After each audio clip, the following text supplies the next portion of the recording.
Alaric woke in a wide, sunlit chamber, breath catching in his throat.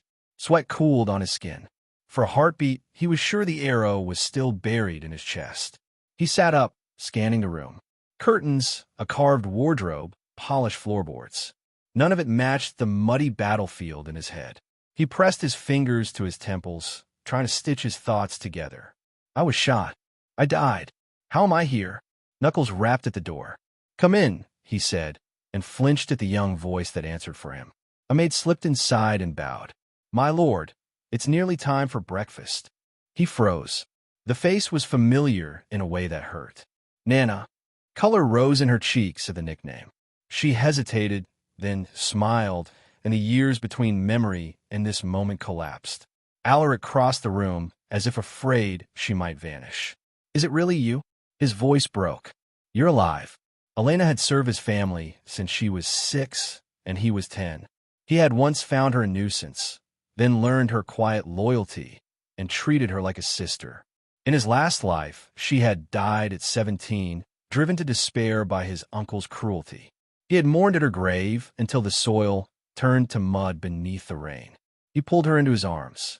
Warmth, breath, life. Tears blurred his vision. And my lord, she whispered, startled by his shaking. Why are you crying? I'm happy, he said, stroking her hair. I missed you, Nana. She ducked her head. Please don't call me that in front of others. It's embarrassing. He laughed softly and wiped his face. All right, not in front of others. A glint in the mirror drew his eye. A stranger's stare back. Youthful features. Tousled silver hair. A hard jaw. Eyes like molten gold shot with red. Not the worn, haunted face he remembered. Elena, what day is it? The 3rd of August, year 208 of the Astanian calendar. Year 208. The room seemed to tilt. 10 years. He was 10 years before everything had gone wrong. He seized her shoulders. Where are my parents? His lordship and the madam should be in the dining hall, she said, bewildered by his urgency. He didn't change. He ran. Elena hurried after him, calling for him to slow down, but he cut through the corridors in his night clothes, past startled servants, until the scent of hot bread and roasted meat met him at the doors of the hall. A gaunt, broad-shouldered man sat at the head of the table, scars lacing his forearms like old maps of war. Baron Lucas Silversword, Shield of the North, the man who had held Astania's border and, in Alaric's first life, had died in year 213 with regrets that weighed more than armor. Beside him sat Maria Keller, dark hair spilling over a simple gown, eyes warm and steady. Merchant's daughter, the quiet mind that had steered House Silversword towards solvency. Alaric's throat closed. Dad, Mom, what are you standing there for? Lucas said, voice level. Sit. Alaric took the seat beside him and tried not to stare. Maria's gaze softened. Why are you still in your nightwear?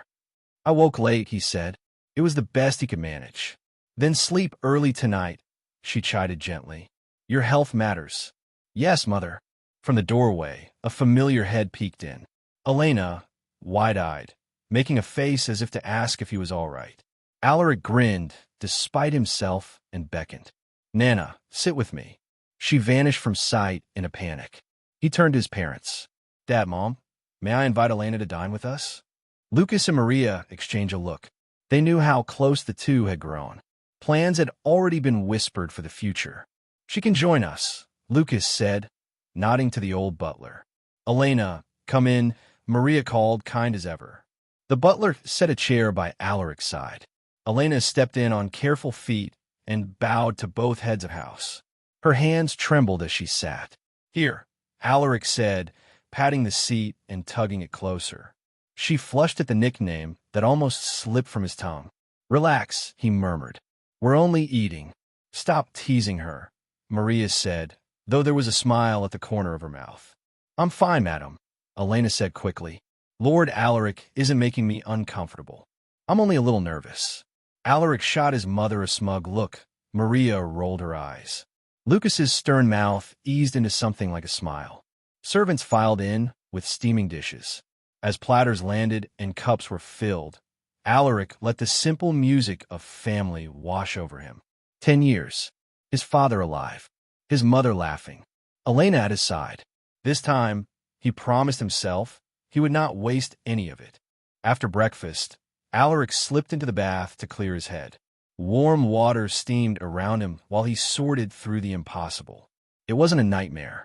He had truly come back. 10 years from now, the emperor would die. His sons would tear Astania apart in a civil war. None of that mattered more than the one thing he refused to let happen again: his family's deaths and the fall of House Silversword. That began with his uncle. In his last life, the man had smiled like a neighbor and struck like a viper. He had bribed a servant, poisoned Lucas's meals, and watched a great warrior wither day by day. Remembering it turned Alaric's blood cold. Watch him. Catch him first. A translucent cyan pane flashed into existence above the bathwater, startling him upright. Loading system. Scanning the host. Alaric's silver sword. Knight Apprentice. EXP. 70 out of 100. Potential B. Talents. Horseback riding D. Swordsmanship D. Close combat D. Archery F. Hunting, tracking F. Attributes: Strength 17, Stamina 18, Agility 15, Vitality 17, Endurance 17, Mana 3. Battle points 0. You received a newbie gift pack. Open. Yes, no. He squeezed his eyes shut, opened them again. The screen stayed. He reached out on reflex, and his finger tapped yes. Opening. You received X1 SSS class talent card. You received 1,000 battle points. You received X1 Elite Knight card. So those numbers were his abilities, and these were items? He could puzzle out the letters later. For now, the gold card with a sword icon pulsed at the center of the pane. Use SSS class talent card. Yes, no. He hesitated, then chose yes. You've awakened the SSS class swordsmanship talent. His mind rang like steel on steel. Forms he had fumbled before aligned in crisp sequences. Weight transfer, footwork, edge control, everything clicked. For 10 breathless minutes, he drifted in that bright current of understanding. When the clarity faded, he stared at the next card. A cool blue. A helmed figure embossed on its face. Use Elite Knight card. Yes, no. Not in the bathroom. If it summoned something, he did not want witnesses. He dried off, changed, and tapped yes. Light washed the room. When it ebbed, a tall man in scuffed leather stood before him, aura heavy with old battles. Long black waves of hair, brown eyes that had seen too much and kept going. My name is Galliner. I swear my eternal loyalty to you, my lord. Alaric's jaw went slack. An elite knight, someone like a tale out of the old songs. In his last life, reaching that rank had taken him more than 20 years of blood and discipline. Rise, Alaric said, studying him. Galliner unfolded to his full height. Alaric was tall at 196, yet the knight still topped him. Footsteps in the corridor. A knock. My lord, it's time for your training, Elena called. His lordship wants you at the grounds. Coming, he answered, then glanced at Galliner. He couldn't leave the man in his room for a maid to discover. I'm taking you with me, he said quietly. Do not speak unless you must. If asked, you are a wandering elite knight who chose to serve me. Understood. Galliner listened in silence. Alaric could only hope that meant yes.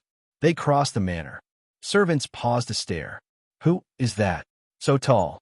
Is he a knight? Alaric kept his eyes forward and led Galliner onto the packed earth of the training yard. Heads turned. Blades stilled. Lucas looked up, eyes narrowing as he took in the stranger at his son's shoulder. Father. Lucas gave a short nod. That man is... Here goes. This is Galliner, Alaric said evenly. He is an elite knight. He has entered my service. For a moment, nothing moved. Elite knights did not hire out easily, and the house had only 3. The guard commander, the old butler, and Alaric's uncle. Lucas himself had already stepped beyond that realm. Then Lucas's expression eased, faint approval in his gaze. He'll train with you. I will arrange his identification. If his background is clean, he stays. Relief loosened the knot in Alaric's chest. He is a wanderer, father. No entanglements. Lucas nodded. You are 18. If you intend to inherit, you need your own trusted people. Begin gathering them. Their pay is your responsibility. Do you understand?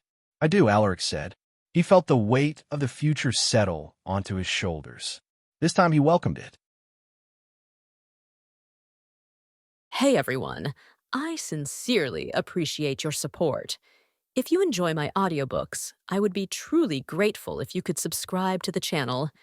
And if you'd like to support even further, you're welcome to become a Patreon member, where you can access audiobooks of novels as long as they are freely available on the internet. Your kindness and support mean so much. Thank you. Yes, Father. I will find a way to earn money. I won't touch our family's treasury. As someone from the future, he knew many locations where he could find valuable things that were worth a lot of money. He also knew which businesses they could invest in. You don't need to feel pressured. If you need help, don't hesitate to ask for my help, Lucas said before he went back to his training. Alaric bowed gratefully to his father. He then turned his head to Galliner. Galliner, you could train on your own here. You can find the equipment there. Just be careful when you're swinging your sword. Galliner nodded. Yes, my lord. He cupped his fists and went to grab some training equipment to begin with his training. Meanwhile, Alaric went to the weapon rack and grabbed a steel sword. He now had the SSS-class swordsmanship talent, so he wanted to find out if it wasn't a mere fluke that he had comprehended all those sword movements. Some of the guards curiously looked over. Alaric rarely came here to practice, so they wanted to see what he would do. Normally, people in the training grounds do simple physical training to work on their muscles and strength. Some also hone their weapon proficiency with repeated exercises. As for the knights, other than physical training and weapon proficiency training, they also do mana training. Alaric was only a knight apprentice, so he still couldn't control the mana in his body. Before starting with his sword training, Alaric did some light exercises to warm up his muscles. However, before he could start, the translucent cyan screen appeared before him. He looked around and checked if the others could see the screen, but no one showed any reaction. So I'm the only one who can see this thing? Alaric was no longer surprised. He already believed that this thing was an immortal relic, and he was planning to make full use of it. Why wouldn't he use it when it's already handed to him on a silver platter? Only fools would do that. Understood. Daily mission: 100 push-ups, 100 sit-ups, 100 pull-ups, 10 kilometers run, 100 vertical slashes, 100 diagonal slashes, 100 horizontal slashes, 100 stabs. Rewards: 10 battle points, 1 EXP, and 1 stat point. Penalty for failure: 1 random stat point. This. What is this? Alaric stared at the tutorial for the weird training exercises on the daily mission. Each exercise had a tutorial, so he quickly understood them. So if I do these exercises, I will be rewarded. There is even a penalty. Alaric still had no clue about the specifics of the translucent cyan screen. However, his instincts told him that something good would happen if he followed the weird exercises. So that's how you do a push-up. I just need 100, right? After watching the push-up tutorial, Alaric followed the posture and started doing push-ups. The guards stared at him in confusion. The exercises they normally did were lifting heavy objects, wall climbing with weights, or sparring with training weapons. What is Lord Alaric doing? Is that a secret exercise to train the body? Lucas also noticed his peculiar exercises. He rubbed his chin and observed Alaric. That exercise puts pressure on the arms and the shoulders. Every movement also squeezes the core muscles. Where did he learn that from? Alaric ignored them and focused on completing the mission. At first, he thought that it would be easy, but he realized that it was actually very tiring. Just doing 100 push-ups alone made his shoulders and arms feel a bit sore. 100 push-ups balabox with check. Alaric rested for half a minute before he proceeded with the next exercise. 100 sit-ups balabox with check. 100 pull-ups balabox with check. 10 kilometers run balabox with check. After an hour, he finally completed half of the exercises. So it's finally time for the sword exercises. He muttered after seeing the tutorial for vertical slashes. It was just a simple slash with no flashy movements. Alaric grabbed the training sword he had temporarily put aside earlier. Swish! Swish. He followed the posture of the tutorial. The posture was different compared to what he normally did during combat. The vertical slash on the tutorial looked swift, accurate, and graceful. Wow, is that a sword technique? It looks like a normal slash, but the movements are more stylish and sophisticated. As a transcendent knight, sword user, Lucas discovered something more in the vertical slashes that Alaric performed. That posture looks more natural than the orthodox stance. It also uses less arm strength since the force is drawn from every part of the body. The more Lucas observed, the more astonished he became. 100 vertical slashes balabox with check. 100 diagonal slashes balabox with check. 100 horizontal slashes balabox with check. Half an hour later, only one exercise was left. Alaric was covered in sweat. He wasn't used to all those exercises, so his muscles were sore. After complaining inwardly, he watched the sword stab tutorial. His SSS class sword talent helped him to quickly grasp the movements of the exercise. He didn't even need to re-watch the tutorial. 10 minutes later, 100 stabs balabox with check. You received 10 battle points. You received 1 EXP. You received 1 stat point. Alaric Silver Sword, Knight Apprentice, EXP, 71 out of 100. Potential, B. Traits, horseback riding, D. Swordsmanship, SSS. Close combat, D. Archery, F. Hunting, E. Tracking, F. Strength, 17+. Stamina, 18+. Agility, 15+. Vitality, 17+. Endurance, 17+. Mana, 3. Battle points, 1,010. Stat points, 1. Alaric saw the changes on the screen, which displayed the quantification of his physical abilities. What is this EXP thing? Will I become a knight once it reaches 100? A look of anticipation flashed in his eyes as he thought of this. In his last life, he only became a knight when he was in his 20s. What do these battle points do? Unfortunately, there was no tutorial on these things, so he could only temporarily put it aside.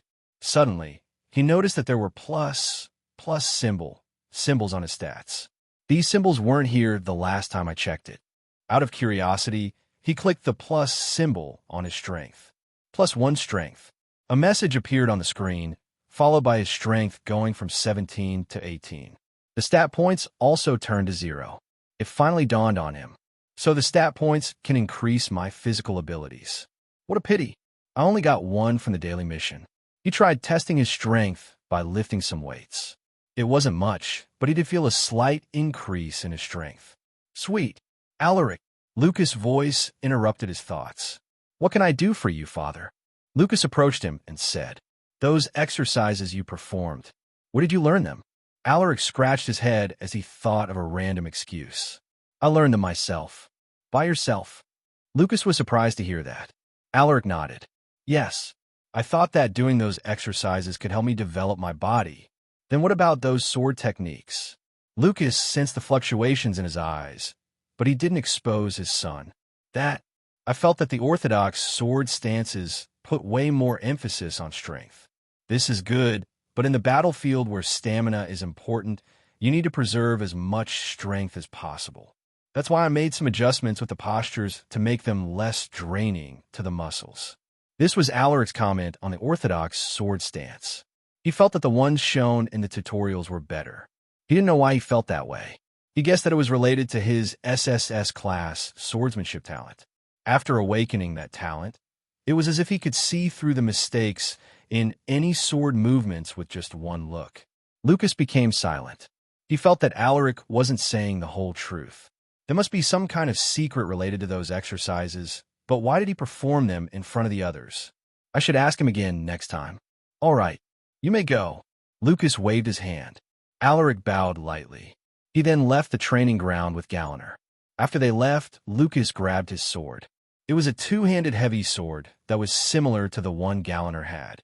Lucas closed his eyes and recalled Alaric's posture when he performed the sword slashes.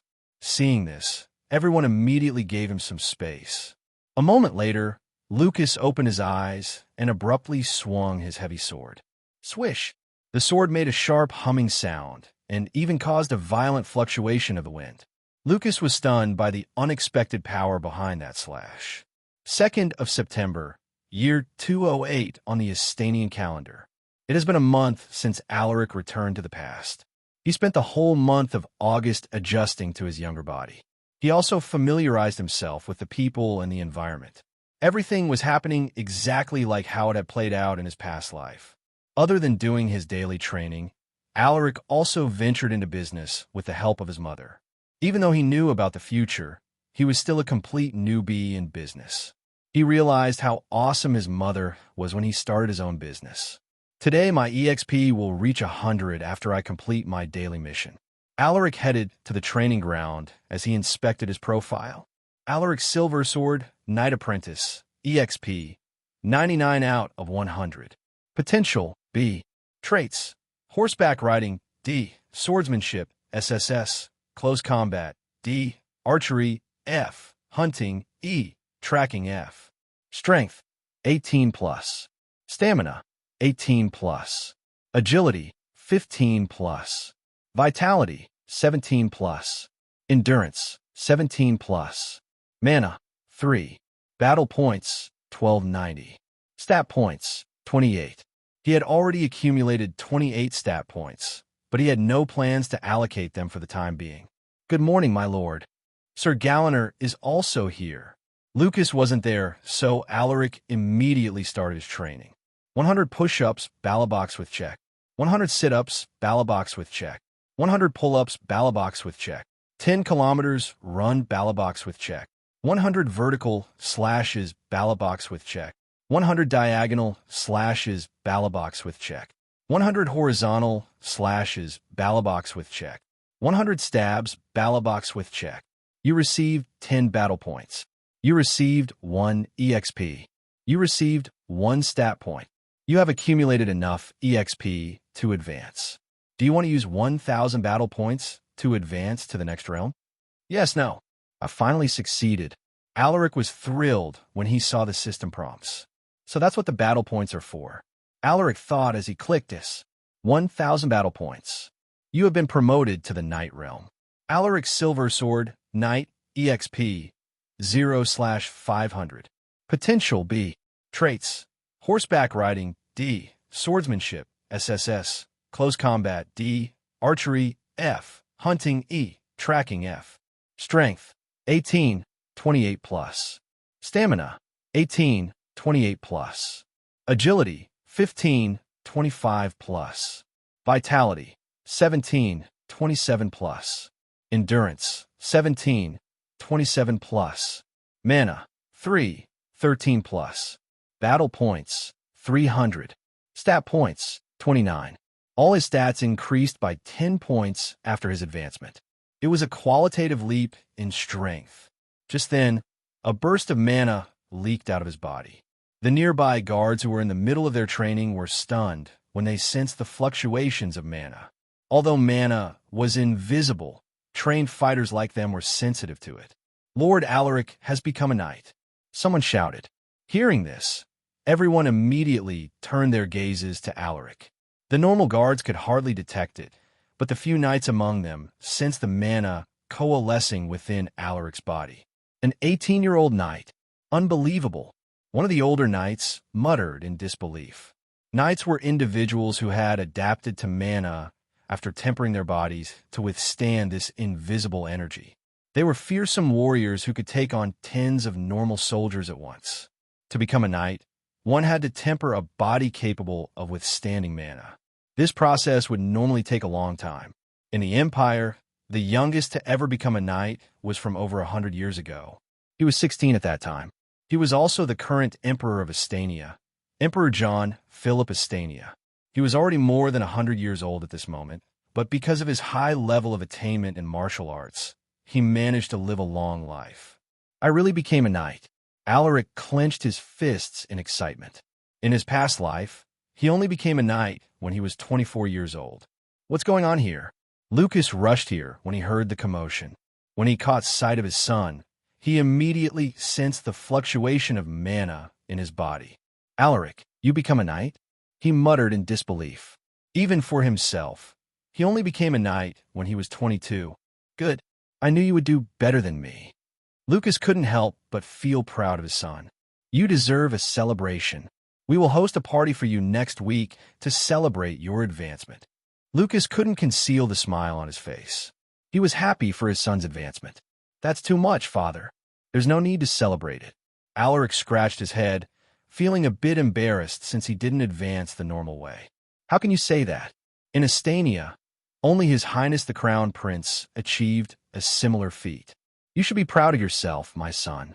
I have already decided. We will have a party. I will also invite my friends over to join the celebration. It was the first time he had seen this side of Lucas. In Alaric's past life, his father was already gone when he became a knight. Looking at how happy his father was, Alaric smiled and nodded. All right, father. I'll leave the preparations to you. I still have to visit the shop to see how everyone is doing, so I'll take my leave first. Hold on. Are you talking about the workshop you recently opened? That's right. My workers just started with the production 2 weeks ago. The products should be ready by now. I want to check them myself. Alaric replied. I see. In that case, you should invite your workers to join the celebration. Hearing this, Alaric's eyes lit up. All right, I'll make sure that they will come. Lucas smiled and waved his hand impatiently. You may go. I still have to send the invitation letters to my friends. Yes, father. Alaric bowed and watched him leave. Looking at his father's excited figure, he couldn't help but shake his head. So he can also smile like that. After Lucas left, the guards immediately surrounded Alaric and congratulated him again. Alaric spent another 10 minutes thanking everyone before he left the training ground with Galliner. The workshop he opened was outside their territory. It was located in a nearby city, Vale. It was a place with hundreds of thousands of residents. To get there, Alaric took a horse-drawn carriage. They traveled for almost an hour before they arrived. Looking at the tall walls that surrounded the city, Alaric's eyes burned with passion. I will make our territory bigger than this place. With the help of the immortal relic and his knowledge of the future, he was confident that he could build an even more prosperous city than Vale. A moment later, their carriage finally entered the city. Alaric's workshop was located at the heart of the city. There was a lot of traffic there, so he bought an old workshop and rebuilt it. We're here, my lord. The coachman's voice drifted into his ears. Alaric stepped out of the carriage and looked at the newly refurbished 2-story building. It was far from the decrepit building that it was before. Stay here, Galliner. I'll go in by myself. Yes, my lord. Galliner bowed his head. Alaric entered the workshop, and the first thing that greeted him was the fragrant scent of lilies and jasmine. This is it. This is the smell that I was familiar with. As soon as he entered the shop, the 2 female shop attendants were stunned. My lord, you should have told us that you were visiting today. We could have waited for you outside. One of the ladies, a young woman with average facial features but a bombshell of a body, exclaimed as she bowed her head deeply. Why would I make you wait outside? It's too hot out there. Alaric shook his head. By the way, where is the manager? He asked. The manager is inspecting the products in the production room, my lord. He didn't want us to go in, so we can only wait here. The one who answered was the other lady, a woman in her late 20s. She had fair white skin and above-average facial features. I see. Are there any completed products? Yes, my lord. The manager brought them in this morning. Would you like to see them? The woman with a bombshell body replied. Yes. Let's have a look. Alaric nodded, his eyes gleaming with anticipation. The 2 ladies walked to the cabinet and took out 5 rectangular boxes. They then carefully placed them on the table. Please inspect them, my lord. The manager worked really hard to make them. The fair-skinned woman remarked. Nodding his head, Alaric opened the boxes one by one. Soon, the fragrant scent of different kinds of flowers assailed his nostrils. Inside the boxes was an item called scented soap.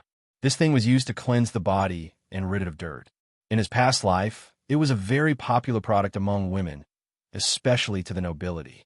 Before it was created, people used the older version of soap wherein they used animal fats and wood ashes mixed with water.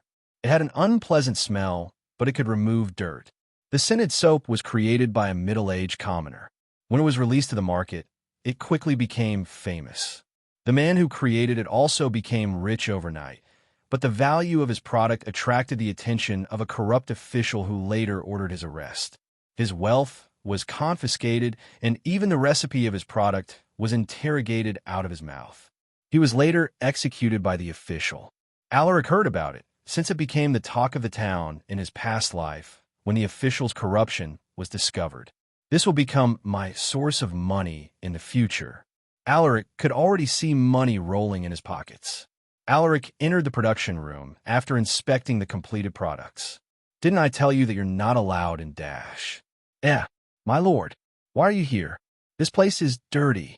A middle-aged man with shaggy hair and a messy beard was startled when he saw Alaric. Vince, you look like you didn't sleep for a few days. Alaric smiled wryly at him. This man was the creator of soap, a talented individual with an innovative mind. The only bad thing about him was that he only takes a bath once a week.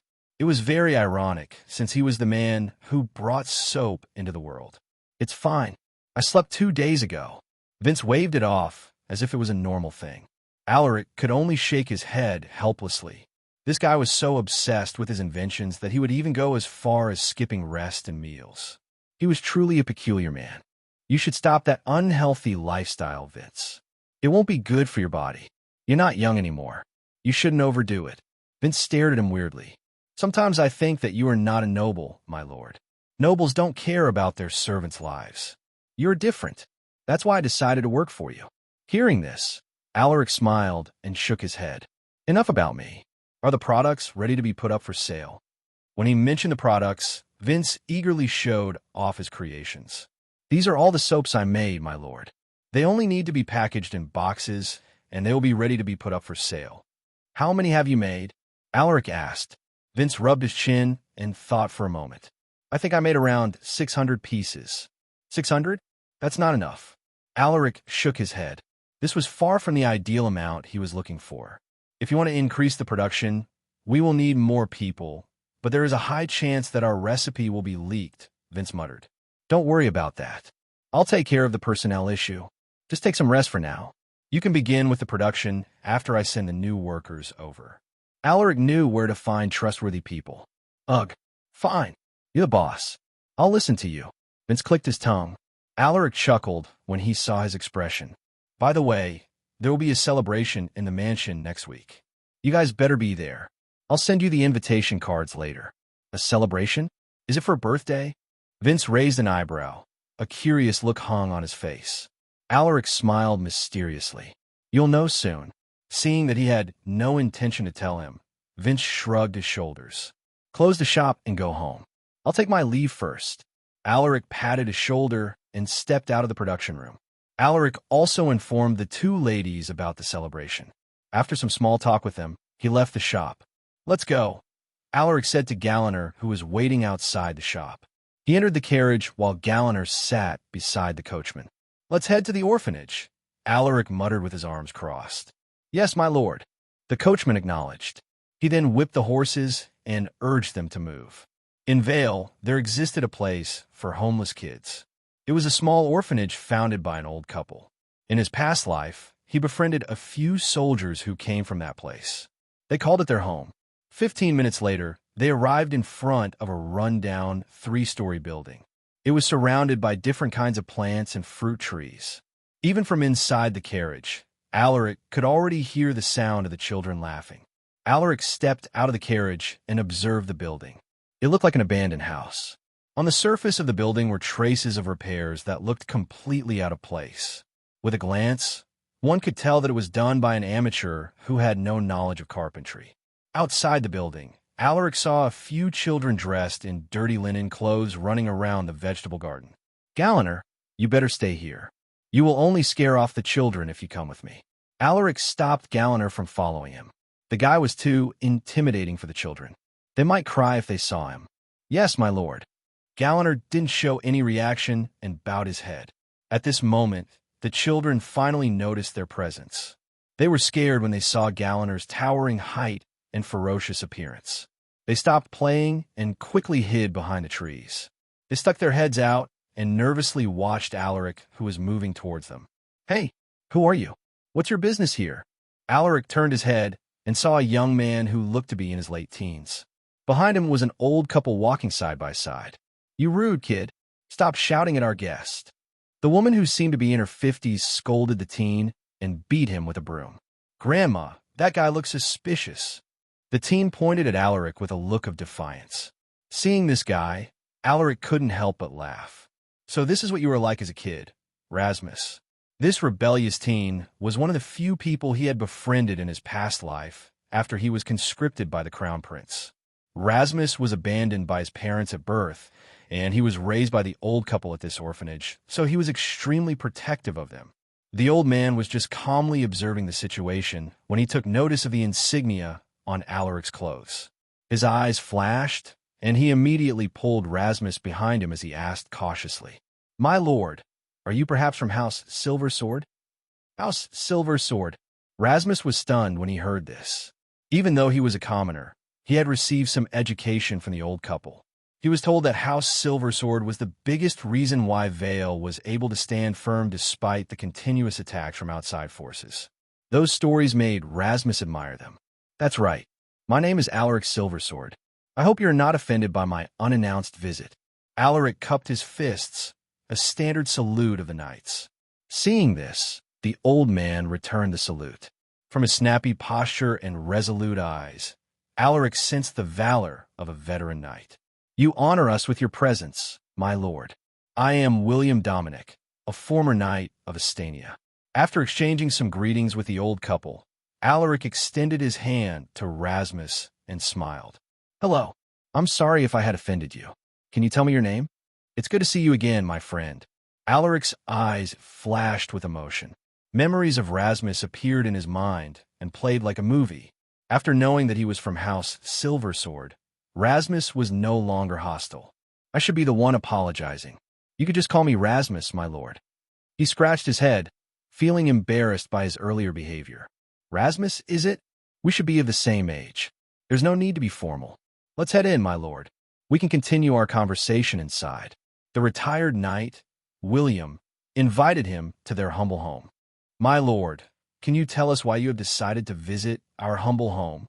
William asked with a serious look as soon as they took their seats. "There's no need to be nervous.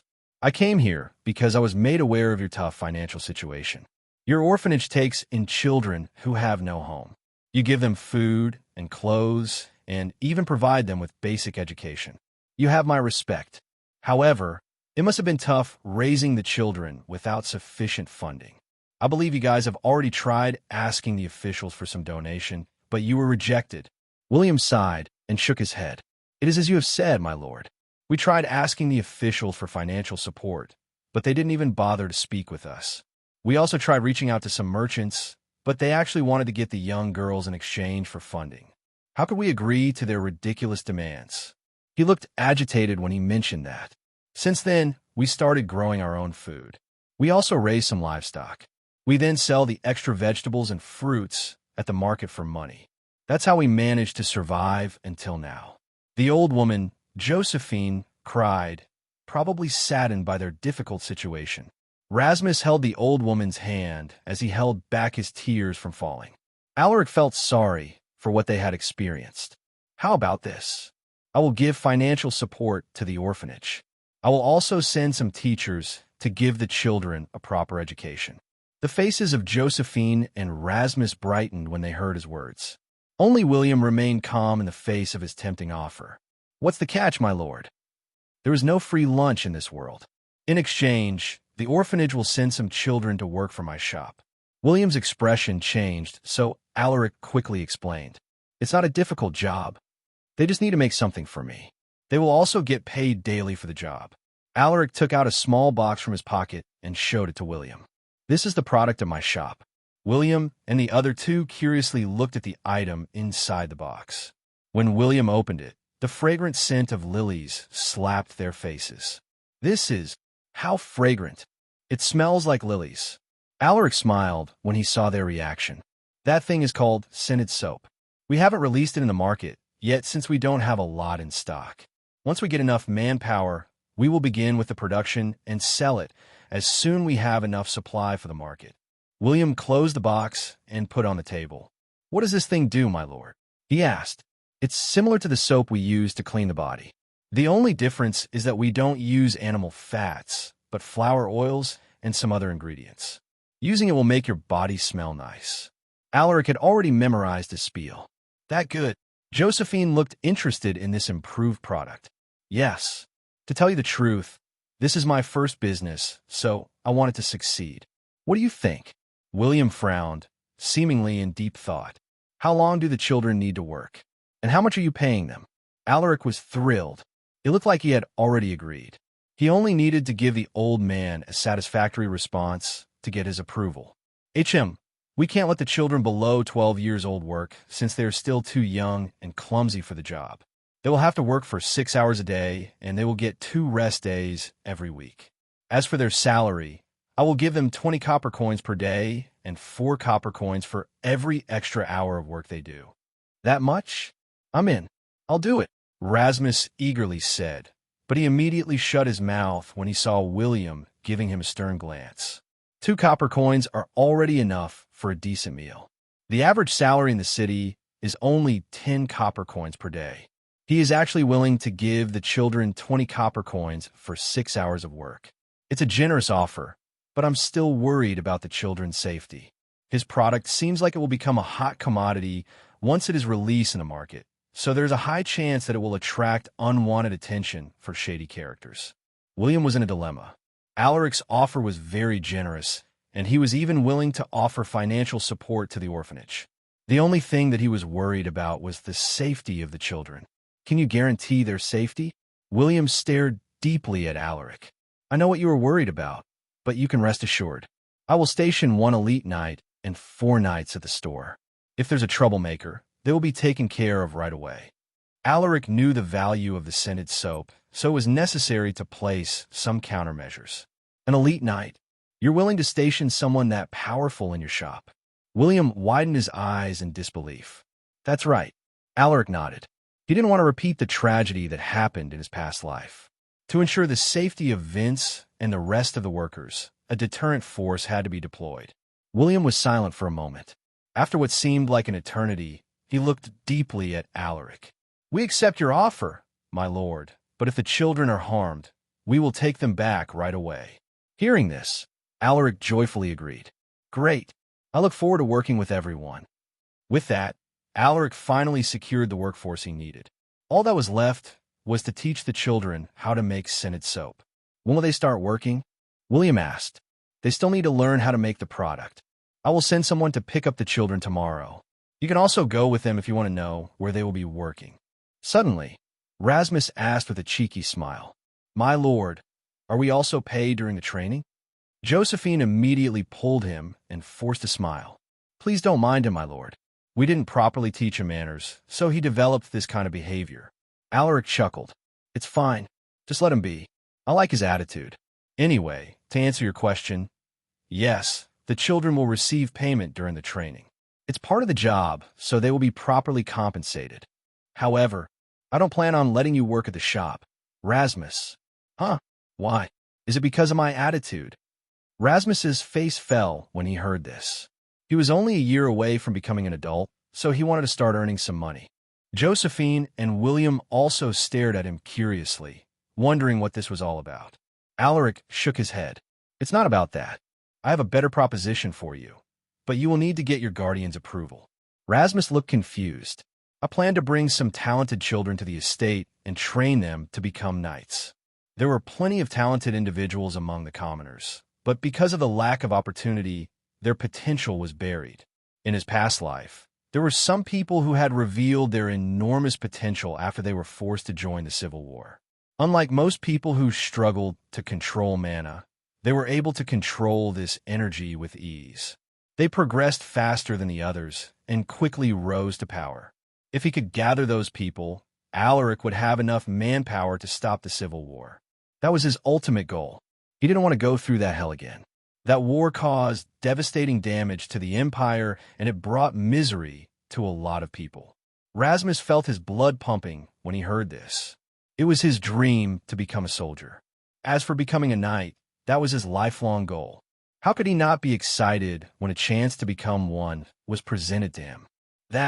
Rasmus stared at William with a pleading look. Grandpa, please, I want to become a knight. Seeing him like this, William sighed helplessly. All right, all right. Are you sure about this, Rasmus? Alaric spoke with all seriousness. Once you begin with the training, there is no turning back anymore. You'll have less freedom, and you'll have to serve house at Silversword. Josephine and William didn't say anything. They were Rasmus's guardians, but the final decision was still in his hands. You should think it over before you make a decision. Your choice will affect your future, so you should discuss it with your guardians. Alaric didn't want to force him. William and Josephine stared gratefully at him upon hearing his words. I will take my leave first. You can give me your response tomorrow. Alaric stood up and bid them farewell. Watching the departing carriage, William patted Rasmus's shoulder. You should follow your heart, Rasmus. This might be the opportunity that you have been waiting for. I know that you want to become a knight.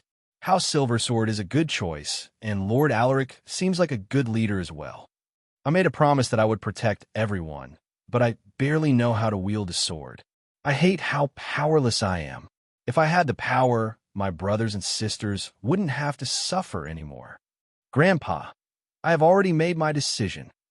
Alaric returned to House Silversword's territory after he visited the orphanage. The first thing he did upon his return was to gather the money he had saved up over the years. This should be enough to pay the children for 2 weeks, but I still need more money to fulfill my promise to William.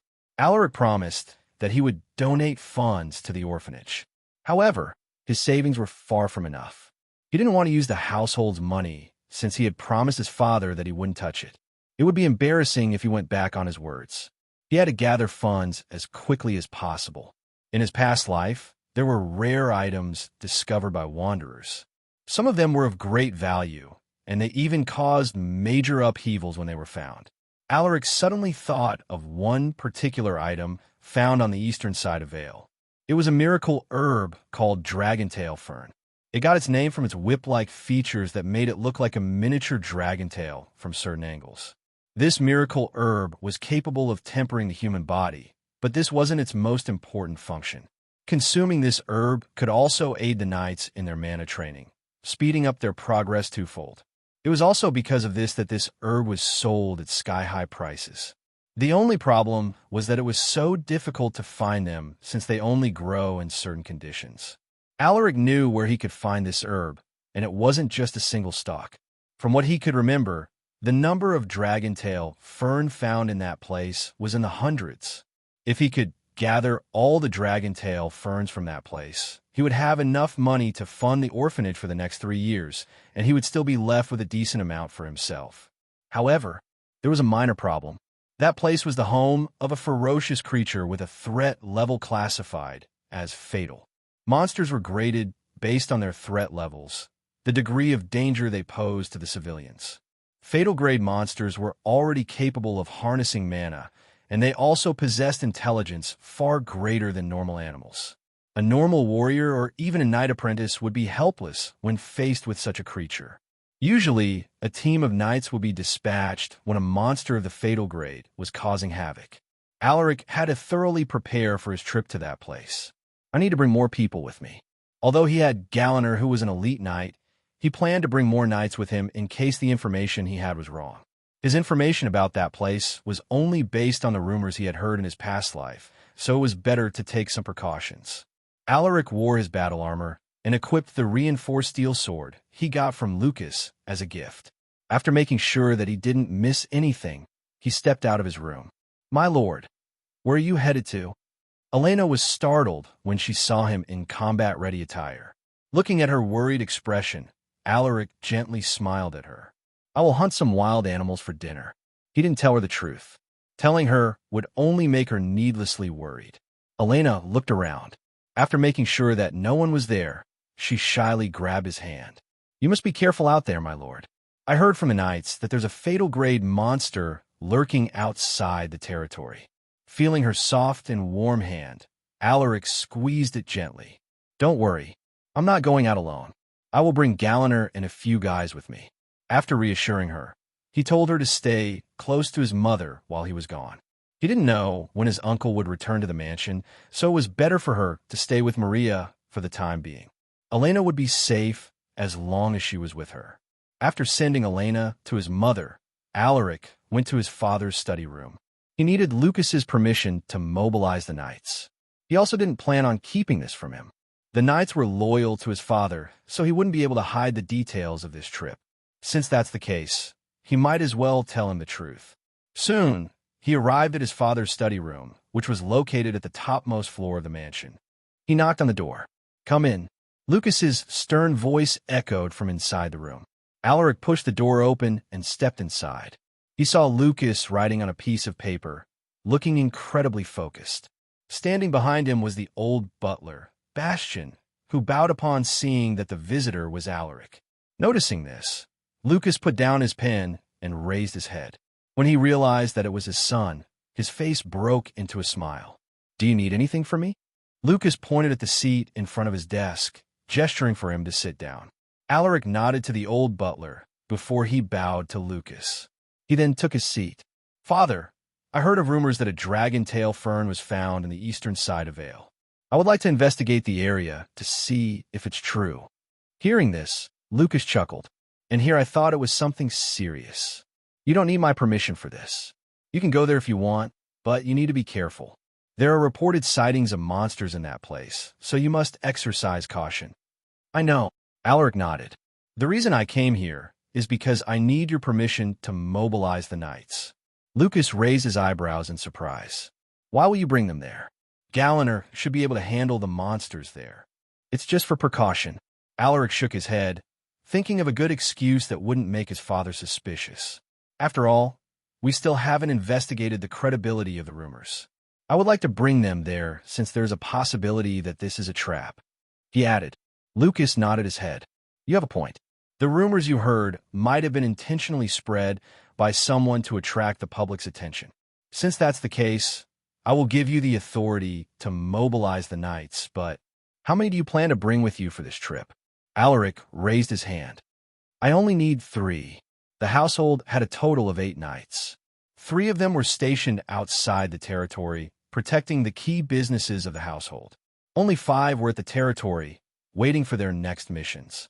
Lucas thought for a moment before he gave a nod of approval. "All right, you can take this opportunity to sharpen your skills. You just became a knight, and you still lack practical experience in field operations. Whether the dragon tail fern exists or not, this will be a good learning experience for you." "Yes, father." Lucas gave him a few more reminders before he sent him out. Alaric gathered the knights in front of the mansion after getting his father's permission. The 5 knights curiously stared at Alaric, who was standing in front of them, wondering why he had gathered them. When they noticed his serious expression, they didn't dare joke around. Alaric quietly studied them one by one. These knights were from his father's generation, so they were incredibly loyal to him. When Lucas died in his past life, they even wanted to follow him in death. If it wasn't for Lucas's last words telling them to protect Alaric, they might have committed suicide when he took his final breath. These knights were mostly similar in strength and skills, but there was one particular knight who stood out from the rest. It was an older knight who seemed to be in his 50s. He had short, graying hair and visible wrinkles on his forehead. He wasn't that tall and was shorter than Alaric at around 180 centimeters. This man was Henry. He was the oldest knight serving under the Baron. He was also Alaric's sword instructor when the latter was still a young boy. Among the 5 knights, Henry was the most experienced, so his presence was necessary for the trip. For the last 2 spots, he already had someone in mind. He turned his head to a bald, middle-aged knight with a thick beard. He was as tall as Alaric, but his frame was bigger, and he was also more muscular. The left side of his face had a tribal tattoo, and he had piercings on his ears. This person was Rigger. Before he served as a knight for House Silversword, he worked as a mercenary. He was a kind man, but he was cruel to his enemies. The last person that Alaric would bring was the youngest of the 5 knights. He was only in his late 20s, so his potential was enormous. This man's name was Aldrin. He was a bit shorter than Alaric at 189 centimeters. He had an ordinary face and tanned skin, but he had a well-built physique. In his past life, Aldrin joined him in the battle between the Crown Prince and the Second Prince. At that time, he was already an elite knight. After observing them, Alaric finally spoke. 3 of you will be coming with me for a trip to the eastern side of Vale. I heard some rumors that a dragon tail fern was found there. Upon hearing his words, Their eyes flashed with a glimmer of surprise. They were aware of how valuable that herb was. For this trip, I will bring Henry, Rigger, and Aldrin. The faces of the three knights whose names were called suddenly turned serious. The place where the dragon-tail fern was said to be found is in a cave at the end of the Red-Toad Gorge. According to the rumors, there's a fatal-grade monster inside the cave. Our objective this time is to investigate the authenticity of the rumors, and if it's proven to be true, we must get our hands on those dragon-tail ferns. There was a moment of silence before someone spoke. My lord, if it's just a fatal-grade monster, bringing Sir Galliner should be enough. Is there a reason why you are bringing us for the trip? Henry asked, his eyebrows furrowed. A fatal-grade monster was stronger than common knights, but it would be powerless against an experienced elite knight. They knew that Galliner wasn't just a normal elite knight. Even the Baron was full of praise for him. Alaric stared at the old knight and replied, "You are right. Galliner is strong enough to handle a fatal-grade monster. However, we still don't know if there's only one monster inside that cave. Bringing you three is just for precaution." Hearing this, Henry nodded in understanding. "I see. I was thoughtless." Alaric waved his hand. "You three should prepare your equipment. We will depart as soon as you're ready." "Yes, my lord." The three chosen knights responded in unison. As for the two who weren't chosen, Alaric told them not to spread rumors about the trip before sending them away. Less than 30 minutes later, the three knights returned, already in their full gear. Henry wore leather armor with a metal breastplate. His sword was tied to his waist, and he also brought a small bag filled with rations and medicine. Meanwhile, Rigger, who boasted strong physical strength, was in full-body heavy steel armor. He had a diamond-shaped steel shield strapped on his back, and his sword was tied to his waist. On the other hand, Aldrin looked relatively normal compared to them. He wore a simple leather armor that wouldn't hinder his speed and movements. He was holding a spear in his right hand, and he had two short swords strapped firmly on his back. "We are ready to go, my lord," Henry reported after inspecting their equipment. Alaric nodded. "All right, let's go." Everyone jumped on their respective mounts, which were a special breed of war horses called wind horse. Unlike ordinary horses, these horses were stronger and more agile, hence their name. Among them, Rigger's war horse was the biggest. It was measured at more than 25 hands and weighed over 4,000 pounds. Horses are measured in hands. This has been the traditional method of measuring the horses even before Astania was established. One hand is equal to 4 inches, which is the average span of a human's thumb and outstretched fingers. Even with Rigger's massive weight, which was further pronounced by his heavy armor, his wind horse didn't seem to be greatly affected. "You should lose some weight, man. Don't you feel pity for your horse?" Henry shook his head when he heard Rigger's horse neighing in protest. Rigger gave the old knight a sidelong glance before he snorted in response. "Mind your own business, old man." Aldrin chuckled when he heard their conversation. Just as they were about to leave, a cute voice suddenly drifted into their ears. "My lord, you must be careful out there." Feeling surprised, everyone turned their heads. Standing at the mansion's main door was Elena. She looked visibly embarrassed when she sensed everyone looking at her. Alaric didn't expect this shy girl to say such things in front of the other knights. "Don't worry, Nana. I will be back soon," he promised as he gave her a reassuring smile. Hearing him call her Nana in the presence of other people made Elena's cheeks blush. She harumphed and stomped her foot before she sprinted inside the mansion with an abashed look. Seeing this, Alaric and the knights laughed. House Silversword's estate was located at the heart of a small town called North Pine Town, a place further south of Vale. Before the Baron became the lord of the town, it was just a small village with a few dozen families who earned their living from farming and hunting wild animals. It was only when House Silversword was established that this place was developed into a town and gained some semblance of prosperity. Now, North Pine Town has over 6,000 residents. When Alaric's group passed by the town's central square, they encountered some residents who greeted them enthusiastically. These people respected the Baron and House Silversword. They believed that it was because of the presence of the Baron and the household that North Pine Town managed to grow into what it is now. To the residents' enthusiastic greetings, Alaric simply smiled and waved his hand. They were in a hurry, so they didn't linger in the town to chat with the residents. Approximately 1,000 meters outside North Pine Town was the evergreen forest. It was a forest filled with tall evergreens that towered above the ground. Alaric and the knights were familiar with the forest since it was their hunting ground. No one spoke along the way, and their faces turned increasingly serious the moment they stepped inside the forest. Thin rays of sunlight filtered through the dense foliage, lighting up the forest with an ethereal glow. From here, the group had to follow a narrow path which was just barely enough for a carriage to pass through. This trail was a shortcut that led to the eastern side of Vale. It was a rarely used route, so the road was uneven. However, to the trained horses, this jagged path was just like a walk in the park, not troubling them in the slightest. The reason why this particular trail was rarely used was because of the presence of monsters. They were creatures more attuned to mana, making them more powerful than normal wild animals.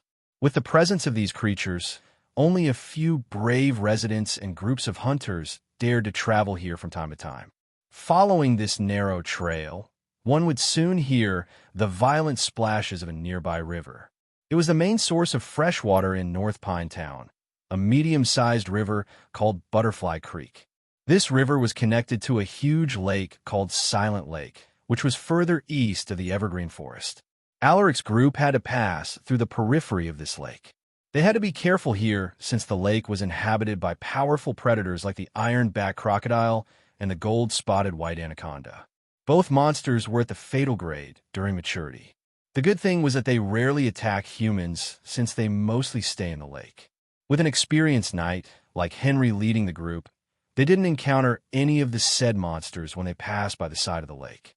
By the time they arrived at the Red Toad Gorge, 2 hours had gone by, and the sky had already turned crimson with the sun about to set. "We're here, my lord," Henry reported while observing the shallow stream in between the steep, rocky hills. Alaric nodded his head, feeling a mixture of nervousness and anticipation at what they would find in the cave. Even now, he was still uncertain about what was inside that cave. Were there really dragon tail, ferns inside? If there was none, he would be disappointed. He erased the random thoughts from his mind. "Let's go." The cave is at the opposite end of the gorge. Hearing his words, Henry nodded and squeezed his legs, urging his horse to move forward. Closely following behind him were Alaric and Galliner, while Rigger and Aldrin were at the rear, cautiously eyeing the surrounding landscape with their dominant hand resting on the handle of their weapon. If they sensed any form of danger, they were ready to cover Alaric and protect him from harm. The sound of the horses' footsteps as they stepped on a shallow stream was the only sound that they could hear. The surroundings were eerily quiet, making the group feel a bit tense. At this moment, the roar of a beast suddenly broke the silence. Alaric and the knights turned their heads simultaneously in the same direction. The loud roar came from the end of the gorge. "It must be from the cave," Aldrin exclaimed with a stern look. That beast-like cry sent a chill down his spine. His instincts were telling him that whatever it was definitely no ordinary creature. "My lord, I think the monster inside the cave is not your average fatal-grade beast," Henry remarked with a grim look after hearing the beast's roar. Alaric nodded. According to the rumors he had heard from his past life, the beast living inside that cave was a spiked grizzly bear. It was a wild beast bigger than the average bear, and it had sharp spikes on its back. It sounded like the cry of a spiked grizzly bear. Rigger suddenly said with his eyebrows furrowed. Hearing this, Alaric was a bit surprised. He could actually identify the monster based on its sound. "What makes you so sure, Sir Rigger?" Aldrin asked. Rigger shook his head. A gloomy look flashed in his eyes, as if he had remembered a dark past. "I had a few encounters with them when I was still a mercenary." Aldrin no longer asked when he saw the former mercenary's expression. Even Henry, who usually joked with him, didn't say anything. Rigger's right. Inside that cave is a spiked grizzly bear. I'm just not sure how many of them are inside. Alaric confirmed this. A gloomy atmosphere cast over them as soon as they heard Alaric's confirmation. Spiked grizzly bears were difficult to handle. They have thick hides that are almost impenetrable to blades. They also possessed overwhelming physical strength that could even tear apart a knight. However, the most fearsome feature of these creatures was the sharp spikes on their back. Henry turned his head to Galliner and asked with a stern voice, "Sir Galliner, can you handle an adult spiked grizzly bear?" Everyone looked at the tall figure. He was the only elite knight in the group, so they would have to rely on him to take care of the monster. Facing everyone's scrutinizing eyes, Galliner remained calm as he nodded his head. "If it's just alone, I don't have any problem dealing with it." The knights were relieved by his words. They felt comforted that Alaric brought Galliner on this trip. They would have been powerless on their own. Even a veteran knight like Henry wasn't confident enough to fight against a creature like the spiked grizzly bear. "From this point forward, keep your eyes peeled," Alaric reminded them. "Yes, my lord." The horses were getting restless as they moved closer to the cave. They made faint snorting noises and their bodies tensed up. "It looks like we have to walk by ourselves from this point on." Alaric gave a hand signal, telling everyone to dismount. The entrance of the cave was narrow, and the pathway was filled with sharp rocks that weren't ideal for the horses' hooves, so leaving them outside was the best option. As soon as they stepped inside the cave, the temperature noticeably went up. The smell of the air inside reminded Alaric of a musty, abandoned house. There was also this distinctive smell of urine mixed within, making him scrunch his nose.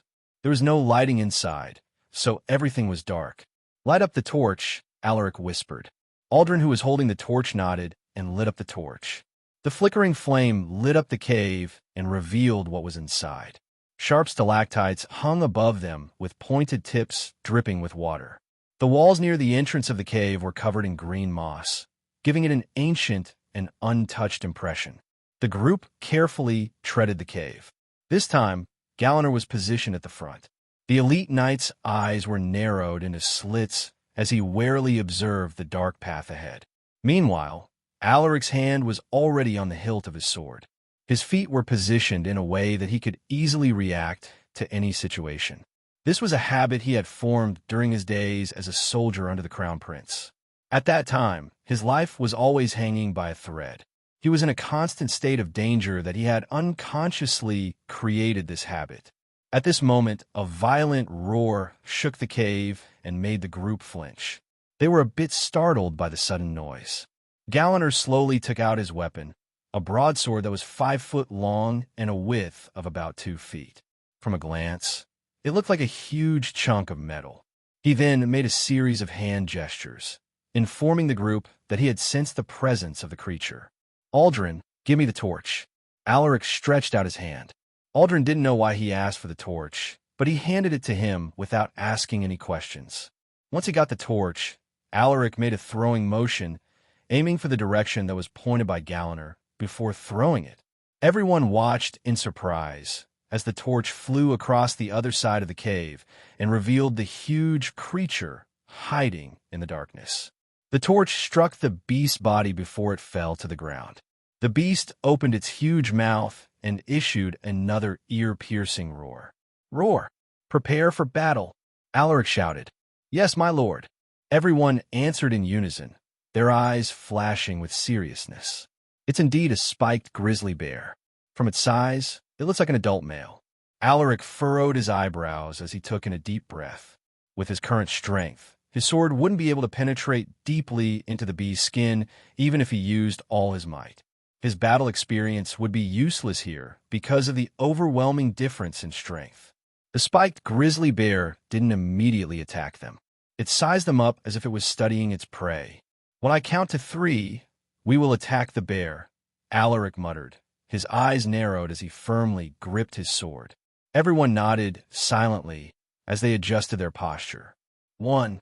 The air seemed to grow heavy as Alaric started his countdown. 2. Everyone tightened their muscles in preparation. 3. As soon as Alaric's voice fell, the group moved simultaneously, lunging at the bear in different directions. Startled by their sudden attack, the spiked grizzly bear was half a second slower to react. Galliner took this opportunity to swing his massive broadsword in a diagonal cut that made the air produce a keening sound. Swoosh! The bear was struck by his sword, leaving a deep wound on its chest that made the bear emit a pained sound. Gore. The others were a bit slower, but their attacks also connected, creating small wounds on the beast's huge body. We are barely wounding it. Only Gallagher's attack was able to deal substantial damage. Alaric frowned. The huge bear was furious after being wounded.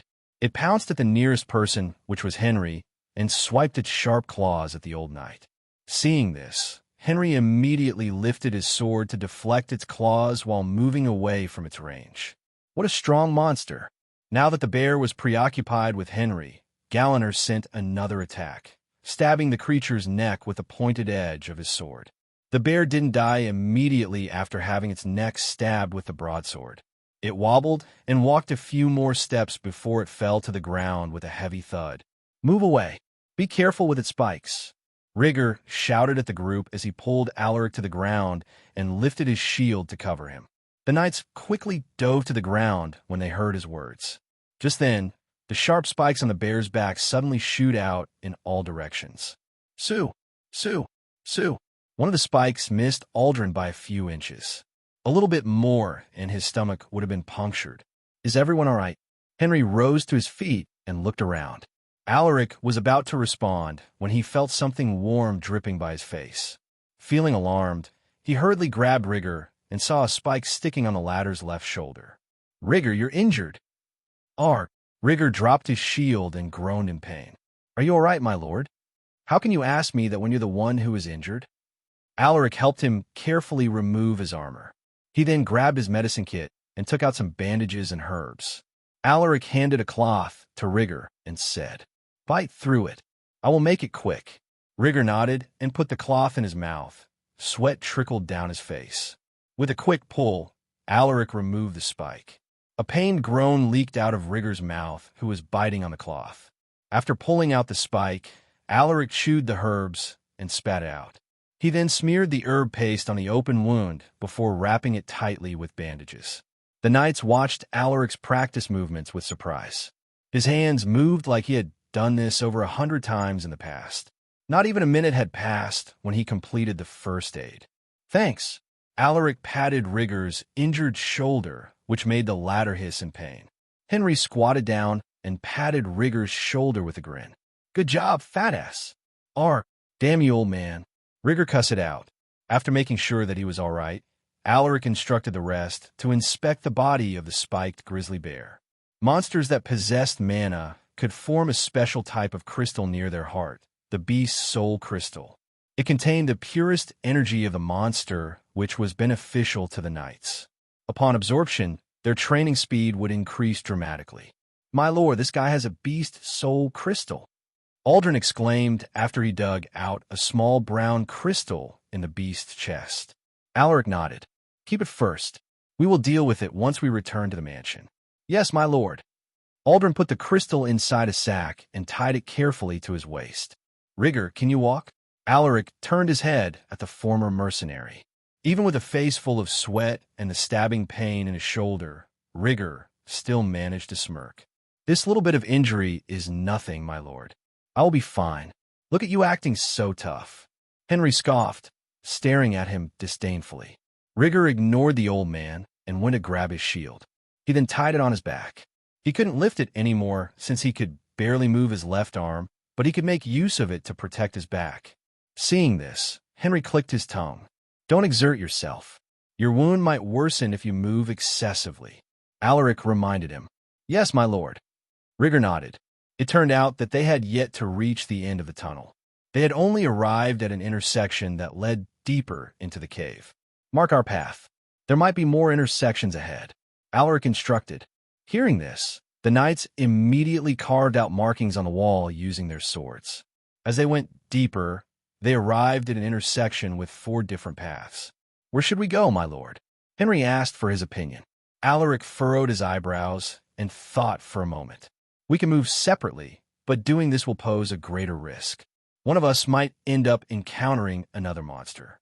It seems like the best option here is to stick together. Our search will be slow, but we will be safer as a group." As he thought of this, Alaric randomly pointed a path. "Let's move that way as a group." No one questioned his decision. They probably thought that moving separately would be dangerous given their recent encounter with the spiked grizzly bear. Who knows what kind of monsters were hiding within the cave? The group followed the path, but they soon reached a dead end. "Let's search the other 3 pathways," Alaric muttered calmly. The group acknowledged his command and silently traced back their trail by following the markings they made on the wall. Soon, the group returned to the 4 intersections and entered another route. However, this path was still a dead end, so they returned once more to choose a different route for the 3rd time. Finally, on their 3rd try, they discovered a large cavern at the end of the pathway. The group encountered more creatures, but they were only wild animals with no mana.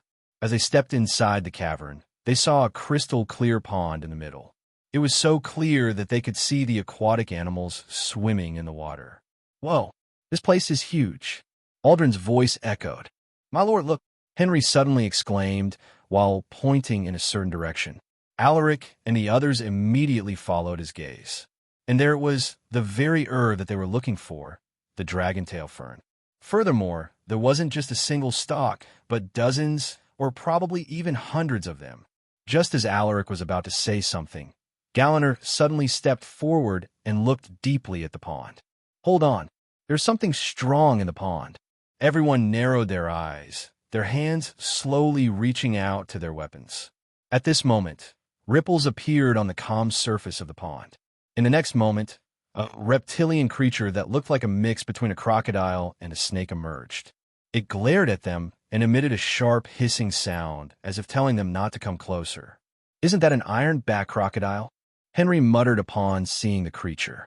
The monster was over 30 feet long, and its back had black scales that were as tough as iron. It smacked its long whip-like tail on the ground, an intimidation tactic that it always used on its enemies. Ironback crocodiles were common in the Silent Lake, but they rarely ventured out to other places, so the group was surprised to see one here. Not to mention that this one in particular was an adult ironback crocodile, a fatal-grade monster. That one is weaker than the spiked grizzly bear, but you guys must be careful with its tail. Getting hit by that would feel like a direct hit from a sledgehammer. Alaric warned them. "Yes, my lord."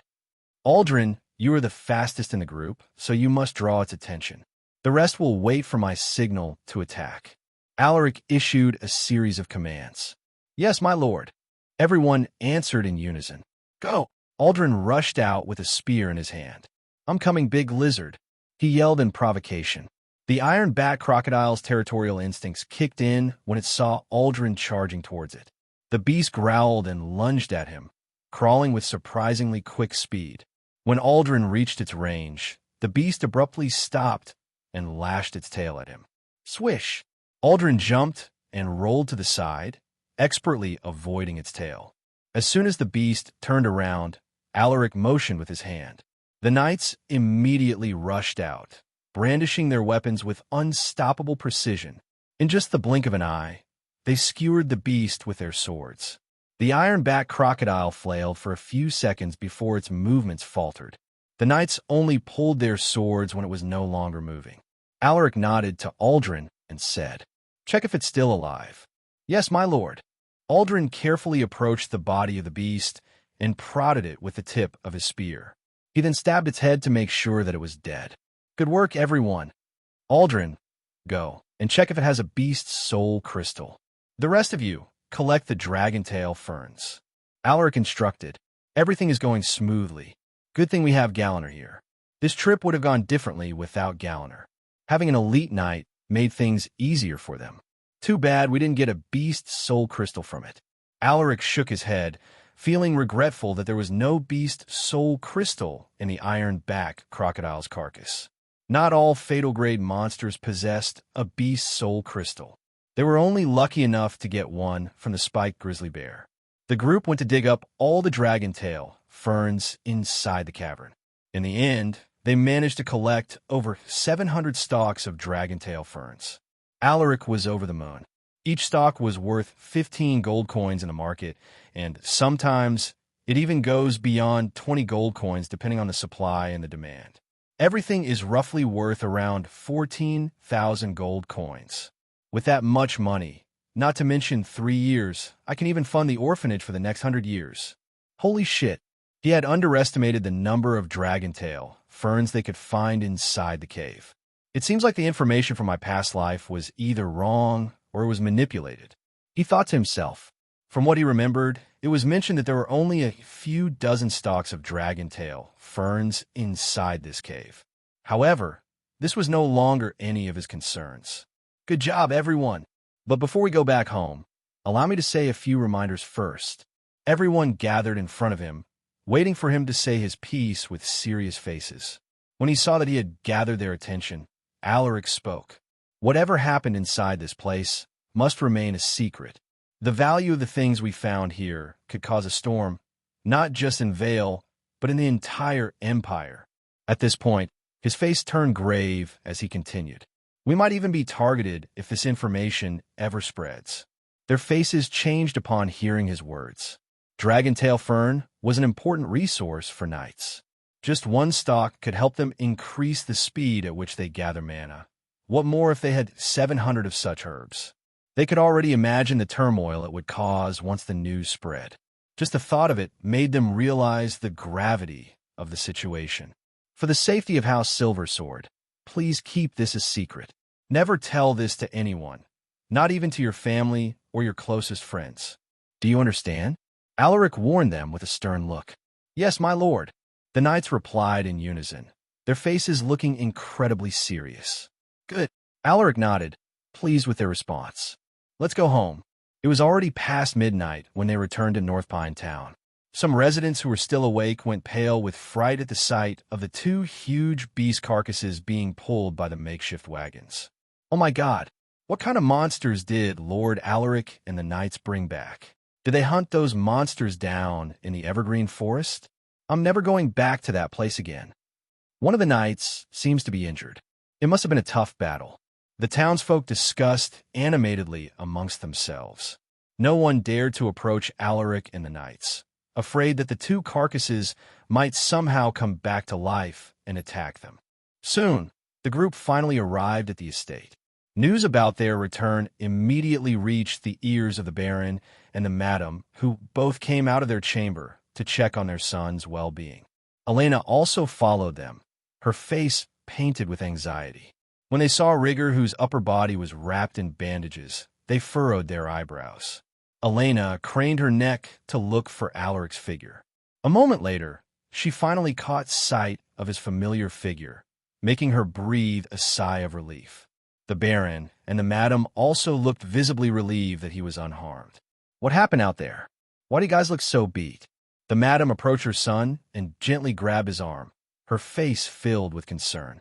Alaric smiled apologetically at her as he squeezed her hand. I'm sorry for making you worried, Mother. Maria shook her head and forced out a smile. It's all right.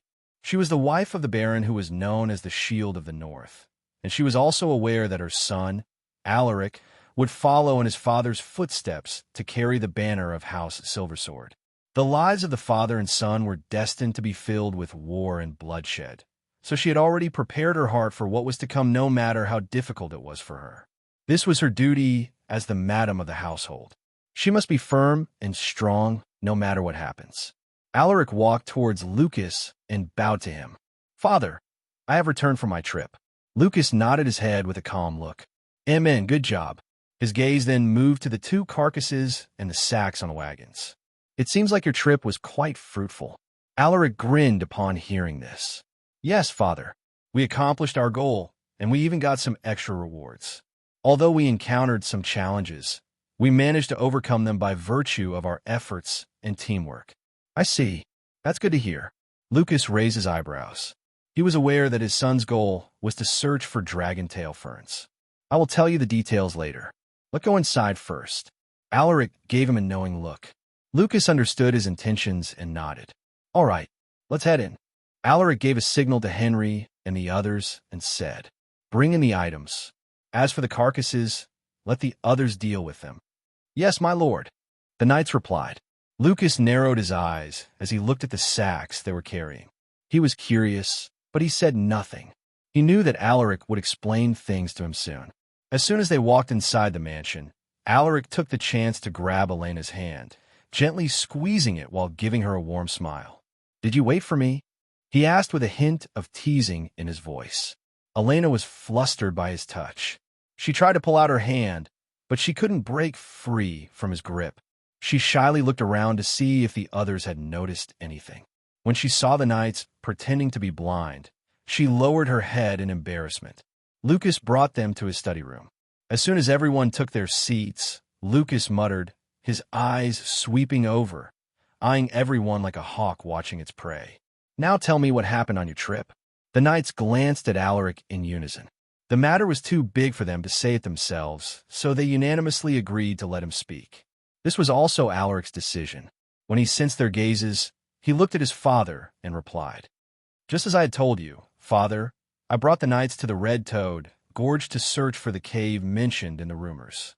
Lucas glanced over at the knights and saw them nodding their heads. Alaric continued, "We went inside the cave to investigate the rumors about the dragon-tail fern.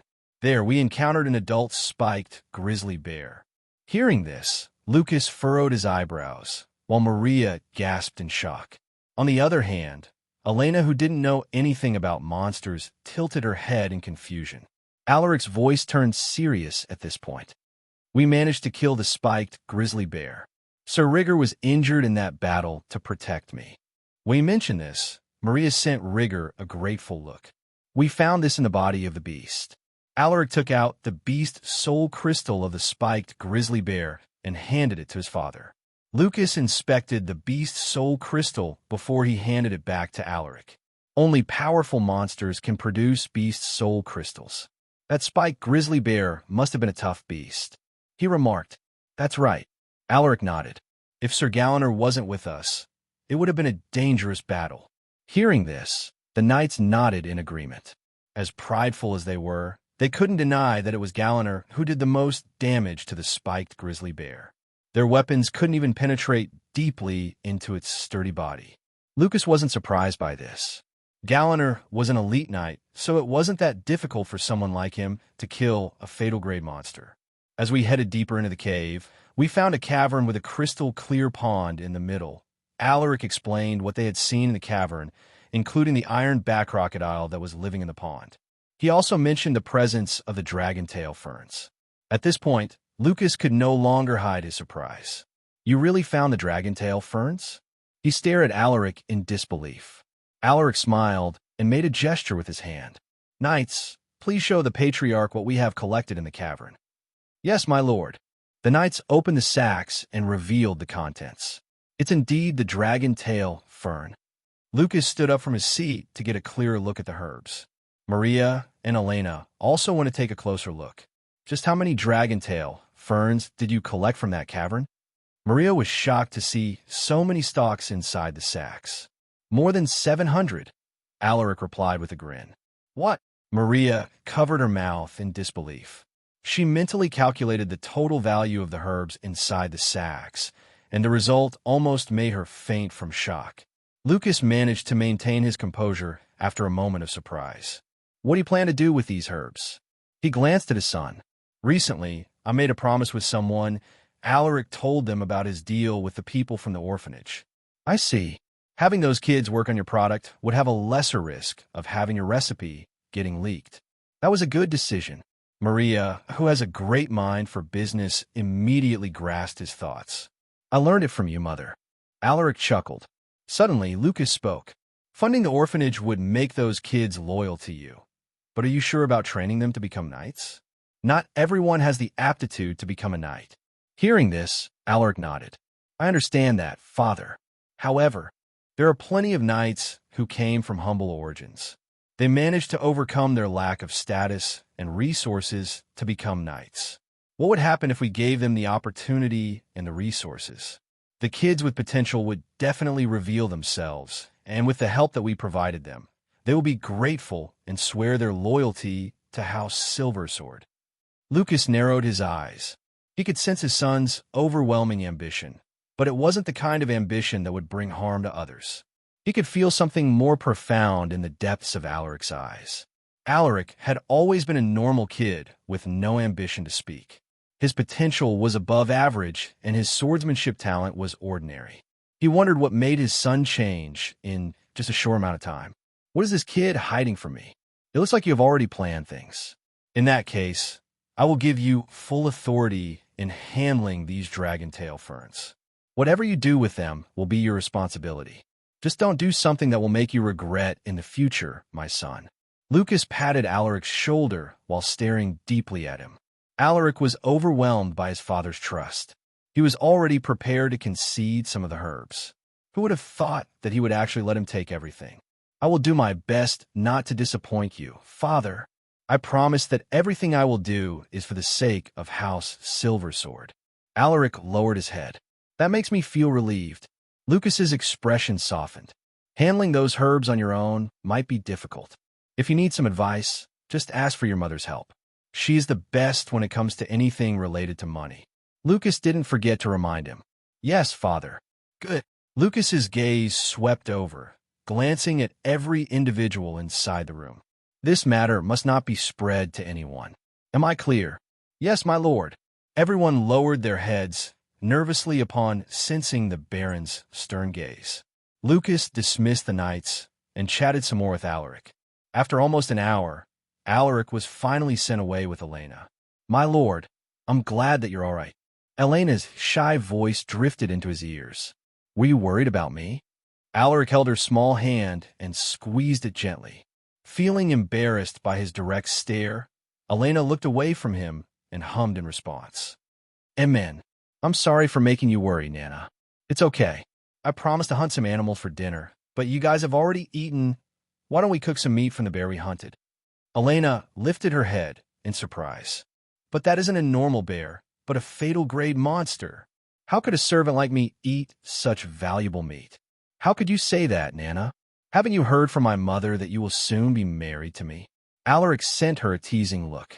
Hey, what are you saying, my lord? The girl was flustered, and she timidly averted her gaze, her cheeks blushing due to embarrassment. Ha! You're so cute when you're embarrassed, Nana. Alaric stared at her with undisguised fondness.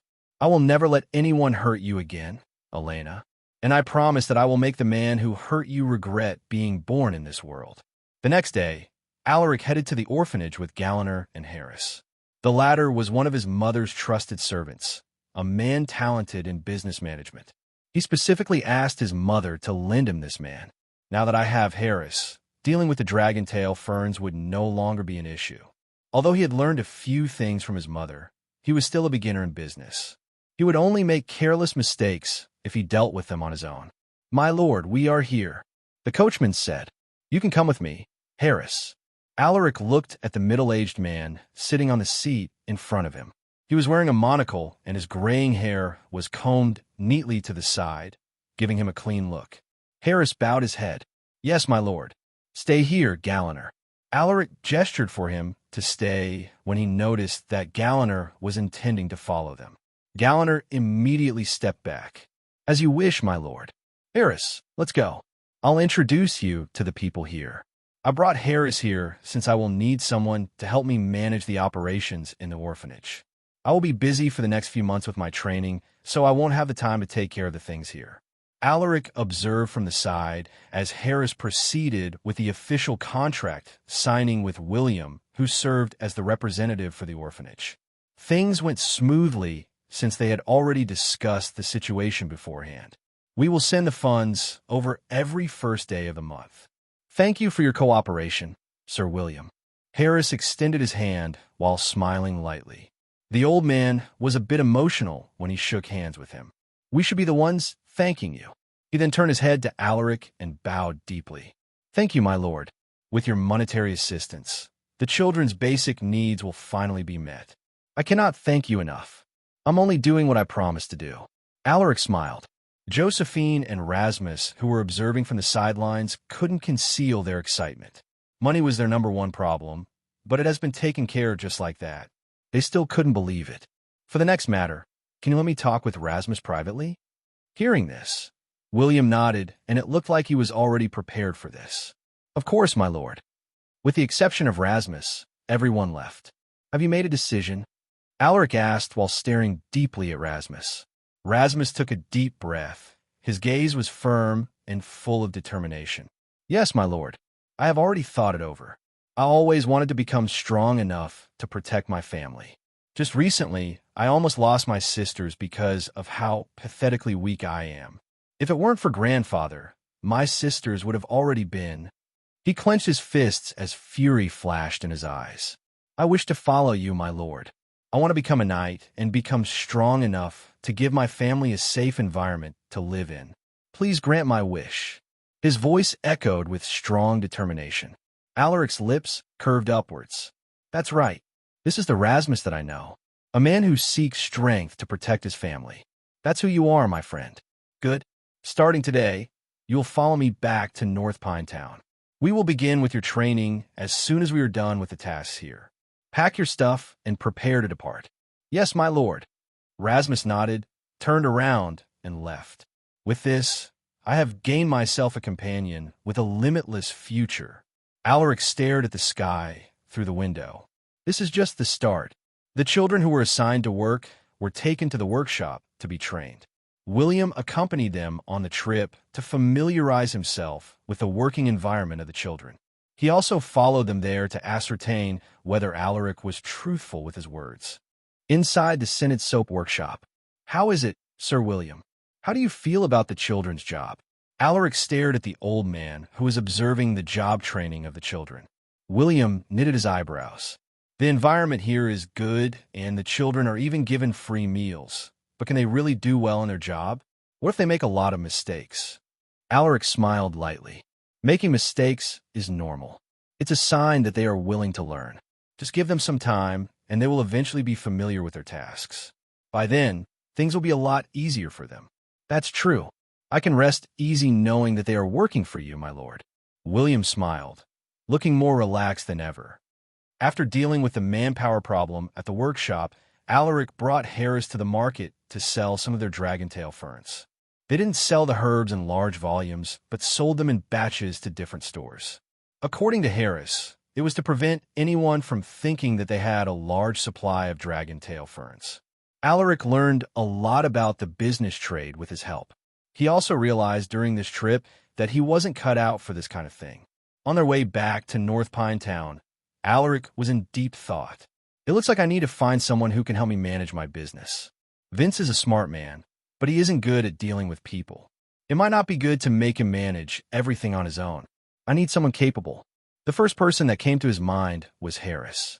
Unfortunately, the guy was responsible for most of the household businesses, so it might be too much to leave everything in his hands. As he thought of this, someone's face suddenly came to his mind. That's right. How could I forget you? He felt a wave of sorrow and guilt when he recalled this person. No, there should be other choices. I still can't face her. In his past life, there was a woman who helped him stabilize House Silversword, which was on the verge of collapsing. It was because of her efforts that the household managed to get back on its feet. She was a woman talented in business, just like his mother, Maria. Alaric rubbed his temples and tried to remove her from his mind. Is there anything wrong, my lord? You don't look well. Rasmus muttered with concern when he saw Alaric's troubled face. It's nothing. I just thought about something unpleasant. Alaric forced out a smile. Rasmus no longer said anything after hearing his response. Soon, they finally arrived at North Pine Town. So this is the domain of House Silversword. The town looks better than I expected. Rasmus observed the townspeople and noticed that everyone looked happy. There were also no beggars on the streets, and there were even children playing outside with no fear for their safety. It was an environment that was completely different from Vale, where all sorts of people had gathered. Household Silversword is truly good to their people. These were his thoughts on his first visit to North Pine Town. 8th day of September, year 208 of the Astanian calendar. Alaric had just completed his daily mission. He opened his character profile to check his progress. Alaric Silversword, Knight, EXP, 6 out of 500. Potential, B. Traits: horseback riding, D. Swordsmanship, SSS. Close combat, D.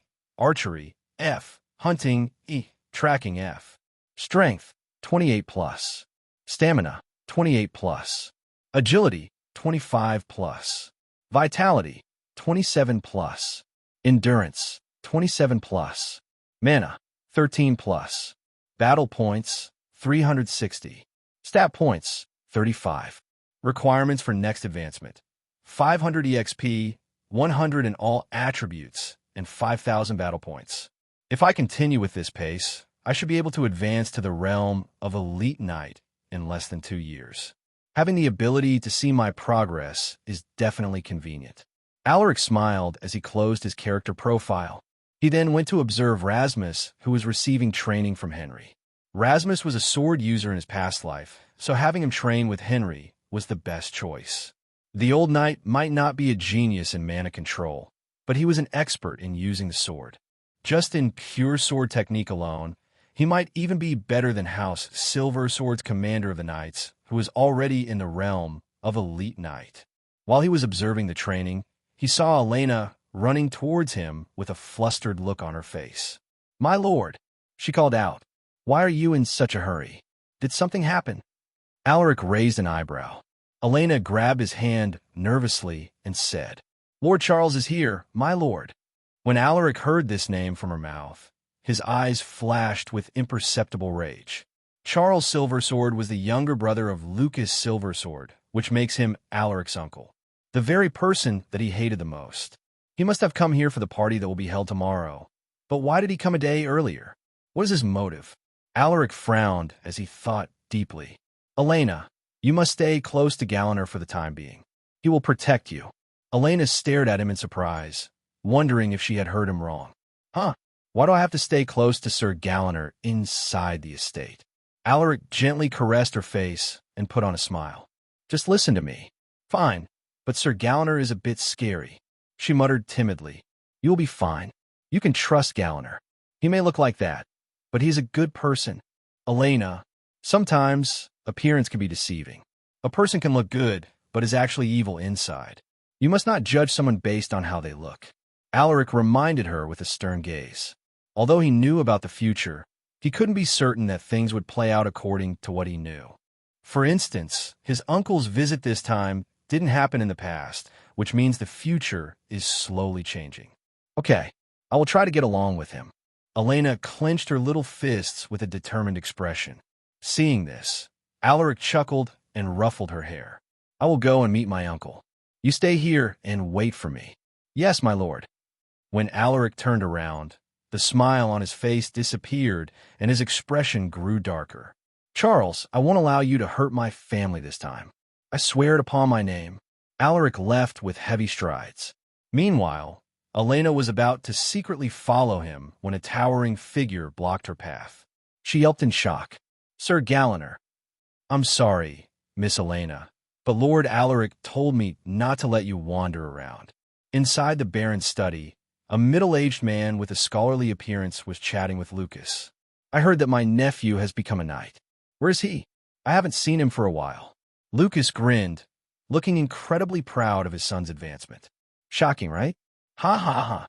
I don't know how he did it, but he somehow managed to advance. He is not even 20 yet, but he is already a knight. His aptitude is even better than mine." Lucas shook his head with a rueful smile. "Certainly. I even thought that you were joking when I read your letter." Charles chuckled, but he was fuming inside. "Damn it.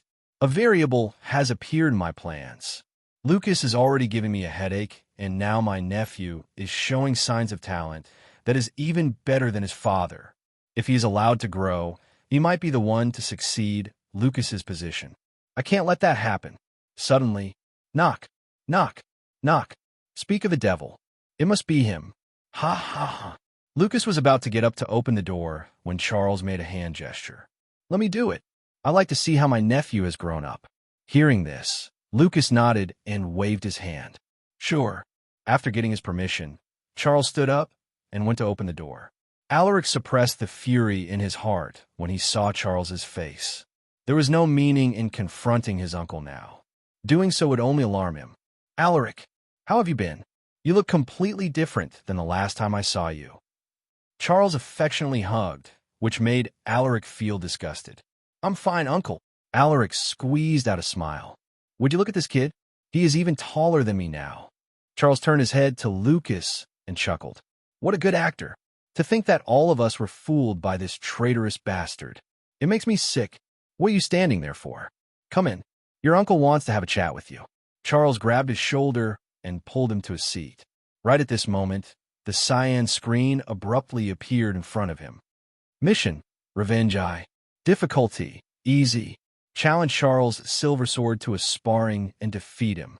Time limit: 23 hours, 59 minutes, 59 seconds. Rewards: 100 battle points, 25 EXP, and random talent upgrade card X1. Penalty for failure: 200 battle points. ________. Alaric's eyes were glued over to the screen. A mission? The rewards are even better than the daily missions. Uncle, how about a spar to test your nephew's skills? Alaric stared deeply at Charles. Huh, you want to challenge me? Charles was taken aback, wondering if he had heard him wrong. I just want to test the progress of my sword skills. Alaric nodded. Charles squinted his eyes. Oh, it seems like you are quite confident with your sword skills to challenge your uncle like this.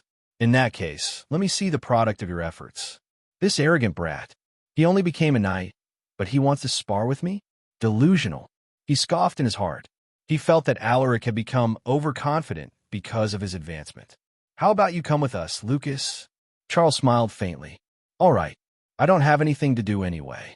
Lucas shrugged while shaking his head. The three immediately headed to the training ground. Their arrival surprised the soldiers and the knights who were in the middle of their training. My lord, a small figure came running towards Alaric. At the sight of her figure, Charles's eyes gleamed. Alaric quickly pulled her and brought her away from Charles. You should go back to the mansion, Elena. He looked at his uncle and saw him staring deeply at Elena. This made his blood boil with rage. That fucking bastard. How dare he look at Elena with such filthy eyes? What is going on, my lord? Did I do something wrong?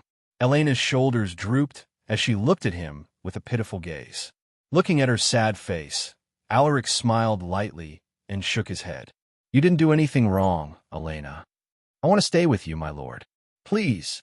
She grabbed his hand and stared at him with pleading eyes. Alaric's expression softened when he saw her expression. All right, fine. You can stay here, but never leave Galanor's side, okay? Elena's face brightened in an instant. She nodded her head and beamed at him. Yes, my lord. I will stay close to Sir Galanor. Good. Alaric patted her head. Come here, Alaric. Didn't you say that you want to spar with me? Alaric was annoyed when he heard this voice.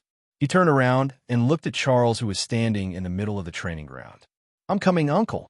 Alaric steadied his breathing as he walked over to Charles.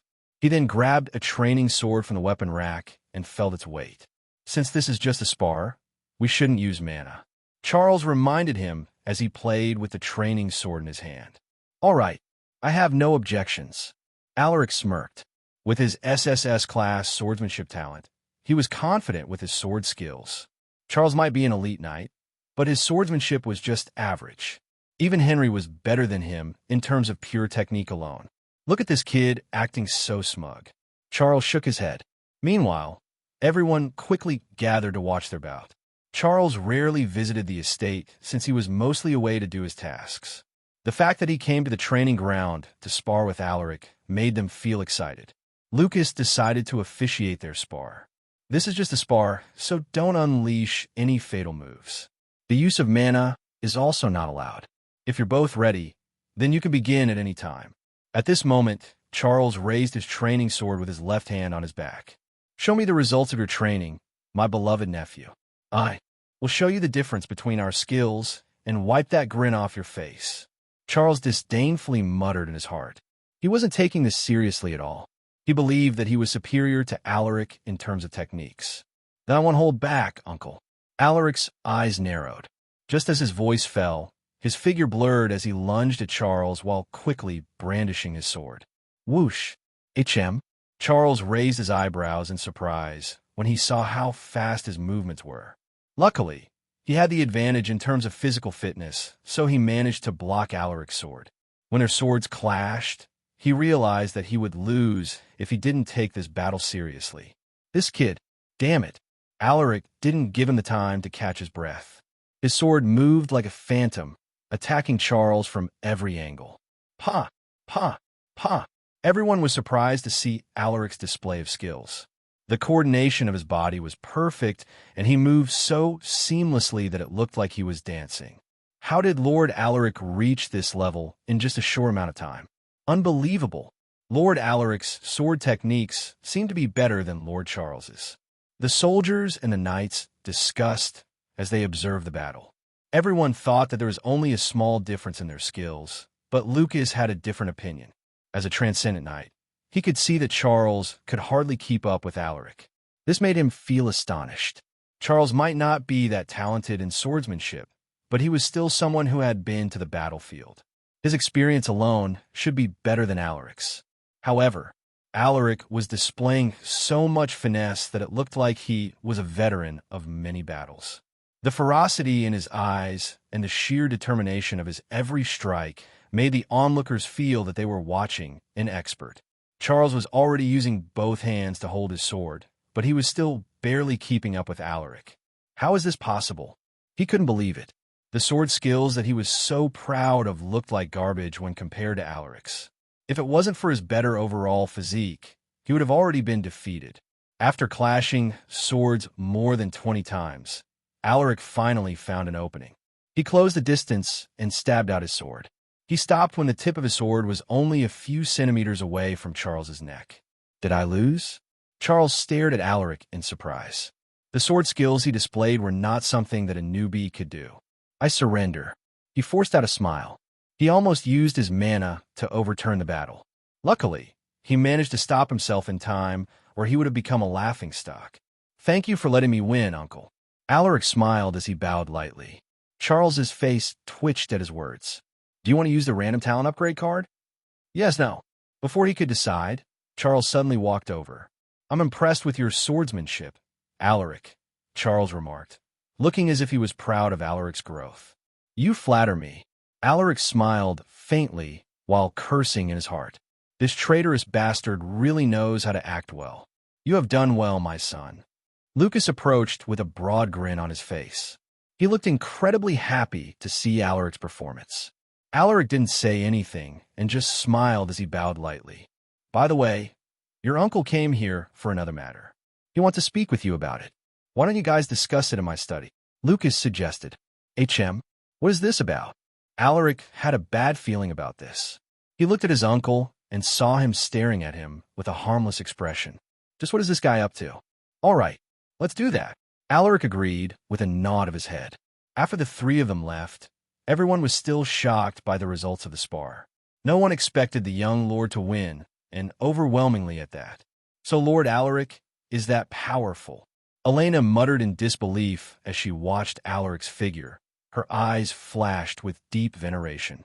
A while later, Lucas brought Alaric and Charles to his study room. After taking their seats, Alaric didn't beat around the bush and asked while looking at Lucas with a stern gaze. What is this all about, father? Lucas sighed and replied, Your uncle heard that we managed to get our hands on some dragontail ferns, so he came here and asked me to give him a few. I told him that I gave you full authority in handling the herbs, so I didn't make a decision. Alaric's face turned dark upon hearing this. So this was his real objective. No wonder he came here earlier when the party will be held tomorrow. This fucking parasite. Alaric glanced coldly at his uncle, but he quickly concealed his anger. Uncle, did my father tell you that it was me who found the dragontail ferns? Charles raised his eyebrows in surprise. Yeah, you did. He couldn't help but look at Lucas for confirmation. Lucas nodded. Seeing this, Charles squinted his eyes. You have really done well this time, my nephew. Since it was you who found the herbs, I won't mistreat you. I will buy it from you for 25 gold coins each. What do you think? Alaric's eyes flashed with uncertainty. Just as he was about to say something, he suddenly realized Charles's intentions. This guy is testing me. It seems like father didn't tell him how many dragontail ferns we have. This bastard must have given that price to trick me into revealing how many stocks we have. What a sly snake. Give me a moment to think. Alaric took a deep breath to calm himself before making a decision. Charles stared at him in amusement. You might be a genius in swordsmanship, but you are still a kid, my dear nephew. Now, let your uncle hear how many dragontail ferns you have. After a moment of contemplation, Alaric raised his head and said, "To tell you the truth, we don't have a lot of dragon tail ferns left. We sold off most of the herbs in different places, so we're only left with a little more than 20 stalks." "You still have more than 20? Charles's eyes flashed with greed the moment he heard this. Meanwhile, Lucas had a different reaction. He stared at Alaric with a hint of surprise and confusion. "I thought we still had several hundred. Why did he lie to his uncle?" Lucas thought deeply, and upon careful consideration, he decided to stay quiet. "That's right. If you want them, I can sell you 15 stalks. The remaining stalks will be given to our knights, so I can't sell them to you. I hope you understand my difficulties, uncle." Alaric revealed a look of regret. While saying those words, he kept an eye on his father to see how he would react. Luckily, it didn't look like Lucas would expose him. "That's fine. I'll take those 15 stalks." Charles didn't even hesitate. "Just where did this kid find so many dragon tail ferns?" "That will be 375 gold coins, uncle." Alaric extended his hand and smirked. Hearing this, Charles laughed while slapping his thigh. "Ha ha, you definitely got this side of yours from your mother. All right, 375 gold coins it is then. I only brought 100 gold coins with me.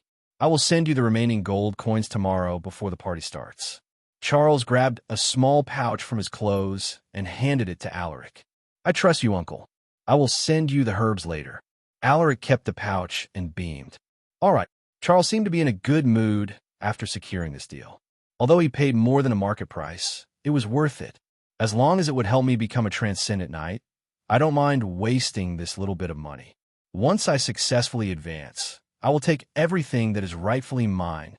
Charles laughed coldly in his heart. After some small talks with his father and uncle, Alaric left and headed back to his room. When he arrived, he immediately opened the system screen with his thoughts. This was one of the things he discovered in the past month. He could control the cyan screen with his thoughts. He could make it appear and disappear if he willed it. "Do you want to use the random talent upgrade card?" "Yes, no." Seeing this, Alaric clicked yes without hesitation. "Congratulations. Your talent, horseback riding D, has been upgraded to horseback riding C. Alaric's silver sword, knight, EXP, 31 out of 500. Potential B. Traits, horseback riding C. Swordsmanship, SSS. Close combat, D. Archery, F. Hunting, E. Tracking, F. Strength, 28+. Stamina, 28+. Agility, 25+. Vitality, 27+. Endurance, 27+. Mana, 13+. Battle points, 460. Stat points, 35. Requirements for next advancement: 500 EXP, 100 in all attributes, and 5,000 battle points. The next day, renowned families from nearby towns and cities came to visit the estate to join the celebration of Alaric's advancement. With the presence of these people, North Pine Town experienced a surge of activity. The streets were packed with tourists, and even merchants who came to sell their goods could be spotted at every turn. The soldiers stationed in the town joined hands with the guards and the knight apprentices of the Silver Sword household to maintain security. Meanwhile, inside House Silver Sword's estate, as the star of today's event, Alaric was dressed in formal attire. At this moment, he was entertaining a few guests when he noticed some familiar faces in the crowd. "They're finally here." "Excuse me." Alaric excused himself and walked toward a certain spot to greet the acquaintances he had seen. "Vince, it's good to see you guys here." Alaric smiled as he greeted them. Vince, who was wearing a blue tunic, jolted in surprise when he heard the familiar voice. "My lord." Behind him were the two sales ladies of the shop, Herline and Criselda. "Greetings, Lord Alaric." The ladies bowed respectfully upon seeing him approaching them. Alaric waved his hand. "How are you guys?" The kids are still learning the production method. They are a bit clumsy, but they are obedient. Vince responded without thinking. Hearing this, Alaric stared at him with a wry smile. "I didn't ask about work-related matters, Vince." "Oh, is that so?" Vince scratched his head. "What about you two?" Alaric stared at Herline and Criselda. Both women had been using the scented soap for some time, and there were obvious changes in their appearance. Their skin had become smoother and more delicate. They also exuded the unique fragrant scent of lilies. "I've been well, my lord. Thank you for your concern," Herline responded coquettishly. Before she used the scented soap, her only asset was her bombshell body. Back then, she had some acne marks on her face, which made her look average. With the frequent use of their products, the acne marks on her face disappeared, making her look more attractive. "I'm doing great," Griselda shyly replied. Just like Herline, her physical appearance had also noticeably improved. Her skin looked healthier and smoother. She also became a bit more confident due to the improvement in her looks. "I'm glad to hear that. It seems like you ladies have been using the scented soap regularly. You look even more beautiful now." Alaric complimented them, which made the two women giggle. He chatted with them for a while before he went to greet William, who had come with a few children from the orphanage. "I'm happy to see you and the children, Sir William." Alaric extended his hand while smiling at the old knight. William grabbed his hand and shook it lightly. "Congratulations on your advancement, my lord." "What young knight? Compared to you, I still have a long way to go." Alaric chuckled. "I'm just a retired knight, my lord. Your future will be even better than mine." The old man responded wholeheartedly. After they exchanged pleasantries, Alaric spoke with the children for quite some time before he went to greet the other guests. By noon, more food was served. Suddenly, a man in his early 20s clapped his hands to gather everyone's attention. "Hello, everyone. I'm Dylan Heinrich, son of Baron Smith Heinrich." Dylan was a tall man with short blonde hair. He looked quite handsome in his leather vest. This man was the son of a baron from a neighboring town called Redunia. Their territory was bigger than North Pine Town, but the military strength of the two households were more or less the same. Everyone, including Alaric, turned their gazes to Dylan, wondering what he wanted to say. "To make this event even more exciting, why don't we hold a small competition between our knights?" Dylan suggested as he searched for a familiar face in the crowd. When he saw Alaric, his gaze stopped, and he gave the latter a friendly nod. "That's a great suggestion. How about we send one knight each to compete?" Charles supported the idea, his eyes flashing with a cunning glint. "What do you think, Lord Lucas?" The crowd looked at the head of the estate to seek his opinion. As the lord of North Pine Town and the host of the banquet, Lucas had the final say in the matter. Looking at everyone's expectant faces, Lucas could only helplessly agree. "Fine. Since everyone is eager to see some competition, I will give you my permission. Thank you for giving your approval, Lord Lucas. I hope you can officiate the competition." Dylan bowed to him. "All right, that's fine by me." Lucas agreed with a nod. "How would you like this competition to proceed?" Lucas asked. Dylan was already prepared to answer this question. "To make things easier, how about we do single combat? Each household will send their knights to compete until only the victor remains." Hearing this, Lucas had no objections. "Sound good. Does everyone agree with this?" He swept his gaze at the crowd. "Yes, fine by me. Let's do that." "I agree." The guests nodded to show their agreement. Lucas walked towards the middle of the banquet hall and announced, "In that case, those who want to join the competition, please send your knights here." The nobles and the martial households who were eager to show off their might immediately sent their knights. The sudden turn of events made the crowd even more excited. Everyone discussed animatedly as they watched the knights step forward one after another. At this moment, there were already 15 knights who had stepped up for the competition. Surprisingly, Dylan Heinrich was one of them. It seems like Lord Dylan is confident in his abilities. Will he be all right against those veteran knights? I think Sir Anthony will win. He has been a knight for decades, and he is the most experienced among the participants. The guests looked at a certain middle-aged knight dressed in leather armor. "My beloved nephew, why don't you join the fun?" A loud voice drifted into everyone's ears. Hearing this, they turned their head and looked at Charles in surprise. What kind of bullshit plan is this guy up to this time? Alaric stared deeply at his uncle. He wants Lord Alaric to join the competition. Didn't he just advance to the knight realm recently? I think it's still too early for him to compete with other knights. Is he that confident with his nephew's skills? Lord Alaric is one of the greatest talents in the Empire, but I don't think he can compete with veteran knights at the moment. There is still a huge gap in experience, and this couldn't be bridged with talent alone. The guests discussed among themselves. Meanwhile, Lucas frowned as he looked at his younger brother. He wondered why he was sending his nephew to compete. As if sensing his gaze, Charles smiled and nodded to him. Alaric stepped forward and spoke. "Since my uncle has already spoken, then I hope everyone doesn't mind if I join." Everyone stared at him in surprise. They couldn't believe that he would actually agree to join the competition. His bravery alone earned their respect. Lucas stared deeply at Alaric. He even won against his uncle, who is an elite knight. Fighting with these knights shouldn't be an issue as long as he is careful. He had seen his son's skill in swordsmanship. Alaric might lack battle experience, but his raw skill alone was already comparable to veteran knights. Lucas clapped his hand and said, "Then let me announce the rules while the participants are changing into their battle gear." The rules of the competition were simple since it wasn't an official one. Use of mana is prohibited. One must not kill or seriously injure their opponent. Failure to comply with this rule will result in immediate execution. If you're incapacitated or admitted defeat, you lose. Does anyone have any objections to the rules I have proposed? Lucas swept his gaze. No one voiced any objection. Good. The single matches will be drawn randomly. To prevent any suspicions of cheating, may I request a volunteer to perform the drawing of lots? Lucas didn't want to be accused of favoring his son, so he made this request to show his impartiality. One of the guests volunteered to draw the lots. A few minutes later, the participants finally received their pairings. Alaric's first opponent was a knight named Cole Woodman.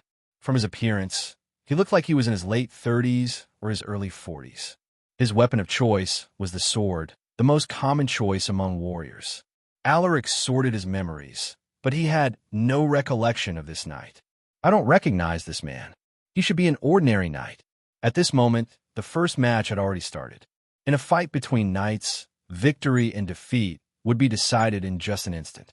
The most important factor in determining the winner was the skill level of the knights. Their ability to react to any situation was also important. Of course, this only applies when the use of mana was not included. The first match concluded in just a few seconds. The next participants stepped up and headed to the center of the banquet hall. The crowd's applause and cheers echoed, filling the entire venue with excitement. Some people even started betting on their favorite participants, which made the atmosphere even more thrilling. As the matches continued, Dylan's turn finally came. The moment he stepped onto the stage, the noble ladies immediately cheered for him. Well, I don't want to admit it, but he is indeed a bit more handsome than me. Alaric was speechless by the amount of attention he was getting from the crowd. Just like most warriors, Dylan was also a sword user, but he had an uncommon choice for a sword. Unlike most people who preferred shorter swords for increased mobility, he was using a two-handed longsword. Despite the longsword's advantage in reach, the average warrior wouldn't use this type of sword because of its weight and strict requirements and skills. Dylan Heinrich. This guy also participated in the Civil War in my past life, but he was already a transcendent knight at that time. Alaric couldn't help but recall a scene when he witnessed Dylan's might on the battlefield. He was riding his mount at that time with his long sword in his hand. With a single swipe of his sword, multiple enemies would be slain. Other than his skill with the long sword, Dylan was also an expert rider. No matter what type of mount, he managed to control them with ease. Alaric was curious to see how the young Dylan would fight. Dylan's opponent was a spear wielder. He was fast and nimble, which made it harder for Dylan to land a decisive blow. While everyone was watching the fight with heated gazes, Dylan suddenly did something that shocked them. He evaded a vertical slash and released a punch that struck his enemy's shoulder, which made the latter stumble and lose his balance. Using this opportunity, Dylan thrust his sword and stopped when his blade was only a few inches away from his opponent's neck. "I admit defeat. You fought well." Dylan sheathed his sword and gave his opponent a salute. As the battle concluded, everyone inside the banquet hall erupted into applause. Dylan's enemy was faster and more nimble, but he still won by using a non-conventional tactic. To some, it might seem unknightly, but on the battlefield, anyone would use every means to survive whatever the method was.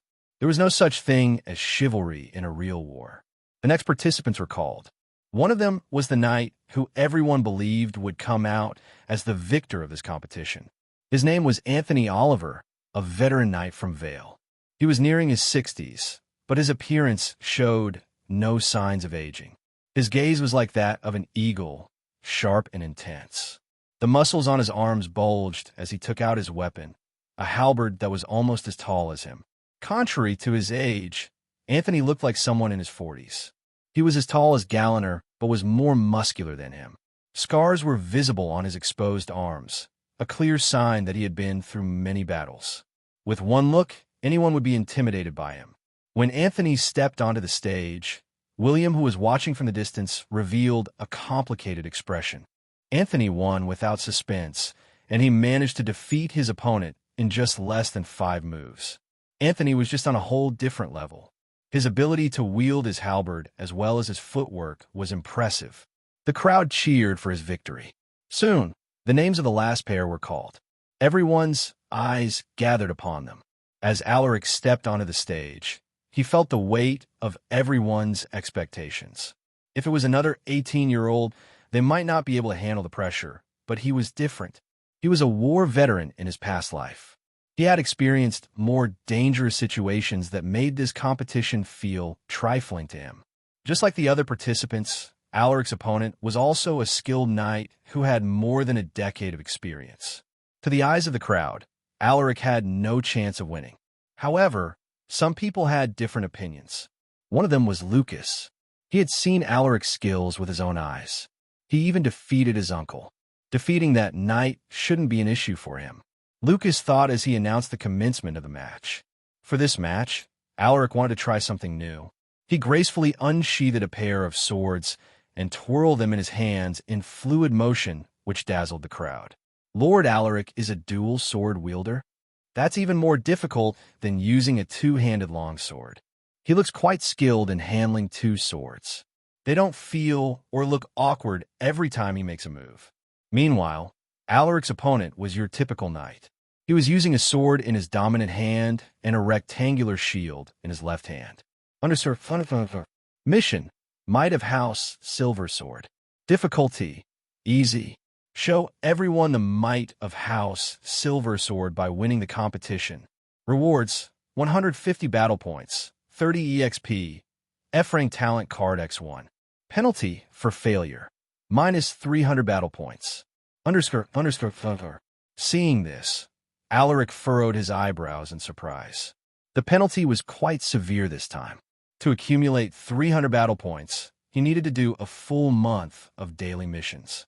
Should I use my stat points to ensure my victory? A thought crossed his mind. At the moment, he still had 35 unallocated stat points. If he used them to increase certain stats, he would have an advantage against knights of the same level. Alaric no longer hesitated. He used up 20 unallocated stat points and distributed them evenly to his agility and strength. Alaric's Silver Sword, Knight, EXP, 31 out of 500. Potential: B. Traits: Horseback Riding, C. Swordsmanship, SSS, Close Combat, D. Archery, F. Hunting, E. Tracking, F. Strength: 38+. Stamina: 28+. Agility: 35+. Vitality: 27+. Endurance: 27+. Mana: 13+. Battle points: 460. Stat points: 15. Requirements for next advancement: 500 EXP, 100 in all attributes, and 5,000 battle points. With the sudden increase in his agility and strength, Alaric felt more confident. At this moment, his opponent suddenly grew impatient and launched a simple probing slash. His sword looked slow in Alaric's eyes. So this is the advantage of having a higher agility. Alaric effortlessly evaded his opponent's sword. He then moved forward in a flash and released a sweep kick. Due to his ghost-like movements, his opponent failed to react in time and lost his footing, stumbling over as he tried to regain his balance. Alaric didn't waste any time and brandished his sword, cleaving it down after a 180-degree spin in midair. His opponent realized his intention and immediately raised his shield as he stumbled backward. As soon as Alaric's sword came in contact with his shield, A powerful force pushed the knight back, throwing him to the ground. What a powerful force! The knight was stunned by the force behind Alaric's sword. Just as he was about to stand up, he sensed a cold sensation on his neck. He looked down and saw Alaric's sword pressing on his neck. Seeing this, he smiled bitterly. I concede. Alaric sheathed his swords and helped the man stand up. It was a good fight. The knight bowed to him and left. The crowd couldn't believe their eyes. A young knight who had only advanced a week ago actually managed to defeat an experienced knight in such an overwhelming fashion. Unbelievable. No wonder Lord Charles confidently told Lord Alaric to join the competition. I have never seen someone so proficient in dual sword wielding. Lord Alaric looked so graceful in that battle. Amazing. Alaric's acquaintances were also shocked by his display of skills, especially Rasmus, who was currently watching the competition together with William and the children from the orphanage. So Lord Alaric is this powerful. Rasmus's eyes flashed with admiration. You have followed a great man, Rasmus. You should learn from him. William muttered as he patted his shoulder. The old knight was similarly stunned. He never expected the young knight to be that powerful. Yes, Grandpa. Rasmus clenched his hands with a determined look. Meanwhile, Charles was fuming after the battle concluded. Alaric's swordsmanship was becoming more and more unfathomable in his eyes, and even an elite knight like him felt threatened. He wanted Alaric to join the competition and have him face defeat at the hands of the experienced knights. However, things happened beyond his expectations. So his victory against me wasn't a mere fluke. He realized at that moment that he had severely underestimated his nephew. No, the competition isn't over yet. That old man, Anthony, and that gigolo, Dylan, are still there. They should be able to beat that brat. With Alaric's victory, the first round of the competition finally ended. Another person was called in to draw the lots for the next round of the competition. This time, only 8 participants remained. Each of them was a knight of a higher caliber. Among them, Alaric and Dylan were young, while the remaining 6 had more than a decade of experience. A moment later, the results of the drawing of lots were revealed. The guests' enthusiasm intensified after the pairings for the second round were announced. More people joined in the betting of the candidates, which caused the entire venue to shake with excitement. For the first match of the second round, Alaric's silver sword and Lucas announced the first matchup, and the crowd immediately cheered in excitement. In a strength-centric nation like the Astanian Empire, everyone loved to watch the knights fight. It was like a tradition to them. The imperial family even established a battle coliseum where the most powerful knights in the kingdom fought in a formal match to decide who was the strongest. That was how the Astanian Dragon leaderboard was created, a list that ranks the most powerful in the empire. Other than the glory of having their names etched on the leaderboard, the rankers also annually receive generous reward from the imperial family to keep them motivated. The higher their rank, the more generous their rewards will be. For these reasons, many aspiring warriors from all over the empire wish to one day see their names on the leaderboard. That was how special the Astanian Dragon leaderboard was. At this moment, if you want to rest, I can give you a few minutes. I don't want to fight an exhausted opponent. Alaric stared at his opponent in surprise. He didn't expect to hear these words from him. This guy is a true knight. Alaric stared at him deeply. Knights like him are always the first ones to die on the battlefield. Alaric respected their discipline and their strict mentality. He was just like them in his past life, but he started changing when he experienced the cruelty of war. I'm fine. We can start our fight now. Alaric unsheathed his swords to reveal his intentions. Seeing this, his opponent no longer hesitated and took out his weapon, a sword with average length. In their first clash, Alaric could tell that this guy was much better than his first opponent. He was more versatile and quicker to react. This guy should be on the same level as Aldrin. Alaric thought to himself. He didn't let the battle drag on and ended it in less than 10 moves. Alaric's victory no longer came as a surprise considering how he had won his first match. More and more people cheered for him. Even those who were skeptical about his skills no longer doubted him. 2 successive victories against experienced knights wasn't a mere coincidence. At this point, Anyone could tell that Alaric was no ordinary knight, even though he had only recently advanced. For the next match, it was Anthony's turn. His opponent was also a great fighter, but his skills still fell short against a much better Anthony. The battle ended with Anthony's victory. In the third match, the person who won was not a knight from any household, but a veteran mercenary who had some fame in Vale. For the last match, it was finally Dylan's turn. He was one of the crowd favorite. The moment he stepped on the stage, the guests were fired up. For this battle, he didn't win as easily as he did in the first round. It wasn't because he was weak, his opponent was just strong.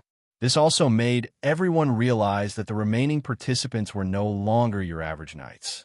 The second round concluded with Dylan's difficult victory. Another person was called to draw the lots for the final four. When the matchups were announced, everyone was bubbling with excitement.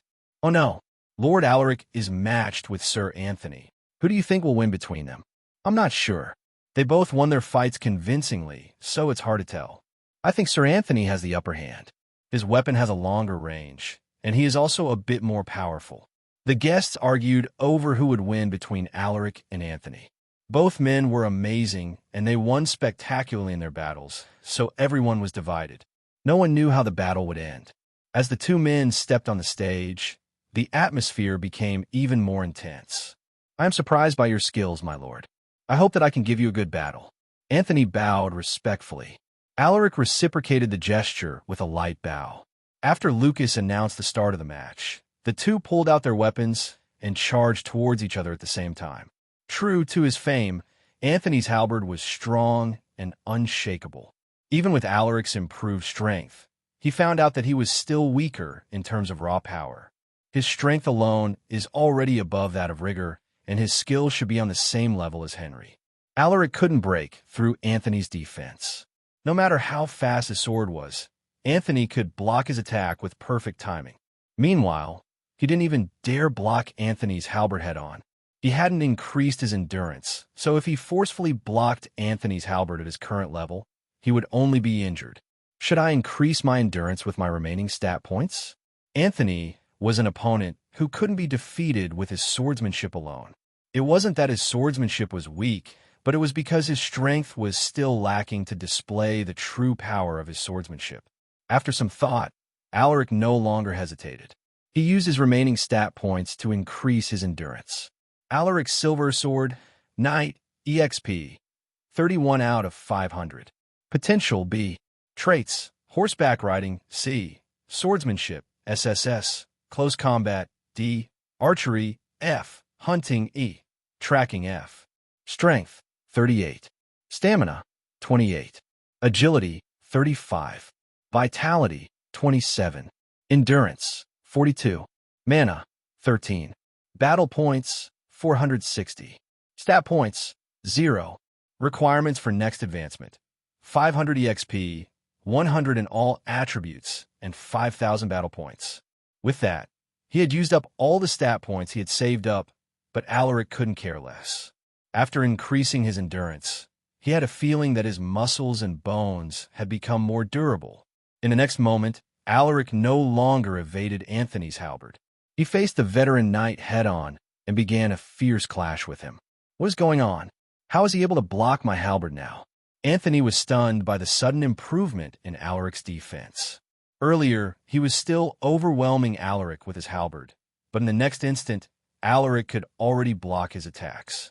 Meanwhile, Alaric could also sense the huge change. His arms no longer felt like they were tearing apart every time their weapons clashed. He could now withstand the powerful blow of Anthony's halberd. I can win this. Normally, a fight between knights would conclude in just a few moves, but there were cases when the battle dragged on because of the amazing skills of the two fighters. At this moment, Alaric and Anthony had already clashed more than 20 times, and there was still no clear indication of who would come out as the victor. The crowd watched with bated breath as the two knights fought. It was a battle unlike any other. Is Lord Alaric really a new knight? One of the guests murmured with a face full of disbelief. A few people heard him, but no one was in the mood to reply. They were all so shocked by the ongoing battle that they were unable to respond. Anthony Oliver was a knight of Vale. He had decades of experience, and this cemented his reputation as one of the most powerful knights in the surrounding cities. However, he found himself struggling to win against a newly advanced knight, and this made him feel utterly confounded. Just what kind of son did Baron Lucas raise? The more he fought with Alaric, the more stunned he became. Alaric didn't fight like the newbie everyone thought he was. He was like a seasoned veteran who had fought countless battles, but the most impressive thing about him was his swordsmanship. Alaric's every move was calculated, and there were no extra movements. He wasn't even trying to be flashy, but he moved with such elegance that it almost looked like he was doing a performance. What a dazzling swordsmanship! Anthony had never seen something like this before. It was beautiful and dreadful at the same time. As the battle continued, Anthony's stamina was starting to decline. His halberd was getting heavier and heavier. "I'm getting old." Anthony lowered his halberd and muttered while lightly shaking his head. "I concede." No one expected him to surrender in the middle of the fight, but the crowd accepted the result. Alaric's abilities had surpassed their expectations. It wouldn't even be an exaggeration to say that he was unrivaled among knights. "Thank you, my lord. It was a good fight. Unfortunately, I'm already too old to give you a satisfactory battle." Anthony gave a snappy knight salute. Alaric sheathed his swords and returned the salute. "What are you saying, Sir Anthony? If we were to use mana, I would have no chance to defeat you. I have learned a lot from this battle."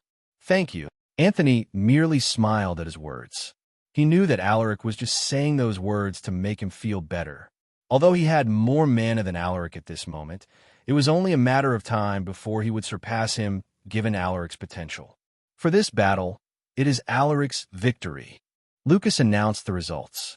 The venue shook with excitement after his announcement. "Holy shit, he actually won. Ha ha, I didn't bet on the wrong person. I knew Lord Alaric could do it. My precious gold coins are gone now."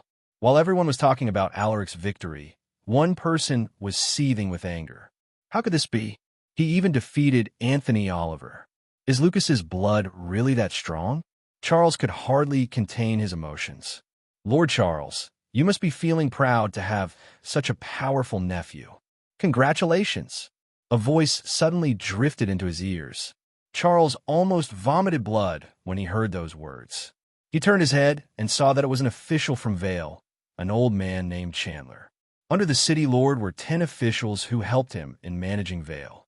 Chandler was the oldest official among the 10, and he had already served 3 city lords. As arrogant as he was, Charles didn't dare provoke this old man, so he could only swallow his anger. "Am I so obvious, Sir Chandler?" He forced out a smile. The old official chuckled as he stroked his beard. "No wonder you suggested for him to join the competition. I thought you just wanted him to gain some experience. I never expected that Lord Alaric was such a skillful swordsman." "Ha ha, but of course. Whose nephew do you think he is?" Charles laughed. He used the chance to strike up a conversation with the old man.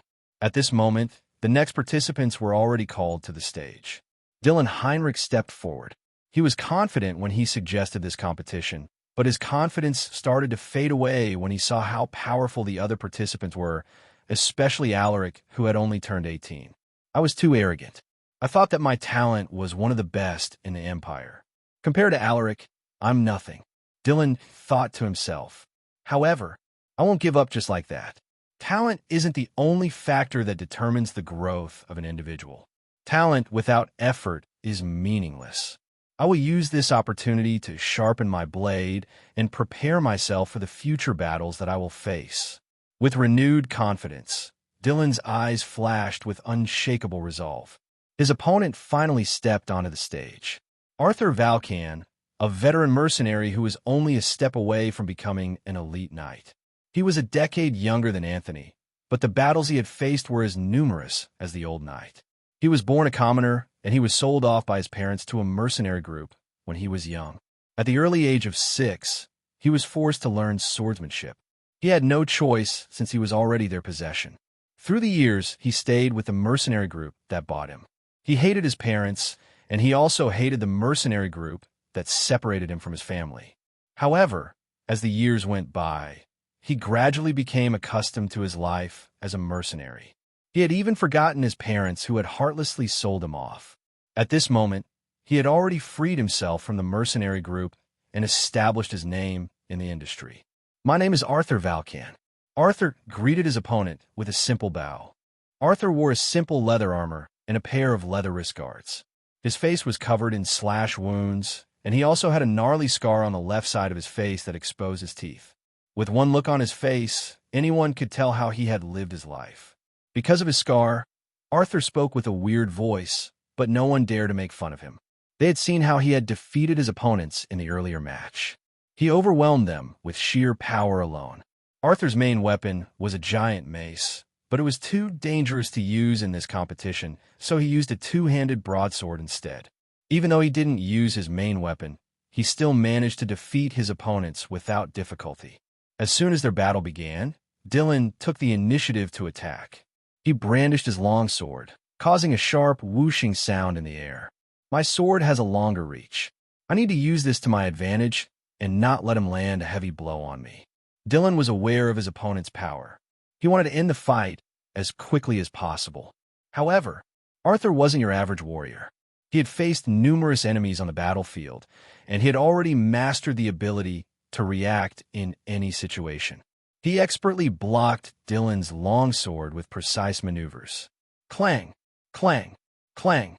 The latter's longsword couldn't even touch Arthur's armor. Arthur was like a mountain, steady and firm. No matter how hard Dylan pushed his sword, he couldn't force Arthur to take a step back. In the end, Arthur capitalized on Dylan's decreasing momentum to make a counterattack. After less than 10 moves, Dylan was forced to concede. Who would have thought that a mercenary would actually progress this far? I can't believe he defeated Lord Dylan in such a manner. It didn't even look like he struggled in that fight. Lord Dylan is still young. He has plenty of time to train. So the final battle is between Lord Alaric and Sir Arthur. Who do you guys think will win? Arthur was given some time to rest before the final match against Alaric. In the meantime, the guests started betting on their favorite participants, making the banquet hall boisterous and entertaining. At this moment, Alaric was drinking a glass of water he got from Elena. "Good luck, my lord. Please do your best on your next battle." The little girl cheered for him. Alaric smiled upon hearing her words. "I will." A few moments later, the two remaining participants were finally called up. Alaric stared at Arthur. "Arthur Valcan. This man died during the orc invasion in my past life. He was hired by Vale to support the city's soldiers in fighting the orcs. He fought bravely against those monsters without retreating. Unfortunately, he encountered an elite orc warrior and was killed in that battle. The orc invasion was an event that would happen a few years from now. When this happened in his past life, Lucas was already dead, and it was Alaric who lent support to Vale in stopping the orcs. At that time, Alaric had only become a knight, so his contribution in that battle was minimal. In the end, Vale managed to repel the orc army with the support of the neighboring cities and towns. It was one of the major battles that he had participated in before the Civil War. "I have heard a lot about you, Sir Arthur. You managed to become that strong despite the difficulties you had faced in your life. I admire you." Alaric spoke with a sincere tone. Arthur was taken aback by his words.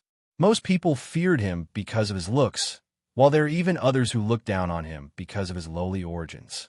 It was the first time he heard someone express admiration for him. "Don't expect me to go easy on you because of those words," he muttered while staring deeply at the young knight. When he first heard about Alaric's advancement, he was filled with envy and curiosity. He was envious of Alaric's family, who had always supported their son's growth. He was also curious about Alaric, who was believed to have a talent that was on par with the Emperor's. Now that he had seen him, he realized that Alaric was more approachable than he had imagined. He was respectful and friendly, unlike most noble heirs he had known. Alaric chuckled at his words. "I will be honored to fight you at your best," he muttered. After exchanging some words, the two went into battle position. Soon, the two moved at the same time and clashed. Clang, clang. The loud collision of their weapons echoed within the banquet hall. When they clashed, Arthur finally realized why a knight with decades of experience like Anthony was defeated at the hands of Alaric. No wonder he won against Sir Anthony. What a fearsome swordsmanship. Now that he had experienced it for himself, he found out the horror of Alaric's swordsmanship. It was beautiful, precise, and strong. He thought that he would be able to overwhelm Alaric with his brute force, but the guy always managed to deflect or block his broadsword without showing any signs of difficulty. How is he so strong at this age? Meanwhile, Alaric was enjoying their battle. There is no technique behind his sword, just pure brute force. His fighting style is just like his personality, simple and fierce. I want this guy. Alaric had a strong desire to have Arthur in the household. It wasn't just because of his skills, but also because of his honest personality. He might be old, but age won't stop someone's potential, especially someone like Arthur who has a firm and determined heart. If I defeat you here, please work for me. Alaric didn't hesitate to voice out his intentions. Arthur raised his eyebrows upon hearing his words. Then you better give it your all, my lord. I need to end this soon before I run out of stamina. Arthur was starting to accumulate fatigue after the repeated clashes with Alaric. The latter was fast and crafty. He had to stay alert at all times to block Alaric's attacks. One mistake and the fight would be over. Without the help of mana, I can't hold on to this weapon for very long. He was using a two-handed broadsword which was almost 10 kilograms in weight. Normally, he would use mana to lessen the pressure on his arms, but he couldn't use mana in this competition. He wouldn't be able to wield a heavy weapon like this for a long time with just pure strength alone. Beads of sweat trickled down his face as he looked at Alaric, who was still full of energy. How is he not tired after moving around like that? How I wish to be young again. As the battle continued, Arthur's movements became sluggish, and he could hardly block Alaric's swords. I can still fight. Arthur's eyes flashed with determination.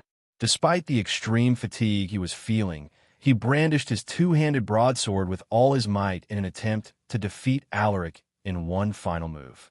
Seeing this, Alaric wasn't flustered. He could see the trajectory of Arthur's sword because it was moving so slowly in his eyes. I can evade this if I want to, but I don't want to win in that manner. I have to thoroughly defeat him. As he thought of this, Alaric lunged forward and spun twice in midair to gain momentum. He then cleaved down both swords to meet Arthur's broadsword. Clang! A violent clanging sound echoed as their weapons clashed. Crack! Suddenly, a crack appeared on Arthur's broadsword. In the next moment, the blade of his sword broke apart. Alaric immediately stopped his sword before it touched Arthur's body. Mission complete. You received 150 battle points, 30 EXP, and F-rank talent card X1. The cheering of the crowd fell on deaf ears as the cyan screen appeared in front of him. Do you want to use the F-rank talent card? Yes, no. Upon seeing this, Alaric clicked, yes, out of habit. You've awakened the F-rank 6th sense talent. Alaric's silver sword, knight, EXP, 61 out of 500. Potential B. Traits: horseback riding, C. Swordsmanship, SSS. Close combat, D. Archery, F. Hunting, E. Tracking, F. Sixth sense, F. Strength, 38. Stamina, 28. Agility, 35. Vitality, 27. Endurance, 42. Mana, 13. Battle points, 610. Stat points, 0. Requirements for next advancement: 500 EXP, 100 in all attributes, and 5,000 battle points. He gained another talent, but he was unsure what it was for. I'll deal with this later, he thought as he closed the cyan screen with a thought. He then searched for Arthur from the crowd and saw him walking away with a regretful expression. Alaric immediately chased after him. Sir Arthur, he called out to the mercenary. Arthur stopped in his tracks and turned his head. What can I do for you, my lord? I'm serious about my invitation earlier. Please stay after the banquet. I'd like to speak with you. Alaric stated without hesitation. Arthur shook his head. I'm just an old knight, my lord. I've already exhausted my potential. I might be powerful among knights, but that's already my limit. I'm afraid that I will have to disappoint you. He sounded downcast when he uttered those words. Hearing this, Alaric smiled faintly. Sir Arthur, it's too early for you to give up on reaching a higher level. I believe in your potential. Please give me a chance to speak with you after the celebration. He didn't want to give up on this man. Arthur was being held back by his inferiority complex and his lack of resources. Once this would be addressed, advancing to the next level wasn't impossible. Arthur felt the sincerity in his words. He also felt something light up from deep within him when he stared at Alaric's eyes. After a moment of silence, Arthur finally nodded. "All right, I will spare some time to chat with you, my lord." "Great. I can't wait." Alaric beamed after getting him to accept his invitation. Now he just needed to convince him. The celebration continued after the unofficial competition between the knights, and everyone congratulated Alaric for his victory. Most of the guests expressed their desire to marry off their daughters to Alaric, but Lucas gave them a vague answer. He didn't want to force his son into an arranged marriage. He felt that it would hinder Alaric's potential and affect his mental health. Lucas didn't want to see that happen. At this moment, Alaric was chatting with someone when he noticed Anthony Oliver walking in William's direction. "Excuse me." Alaric immediately excused himself and went to see the situation. As soon as he got closer, he saw Anthony giving William a respectful salute. "Greetings, Commander William." Alaric's eyes widened when he heard his words. "Is Sir William the former commander of Vale's armed forces?" William waved his hand and shook his head. "What are you talking about? I have already retired. I'm no longer your commander." "That's true, but I would feel wrong if I didn't greet you like this, sir." Anthony sighed to himself upon seeing William's aged face. There wasn't a semblance of the glorious commander that he once was. "It's all in the past. I'm just an ordinary old man now." William muttered with a forced smile. As he approached them, Alaric could feel the pain and the regret in the old man's eyes. "I haven't given up on searching for dragon-tail ferns, sir. Just wait a bit more. I only need a few more stalks to have enough for your advancement." Anthony spoke with a resolute gaze. "Ahem." Alaric faked a cough and said, "I'm sorry. I overheard your conversation." "Lord Alaric." "My lord." Anthony and the old man stared at him in surprise. "Talk about the timing of his arrival. I might be able to help you with this matter." Alaric smiled as he uttered those words. "Are you speaking the truth, my lord?" Anthony was agitated by his words. William's declining health has been a great concern for him. As his former subordinate, he didn't want to see his commander suffer quietly after his long service. Alaric nodded. "But before that, can you explain what's going on? This is the first time I've heard of this." He hadn't heard about William in his past life. This means that the old man had most likely perished without finding a solution to his problem. Anthony didn't speak right away. He looked at the old man to seek his opinion. It was only when William nodded his head did Anthony replied. "It's a long story, so I'll make it short. Sir William failed to advance in the Transcendent Knight realm, and this caused him to be significantly injured. The only way to heal him is for him to successfully advance, but this attempt would require a lot of dragon-tail ferns." Hearing this, Alaric rubbed his chin thoughtfully. "How many stalks do you need exactly?" "We need around 15 stalks, but even with that much, it's still not guaranteed," Anthony responded in a heavy tone. 15 stalks. Alaric thought that the old man would need more. It seems like he had underestimated the efficacy of the herb. Anthony nodded. "I already have 7 stalks with me, so I'm only lacking 8 to collect 15. Just forget about it. Dragon-tail ferns are not easy to find, and just one stalk is worth around 15 to 20 gold coins, or possibly even more." William shook his head and sighed. "I see. Sir William just needs dragon-tail ferns, right?" Alaric smiled all of a sudden. Seeing his expression, Anthony's eyes flashed with hope. "Could it be? You have some dragon-tail ferns, my lord?" William stared at Alaric in surprise. Even for a noble household, such herbs were rare and hard to find. Alaric nodded. "We managed to acquire some stalks, and I have more than what you need." "Is that true?" Anthony wanted to inquire further, but William stopped him with a raise of his hand. "What do you want in return, my lord? I don't think you were giving them for free." William asked with narrowed eyes. He had already negotiated once with Alaric, so he had some degree of understanding about him. Alaric's smile deepened. William was truly a perceptive man. The old man understood his intentions without an explanation. "As you both know, dragon-tail ferns are strategic resources. Every household would only use them for their people. House Silversword is just a small barony, but we also need the herb to help our knights advance and increase their mana. If I offer the herbs to you, we would lose a substantial portion of our stock, and it might even affect our knight's advancement and mana training. If Sir William promises to work for me, I won't just give you 15 stocks. I will offer you 20 to help you in your advancement. Alaric calmly stated his intention. This was an elite knight who had a chance of advancing to the next realm. 20 stocks might be a lot, but so what? A transcendent knight was worth more than 20 stalks of dragon-tail ferns. In the household, only his father was a transcendent knight. If he managed to get William to serve him, the household would gain a powerful warrior. Anthony's eyes widened upon hearing his words. That's not possible. William shook his head. I have already promised my wife that I will never return to that kind of life. I'm sorry to disappoint you, my lord, but I have to decline your offer. William firmly rejected it with a calm look.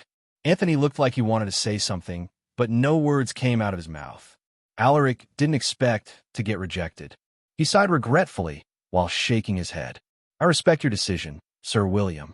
It was insensitive of me to take advantage of your predicament. I will deliver the 15 stocks to you after the banquet. Please forgive me. Excuse me. He then bowed to the two old knights and left without looking back. It was a bit regretful, but he couldn't force the matter. He didn't want to destroy his relationship with the orphanage because of his greed, so he decisively took a step back. Looking at Alaric's back, the two old knights were silent for a moment. Did he just say that he will deliver 15 stocks to you after the banquet? Anthony muttered as if he couldn't believe his ears. That's what he said. William shrugged. He never thought that Alaric would give up just like that. We will know if he is speaking the truth. I'll stay here and wait with you. For Anthony, this was a chance that he didn't want to pass up. At this moment, Rasmus, who was dressed comfortably, approached. Grandpa, I saw you guys talking with Lord Alaric. What did you guys talk about? Rasmus asked with a curious look. William glared at him, making the teen shrink his neck in fear. The celebration resumed until evening, and another activity was held to entertain the guest. A famous troupe was invited for the evening activity. It was a group that had recently become famous in the neighboring cities. As soon as they stepped on the stage, the guests watched their performances with great attention. Dad really prepared a lot for this celebration.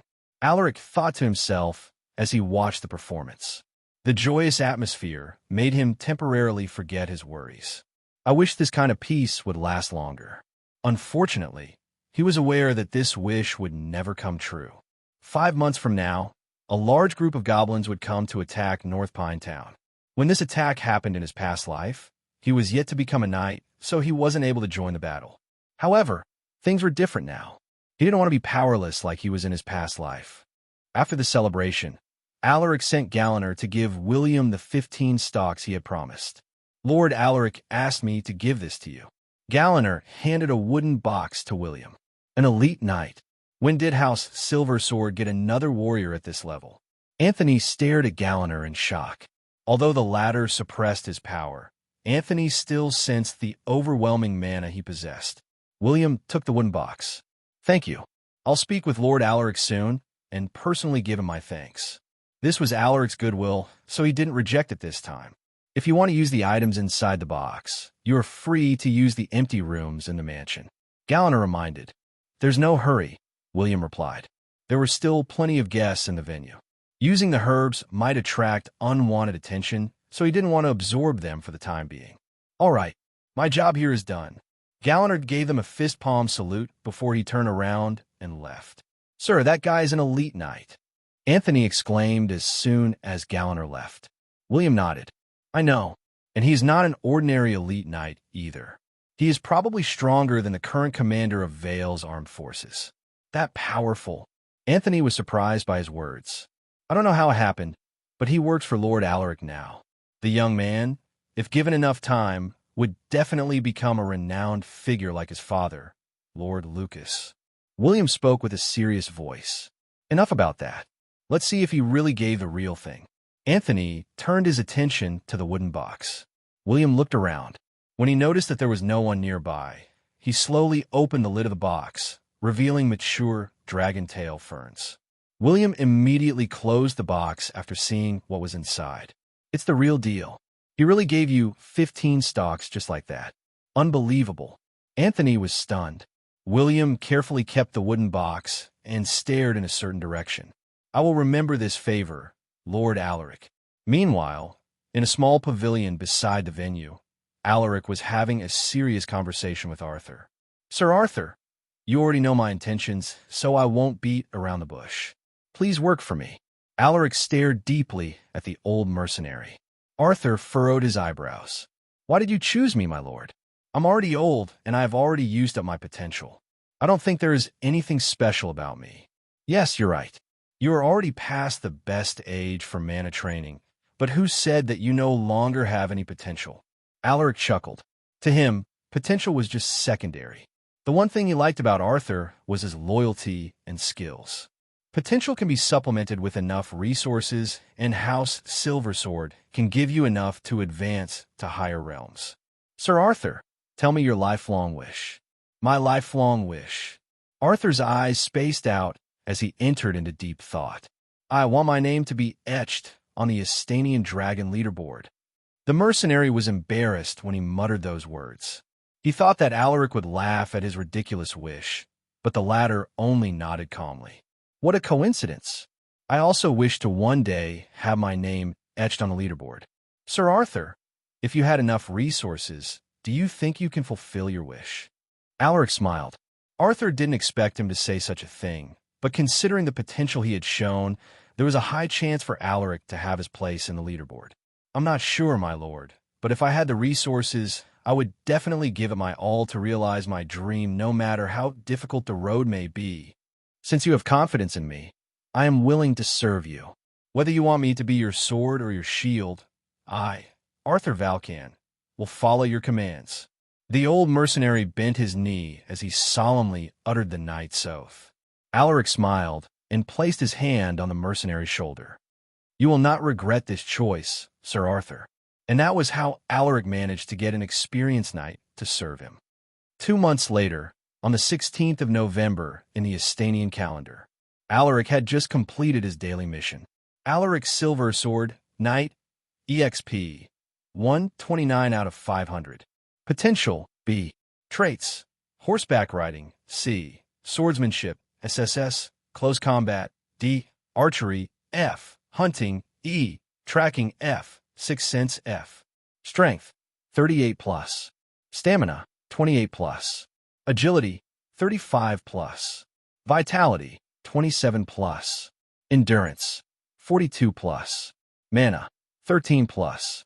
Battle points, 1290. Stat points, 68.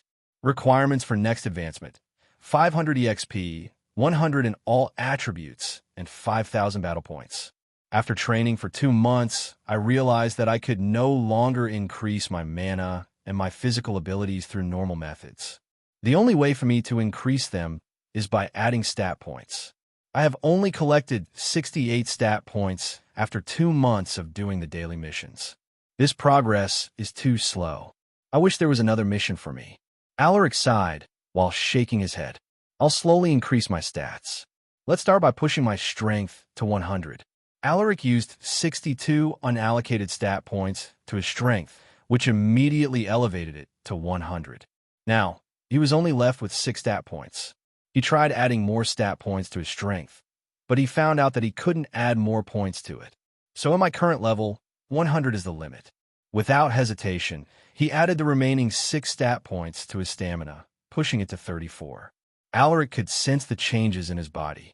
Without even checking it, he could tell that his muscles and bones had undergone massive changes. So this is how it feels like to max out my strength. I think I can even smash through a thick wall with a single punch. Alaric thought as he looked at his clenched fist. Suddenly, he noticed a servant running towards him with an urgent look. My lord. Alaric raised his eyebrows. What is it? The servant took a moment to catch his breath before he responded. Our soldiers discovered something in the evergreen forest. Alaric narrowed his eyes. Have you told the Baron about this? Yes, my lord. His lordship is already on his way to the evergreen forest. The servant replied cautiously. Alaric didn't waste any time. He immediately gathered his men and brought them to the evergreen forest. Galliner was currently guarding the soap shop in Vale, so he only took Arthur and some night apprentices.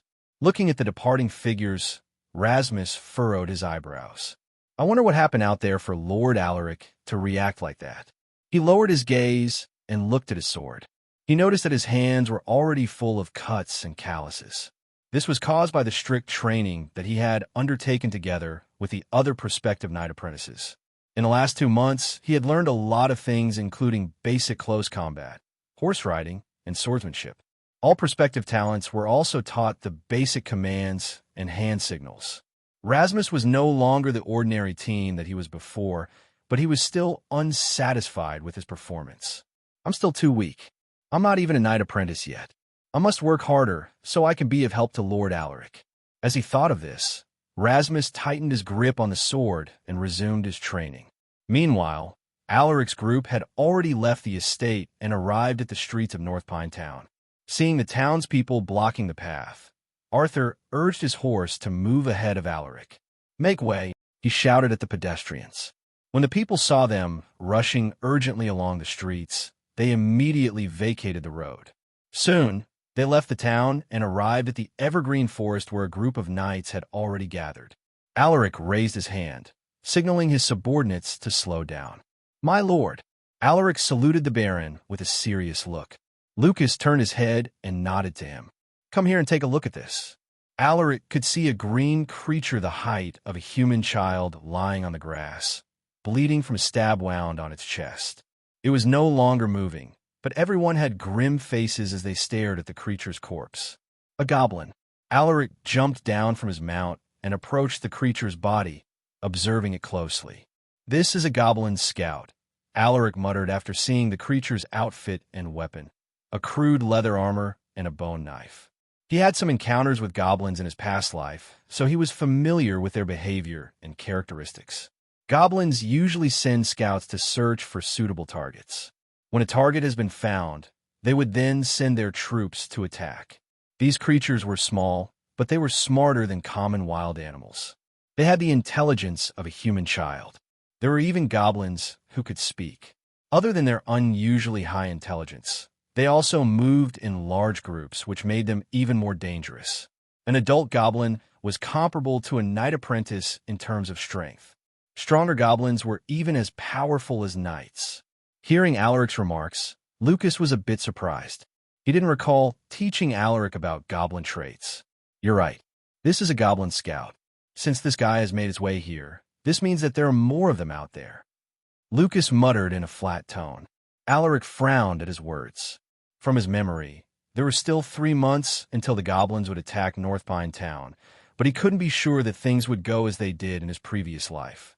"My lord, we need to form a search party to look for traces of goblin tribes near the town," Alaric suggested while facing the baron. Lucas raised an eyebrow. "Why? Do you think the goblins would come to attack the town?"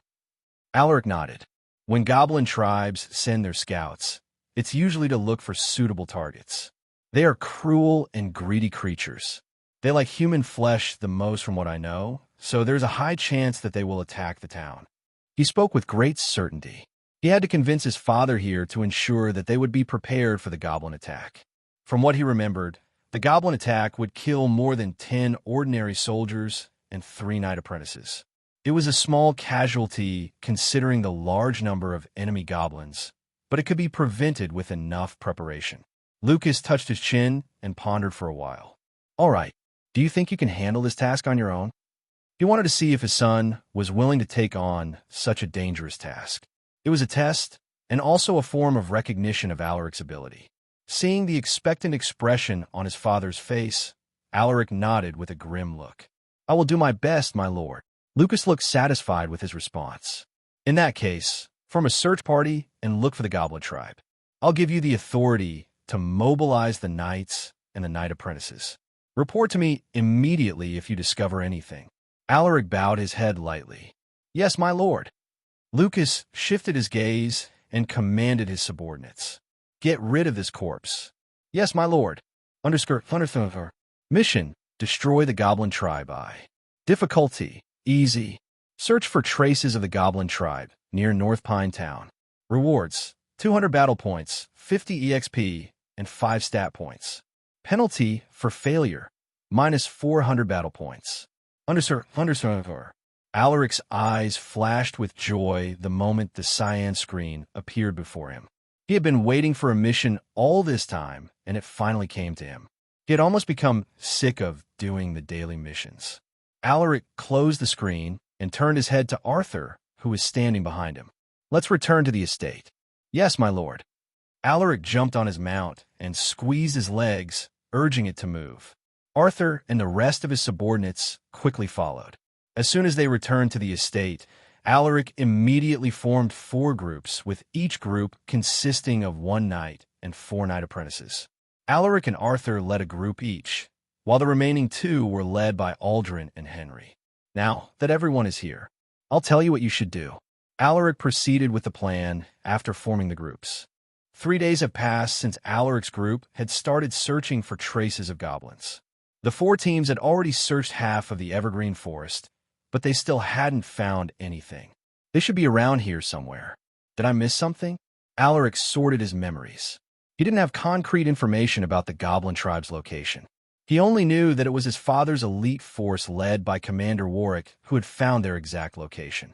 Do I really need to invite Sir Warwick to join the search?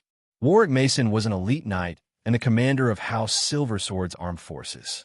He was also Lucas's right-hand man and his most trusted confidant. Without Lucas's approval, even Alaric wouldn't be able to command Warwick to move. That was how special his position was in the household. Meanwhile, in a different part of the forest, Henry discovered some unusual tracks on the ground. Henry crouched and inspected the tracks closely. These aren't traces of wild animals. His eyes narrowed into slits. It must be them. Henry stood up and made a whistling sound to call his scattered subordinates. A moment later, 4 knight apprentices dressed in leather armor appeared and gathered before him. Looking at them, Henry pointed at the tracks he found and said, "I think we found our target." The 4 knight apprentices raised their eyebrows in surprise. They lowered their gazes and observed the traces on the ground. They weren't professional hunters, but even they could tell that these weren't animal tracks. "What should we do, sir?" one of the knight apprentices asked in a low voice. Henry's expression turned serious as he responded, "From this moment, we need to move as a group. Follow me closely and make sure not to make a sound. We have to ascertain the location of the goblin tribe before we report back to Lord Alaric." "Yes, sir. Let's go." Henry led his team to follow the traces. They moved carefully and silently, ensuring that no creatures would be alerted. 20 minutes later, they arrived at a more secluded part of the evergreen forest. The trees here were taller, and their leaves were denser, making it hard for sunlight to pass through. The lack of sunlight made it difficult for smaller plants to thrive.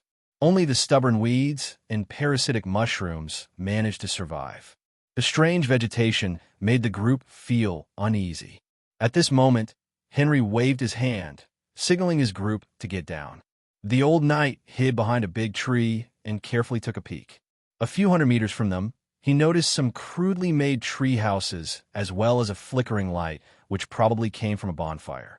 Henry made another hand gesture to his team, informing them about what he saw. The knight apprentices cautiously stuck their head out to confirm this. "I'm positive this is the goblin tribe that we are looking for," Henry whispered with certainty. "Should we do more investigations, sir?" Hearing this, Henry shook his head. "No. If we go further, they might discover us. We don't want to alert those guys. Doing more observations would only endanger the team, especially considering that there were only 5 of them with 4 being knight apprentices. Once they were discovered, they would have to fight the entire goblin tribe, which was no different than death sentence." The 4 knight apprentices became silent. "Let's go back and report what we saw here to Lord Alaric," Henry decisively instructed the team. "Yes, sir." Alaric returned to the estate with a gloomy look on his face. His team scoured their designated areas, but they found no evidence of goblin activity. "It's already the 3rd day, but we still haven't found any clue." While he was grumbling at their terrible luck, he suddenly noticed another team entering the estate. "My lord, we found the goblins' camp," Henry reported after greeting him with a salute. Hearing this, Alaric was pleasantly surprised. "Really? Where is it?" Henry took out a map of the evergreen forest and pointed at a certain location. We found their camp here. We didn't make detailed observations since there is a high chance that they would be alerted. Alaric stared closely at the map and furrowed his eyebrows. It was in the northeastern part of the forest where the evergreens were overgrown and the number of parasitic plants was aplenty. No wonder we weren't able to find them.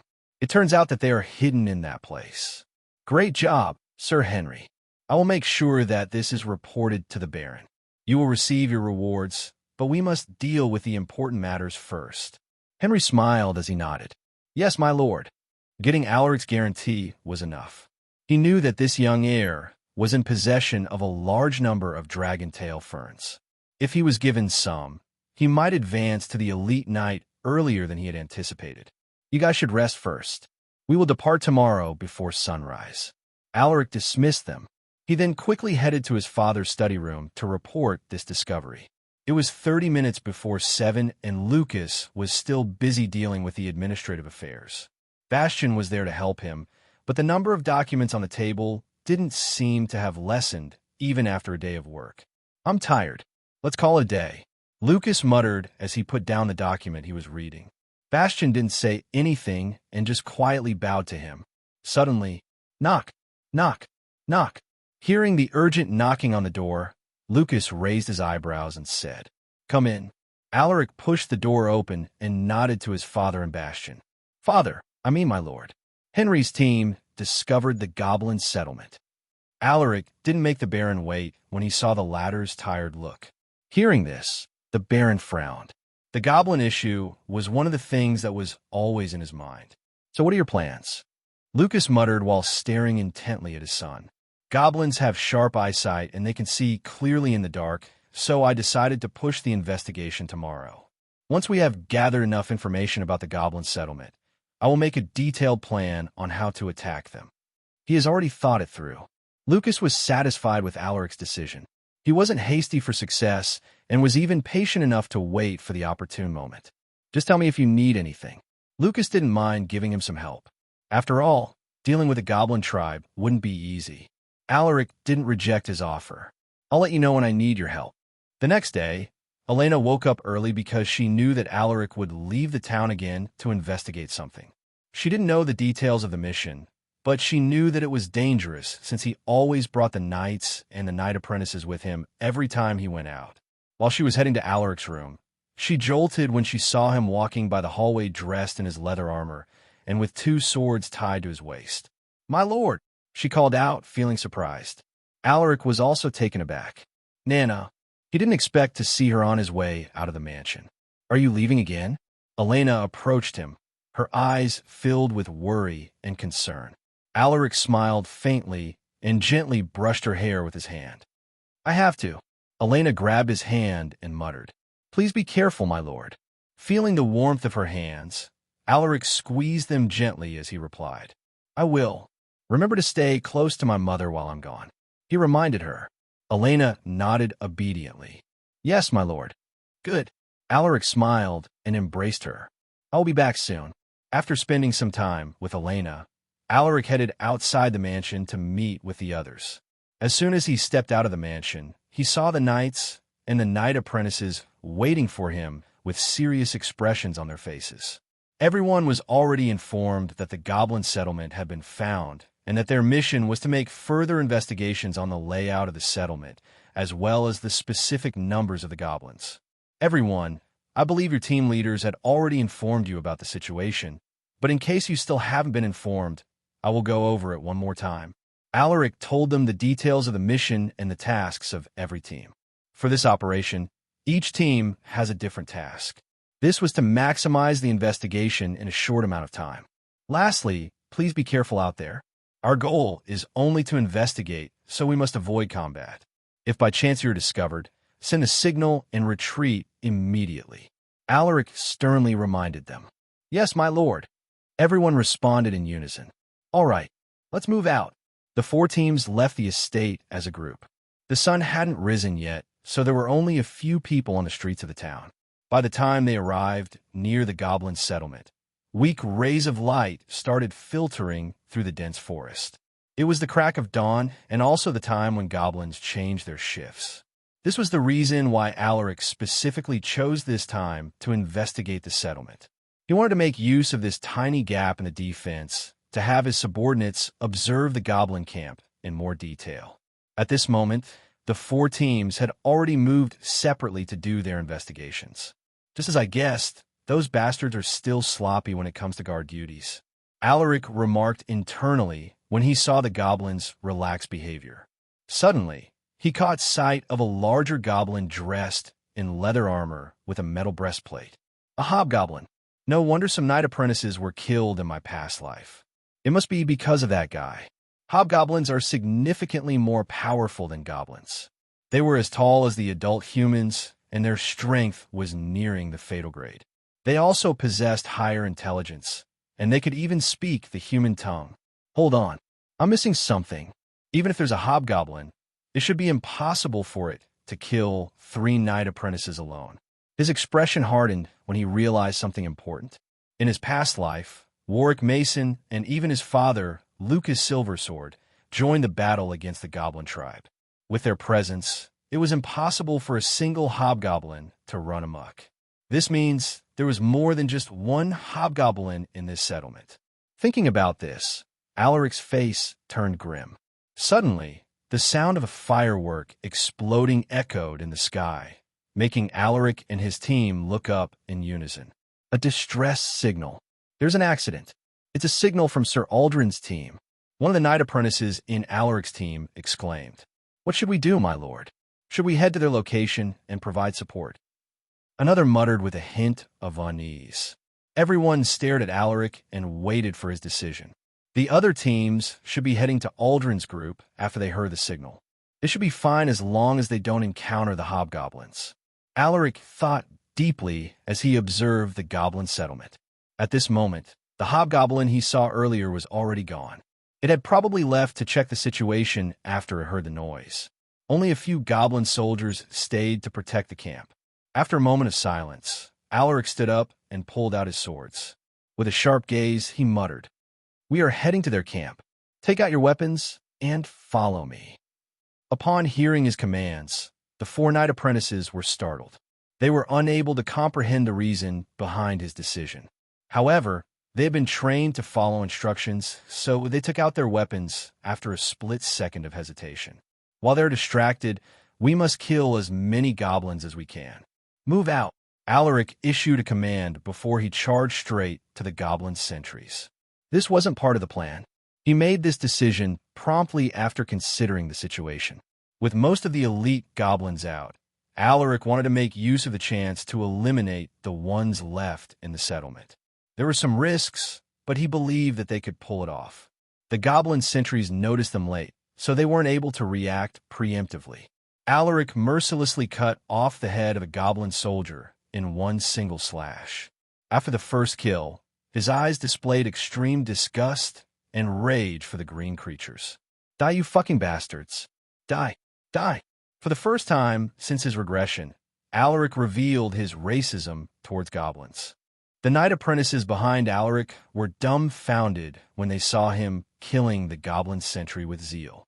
The stoic image that he had imprinted upon them took a massive hit, and they almost thought that this wasn't Alaric, but an entirely different person. The sudden change in his expression and behavior was so abrupt that they had no time to comprehend what was happening. While the knight apprentices were still reeling in shock, Alaric had already lunged at the second goblin.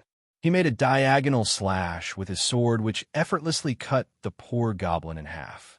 Whoosh! Thud! Eek! The remaining goblin sentries stared at the crazed human with fear.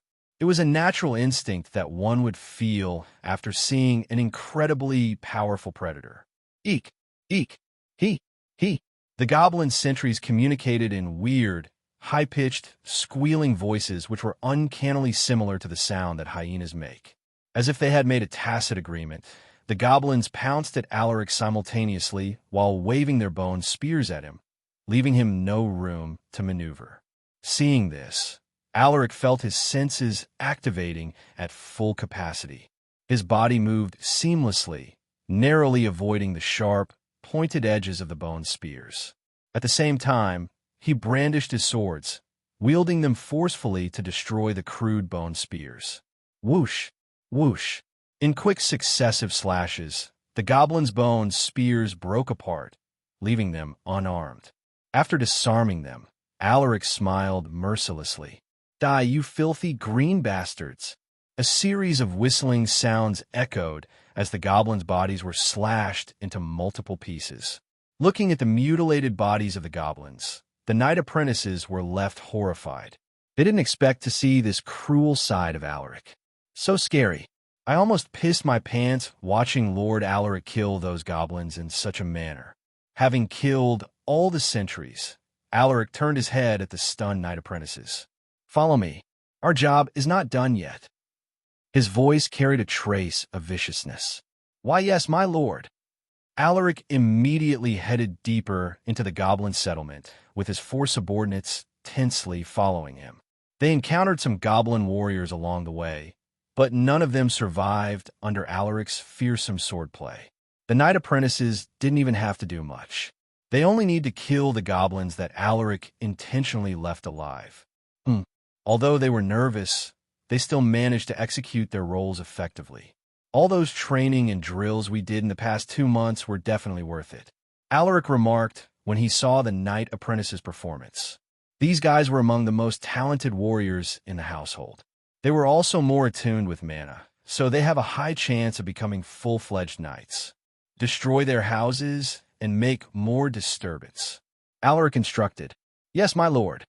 Alaric watched the broken tree houses and the goblin corpses around him as he thought. By this time, the elite goblin warriors should have already noticed the situation here. "We'll have to face those monsters soon." Alaric was eager to try his skills against a hobgoblin. Those creatures were a lot more powerful than normal goblin warriors, and in rare cases, they could grow even stronger than the average human knights. He wanted to make use of them to test his current abilities. He wasn't able to exhibit his full strength in the impromptu competition during the celebration, so this was the perfect chance to assess his power. Suddenly, Alaric saw one of the knight apprentices hesitating to kill a female goblin, and the reason was because it was holding a newborn goblin in its arms. Alaric watched the scene with a cold gaze. In a battle between 2 races, sympathy was poison. He had experienced it in his past life, so he was aware how cruel the goblins could be. Whether they were young goblins or old, they wouldn't hesitate to kill a human. They were heartless monsters who viewed humans as prey. On the other hand, some human soldiers would hesitate to kill when they encounter non-combatant goblins. Alaric had seen so many people die because of their compassion. In fact, he was also the same as them. He only changed after seeing how his comrades died because of their kindness. It was also how he had developed a strong hate against goblins. At this moment, the female goblin that was holding its baby suddenly pulled out a bone knife from out of nowhere and pounced at the hesitant knight apprentice. Startled, the knight apprentice quickly parried the bone knife using his sword and plunged it into the female goblin's body. The female goblin didn't die immediately. It stared at the knight apprentice with a gaze filled with loathing and anger. The baby in its arms fell after it lost its grip, and the tiny thing crawled towards the knight apprentice, crying while emitting chirp-like sounds. The knight apprentice couldn't bear to kill the powerless little thing. "Kill it." An icy voice resonated in his ears. The knight apprentice looked at Alaric in shock. "But my lord, that bloody thing might turn into another hobgoblin if we leave it be. It will seek revenge for the destruction of its tribe, and it will mercilessly slaughter humans. Kill it." Alaric's voice was filled with unquestionable authority. The knight apprentice trembled, and his gaze slowly hardened as he looked at the tiny creature crawling beneath his boots. With a low grunt, he lifted his sword and stabbed its heart, which killed it on the spot. Looking at the knight apprentice's complicated expression, Alaric sternly reminded him, "You must bear in mind that these creatures are our enemies. If one of them survives, they will come back to seek revenge. The victims could be your friends or even your family, so no matter how difficult it may be, you must harden your heart and kill them without mercy." Alaric's words resonated deeply in the knight apprentice's mind, shaking his very being down to his core. "I was foolish. Thank you for reminding me, my lord. He stared at Alaric, who was younger than him by a decade, with newfound respect. He respected the young heir's decisiveness. Alaric tapped the man's shoulder. The battle isn't over yet. More enemies are coming. You better get ready. While Alaric's team was causing a disturbance in the goblin settlement, the three other teams had already regrouped, and they are currently fighting with the elite goblin warriors. Where is Lord Alaric? Arthur looked around while fending off the goblins that were attacking him. Some time had already passed since the signal was released, but there was still no sign of his presence. This made him and the others feel a bit anxious. Normal goblin warriors should pose no threat against Lord Alaric. Was there an accident on his side? Arthur's expression was grim. Suddenly, three larger goblins appeared in his field of vision. They were as tall as adult humans, and the aura they exuded was similar to that of fatal-grade monsters. Hobgoblins. Arthur's pupils dilated when he identified the creatures. The moment these three powerful monsters appeared, the goblin warriors became more aggressive. Eek, eek, eek, hi, hi. The weird noises they made resonated in everyone's ears. At this moment, the old knight, Henry, stepped forward and shouted, "Do not falter. These monsters are just goblins. We can easily take care of them. We are the proud warriors of House Silversword. Let these monsters know why we are called the Defenders of the North." The old knight's words ignited everyone, and the unease in their hearts quickly dissipated like smoke. Kill them. Kill these goblins. Arthur took the opportunity to lead the charge. Follow me to kill these monsters. Charge with me. The warriors of House Silversword showed their valiance. In the face of more than 100 goblins, they fearlessly charged. As soon as the two sides clashed, the goblins were decimated. They were unable to stop the trained human warriors with their crude weapons. Even their leather armor proved to be useless against the humans' finely crafted weapons. It was a one-sided massacre. The most fearsome among them was Arthur, who was at the forefront of the formation. He was like an enraged bull, slicing his way into the goblins' flimsy formation. Meanwhile, the old knight, Henry, looked steady and stable. He wasn't as ferocious as Arthur, but he was killing the goblins with quick and precise movements. On the other hand, the younger knight, Aldrin, wasn't any less impressive than the two. His spear moved so fast that no goblin warrior was able to get close to him. Under the leadership of these three powerful knights, House Silversword's warriors managed to push back the goblin warriors despite the disadvantage in numbers. Grah! A deep, enraged roar suddenly erupted as one of the hobgoblins came charging at Aldrin. Sensing the approaching danger, Aldrin adjusted his stance with narrowed eyes. "Come at me," he shouted without fear. Just like any other monsters, goblins were also territorial creatures. Aldrin's shout provoked the hobgoblin, making it even more furious. As soon as Aldrin was within its striking range, the hobgoblin lifted its weapon, a two-handed axe. Whoosh! The air seemed to fluctuate as it swung its two-handed axe down with the intention to destroy Aldrin in a single shot. Aldrin didn't foolishly try to block the axe. He deftly stepped to the side. Bang! The two-handed axe failed to hit its target and struck the ground hard, creating a deep pit and causing the soil and rocks to fly out in all directions. After evading the hobgoblin's axe, he stabbed out his spear, aiming for the creature's neck. Whoosh! The hobgoblin tilted its head, narrowly avoiding the pointed blade of Aldrin's spear. It then swiped its axe in a fan-shaped direction. Aldrin quickly jumped into the air to avoid the destructive blow, but this move left him open. The hobgoblin kicked him hard, sending him flying into the air. He smashed into a big tree before he fell to the ground. Aldrin! Sir Aldrin! Everyone was alarmed when they saw this. They didn't expect the hobgoblin to be this powerful. Henry and Arthur wanted to help him, but the remaining two hobgoblins stopped them, preventing them from offering any help. Damn it! These monsters are smarter than I thought. Henry's expression darkened. The situation was critical. Aldrin was outmatched in terms of strength, and if nothing was to be done, he might perish here. Sir Henry, leave these two guys to me. Go and help Sir Aldrin. Arthur muttered, his voice cracking under the pressure. These hobgoblins were more powerful than normal knights. Even for Arthur, it wouldn't be easy to hold off two of them. However, he had no choice but to take this gamble for the sake of his comrade's safety. Henry hesitated at his words, but upon seeing Arthur's determined gaze, he solemnly nodded. "All right, just buy me some time. I will return to help you as soon as I can." Nodding his head, Arthur shouted, "Go!" Henry wasted no time. He immediately rushed over to Aldrin, pulling him out of death's door. "Are you all right, Aldrin?" The old knight stared deeply at Aldrin and checked the state of his body. Cough. Aldrin coughed heavily, blood trickling down his lips. "I am fine. Just broke a few bones," he responded in a hoarse voice. "Good." Seeing that he still had the energy to joke, Henry was relieved. "We need to kill this guy quickly. Sir Arthur is holding off two on his own," the old knight muttered. Aldrin nodded. He used a spear to prop himself up. "You just need to distract it. I will do the rest," Henry said before he lunged at the hobgoblin. Aldrin's chest was heavy, and every time he moved, it felt like he was being repeatedly stabbed. However, he gritted his teeth and followed Henry closely. "I'm a knight of House Silversword. This pain is nothing." Aldrin ignored the pain. He harnessed his mana to the maximum to keep up with the old knight.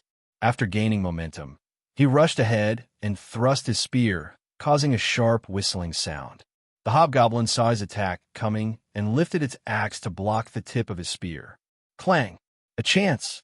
Henry took the opportunity when the axe had obscured the hobgoblin's vision. Aiming for its neck is too risky. I should go for its stomach. Thinking of this, he closed in on the monster and stabbed a part of its belly that wasn't covered by the leather armor. KKSHHK. Blood gushed out from the hobgoblin's stomach as soon as Henry pulled out his sword. Grah! The creature staggered and roared in pain. It was evident that the attack had hit an organ, but it was able to stabilize itself by utilizing its mana to aid in healing. Just like most fatal-grade monsters, hobgoblins also had a strong vitality. Its regenerative abilities were also very strong, making it more resilient than other monsters of the same level. I'm not done yet. Henry didn't let the hobgoblin recover. He pounced at the creature with his sword above his head. He then harnessed his mana to strengthen his arms, before giving his sword a mighty swing. Whoosh! The hobgoblin immediately lifted its axe in an attempt to block his sword. However, it could no longer offer much resistance given the state of its body. Under the intense power behind Henry's sword, the hobgoblin's axe was sent flying. The old knight's sword continued unimpeded and struck the monster's shoulder, slicing all the way down its hips. KKHHSHHHKK. Thud! Henry stared coldly at the hobgoblin corpse as he flicked his blood-covered sword. He then turned his head to Aldrin and inspected his condition. "Are you all right?" he asked. Aldrin's face was pale, but he responded with a nod. "I'm fine. We should go and help Sir Arthur." Hearing this, Henry nodded with a grim look. At this moment, Arthur was battling with two hobgoblins. Clang! Clang! Clang! The fearsome clashes of their weapons sent sparks flying in all directions. Somehow, Arthur was able to hold them off, but it was obvious from a glance that he was losing steam. Arthur was breathing heavily, and he could feel his mana running amok within his body. To keep up with these two monsters, he utilized every ounce of mana he had, disregarding the fatigue that had accumulated. Just as Henry and Aldrin were about to come over to help him, the two hobgoblins suddenly turned their gazes towards their camp. Their beastly eyes revealed a human-like expression of surprise.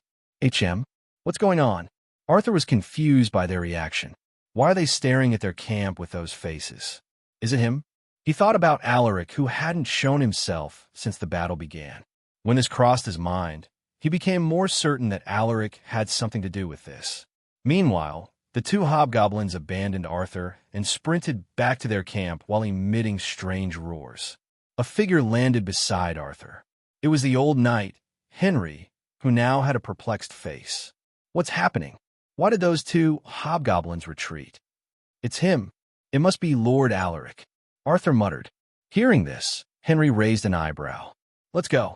We have no time to waste. We need to help him. Arthur sheathed his sword and rushed towards the goblin camp. Henry didn't follow him immediately. He looked around and observed the battle situation. Some knight apprentices were injured, but their wounds weren't lethal. There were still over 50 to 60 elite goblin warriors left, which was over 4 times more than their numbers. Aldrin, stay here and take command. I will head to the goblin camp to search for Lord Alaric. Henry shouted to the young knight before he rushed to the settlement. Aldrin stared at the old knight's back with a deep look. He wanted to help them, but he knew that he wouldn't be of much help. This made him feel frustrated for being weak. Damn it, I'm so useless. If it weren't for Sir Henry, I would have died at the hands of that fucking hobgoblin. I need to get stronger. Furious at his incompetence, the goblins became the sole outlet to release his rage. Kill these damn goblins. Don't leave a single one of them alive. Aldrin shouted at the top of his lungs. Yes, sir. Inside the goblin settlement, Alaric was busy destroying the houses of the goblins when he sensed a strong presence coming towards them. He turned his head in a certain direction and saw a towering green figure that was even taller than him. Its body was covered in black tattoos, and it was wearing a necklace with human skulls. This monster was significantly larger than the hobgoblins, and its aura was so intimidating that it made the knight apprentices behind Alaric to freeze in place. That's a goblin chieftain. Seeing this creature, Alaric quickly opened the cyan screen that had appeared earlier when they found the settlement. Mission complete. You received 200 battle points, 50 EXP, and 5 stat points.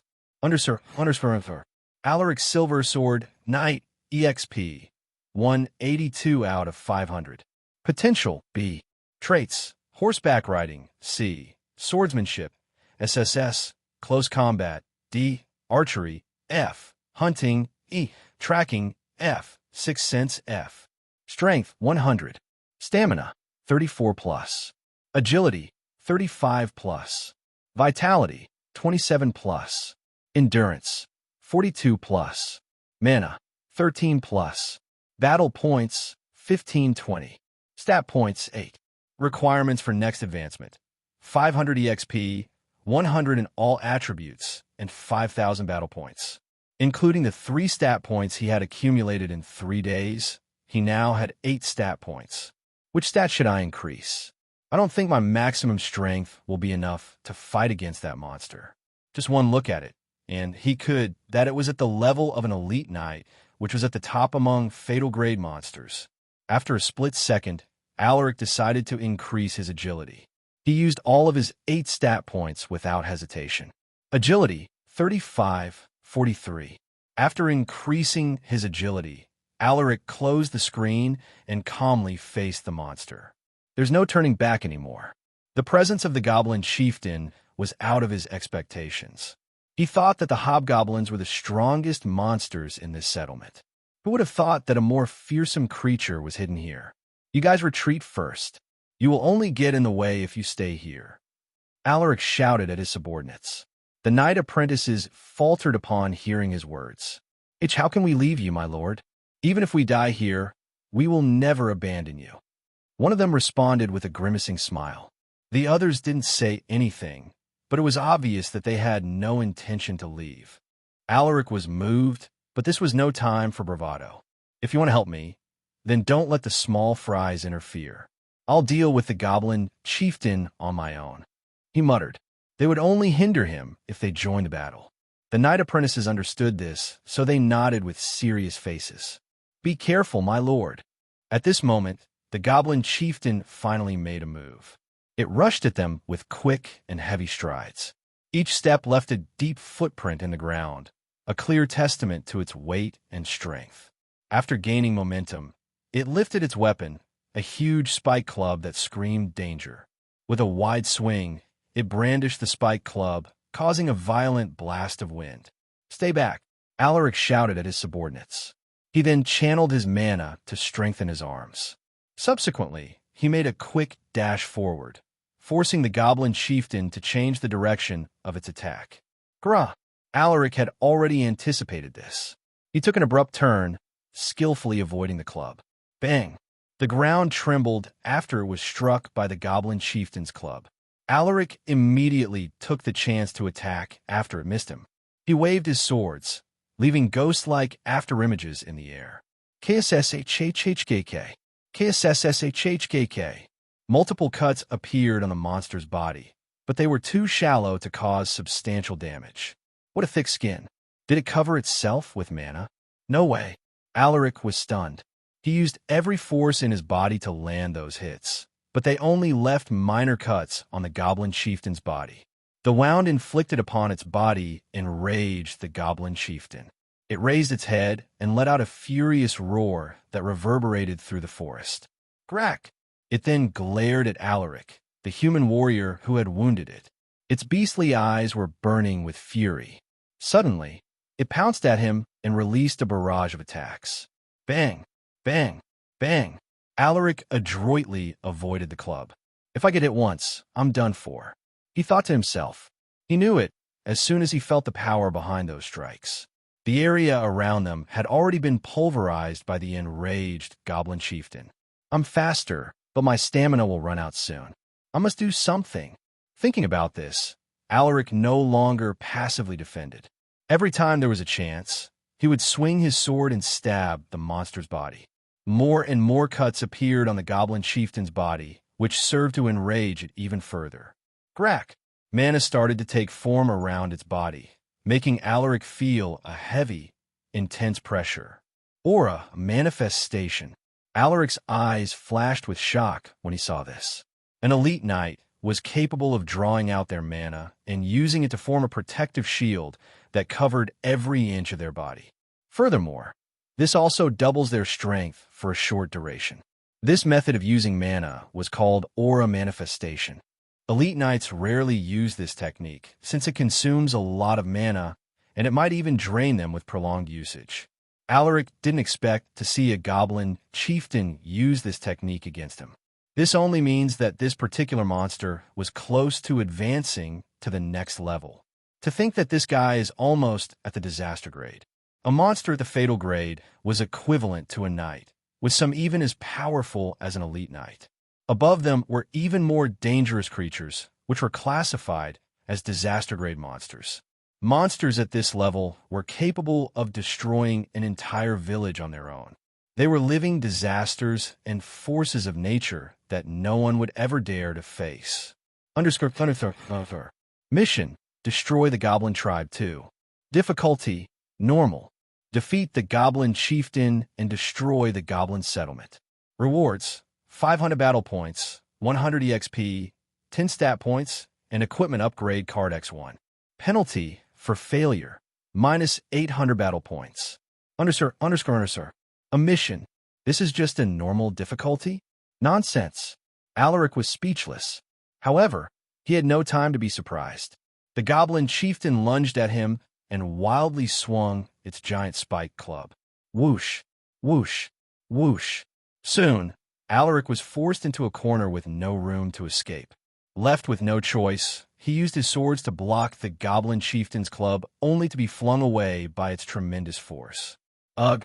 Alaric grimaced as he twisted his body in midair. He landed awkwardly while trying to balance his weight. So powerful. It was only at the peak of the fatal grade, but the power of the Goblin Chieftain was already far beyond his imagination. My lord! A voice suddenly drifted into his ears while he was warily looking at the Goblin Chieftain. He turned his head and saw Arthur rushing towards him with an urgent look. The former mercenary was covered in blood. Seeing his state, Alaric couldn't begin to think what he had gone through before coming here. Not far from him, Alaric also noticed the old knight, Henry, who was similarly covered in blood. The two knights must have killed their way in just to find him. Alaric felt a bit relieved to see them. With the help of these two, they might be able to take down this monstrous creature. The Goblin Chieftain frowned when it sensed the presence of the two knights. My apologies for being late, my lord. We had to deal with two hobgoblins on our way here. Arthur muttered as he walked towards Alaric. It's fine. I'm glad to see you two here. He nodded at the two knights. Let's save the chit-chat later. We still have to deal with that monster. He tilted his head. The two knights moved their gazes at the towering Goblin Chieftain. They could sense its overwhelming presence from where they stood. It was incomparable to the hobgoblins they fought earlier. Aura, manifestation. Henry was stunned when he saw the visible energy that covered the monster's body. Arthur's face turned cold when he heard this. Lord Alaric was fighting a monster at this level on his own.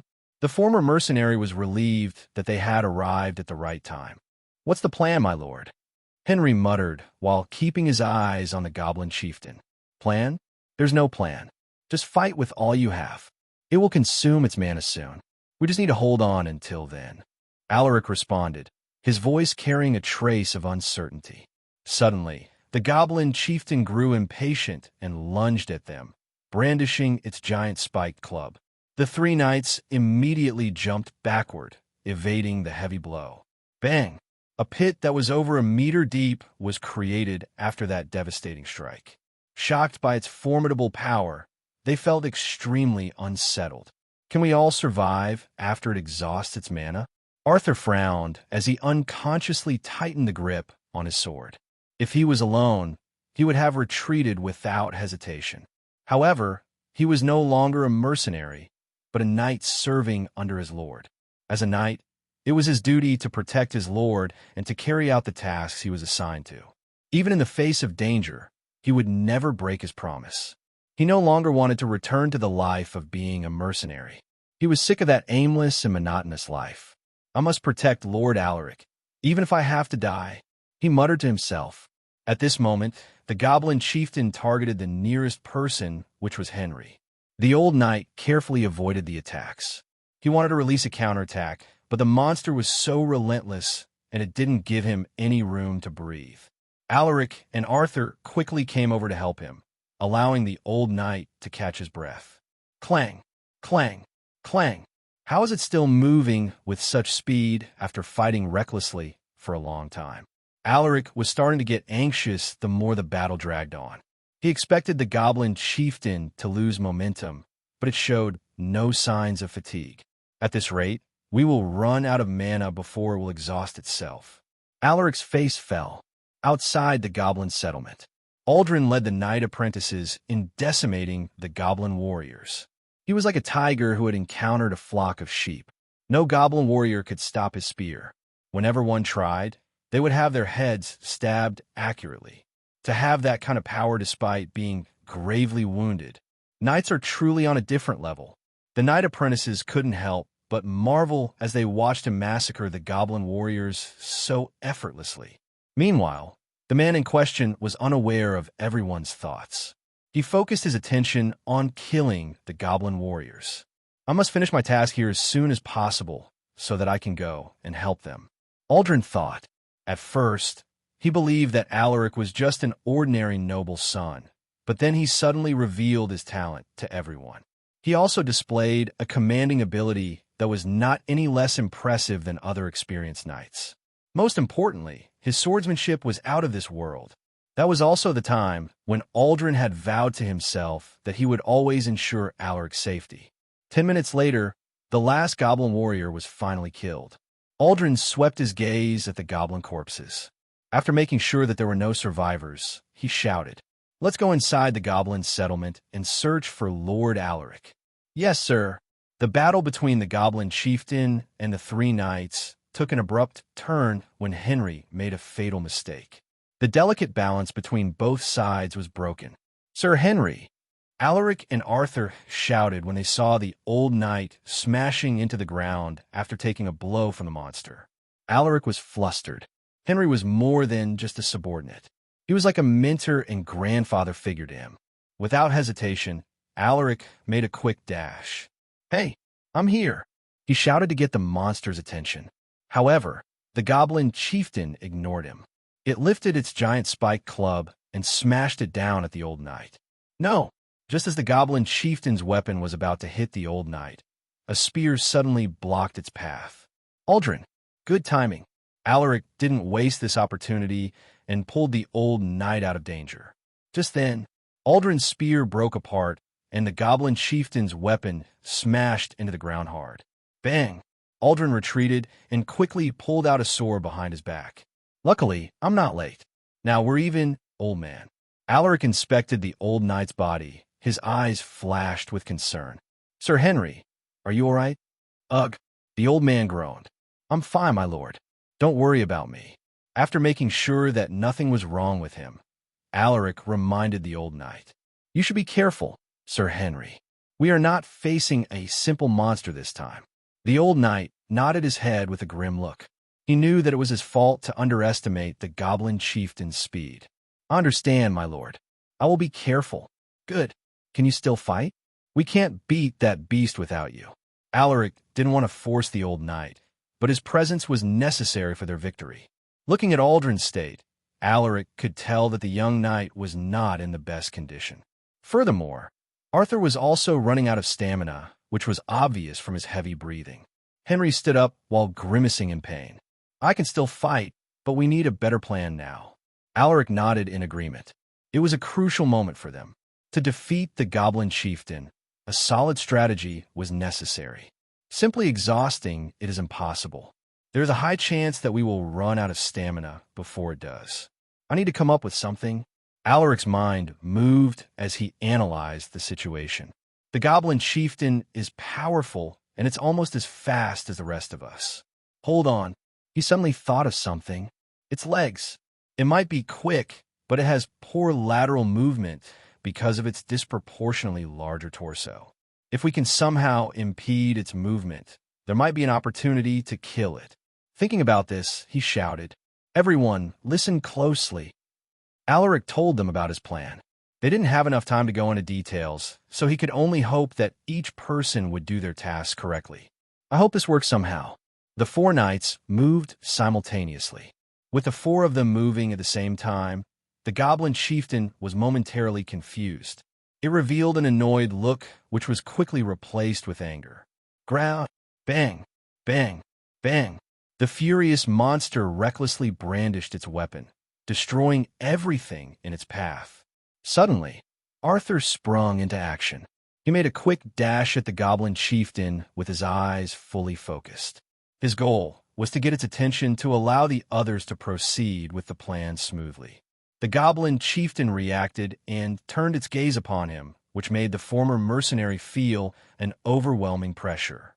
At that moment, Henry and Aldrin sent each other a knowing glance before they rushed out.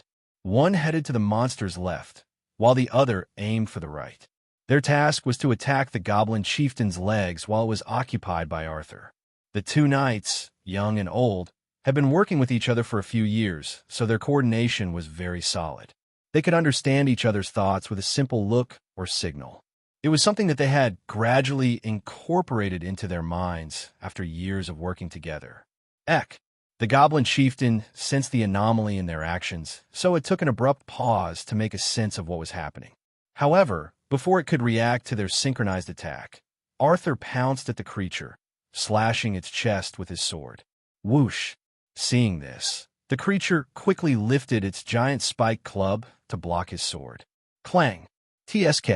Arthur clicked his tongue, somewhat annoyed that it managed to block him. However, a delighted look hung on his face. Now, he screamed in his mind. Just as he thought of this, Aldrin and Henry stabbed their swords into the monster's legs. Because it was focused on Arthur, it failed to react to their sneak attack. KKCHSHHG. KKCHSHHG. As soon as the pain registered into its system, the monster roared, its face contorting with agony. Great. My guess was right. It has almost run out of mana, so its aura manifestation was only concentrated on its fatal parts. It wasn't clear with one look, and it was only a guess on Alaric's part. He thought that a fatal-grade monster couldn't have an inexhaustible mana, so he presumed that its aura manifestation was centered on the fatal parts of its body, which means the defenses on other parts of its body were significantly weaker. Alaric no longer hesitated after witnessing how the powerful creature collapsed upon having its legs punctured. He rushed at the goblin chieftain at full speed to gather momentum. Once it was within his rage, Alaric threw himself at the creature, using the momentum to propel himself. With its aura manifestation gone, Alaric's swords stabbed deeply into the monster's heart and neck. KKCHSHHG. The goblin chieftain felt coldness slowly spreading upon its entire body. It tried to lift its hand in an attempt to swat away the human that had stabbed it, but it found itself unable to muster its strength. In the end, it could only stare at Alaric, its eyes fully wide, still unable to comprehend what had transpired. It was stronger, even with the four of them combined. So how did it end up losing? Those were the goblin chieftain's last thoughts before its body collapsed into the ground with a heavy thud. Alaric pulled out his swords from the corpse while staring at it with an ice-cold gaze. Check if it has a beast soul crystal, he muttered indifferently. Arthur volunteered for the task. He approached the goblin chieftain's corpse and made a cut on its chest. When he saw an orb the size of a golf ball right beneath its heart, his eyes flashed with joy. My lord, it has a beast soul crystal. He dug the crystal from its chest. He wanted to give it to Alaric right away, but then he saw that it was covered with blood. He immediately wiped off the blood with his hand. With a respectful look, he presented the cleaned beast soul crystal to Alaric. My lord. Alaric took the green crystal and observed it closely. Just from touching it, he could feel the dense amount of mana it contained. He then handed it back to Arthur and said, Keep it for now. We will deal with it once we return to the estate. Yes, my lord. Arthur nodded as he stashed it inside a small sack. With the death of the goblin chieftain, there was nothing left in the settlement that could threaten them. There was still one hobgoblin left, but it was quickly eliminated by Arthur and the other two knights. Alaric told them to search for beast soul crystals in the hobgoblin's corpses, but they found nothing. It was not surprising.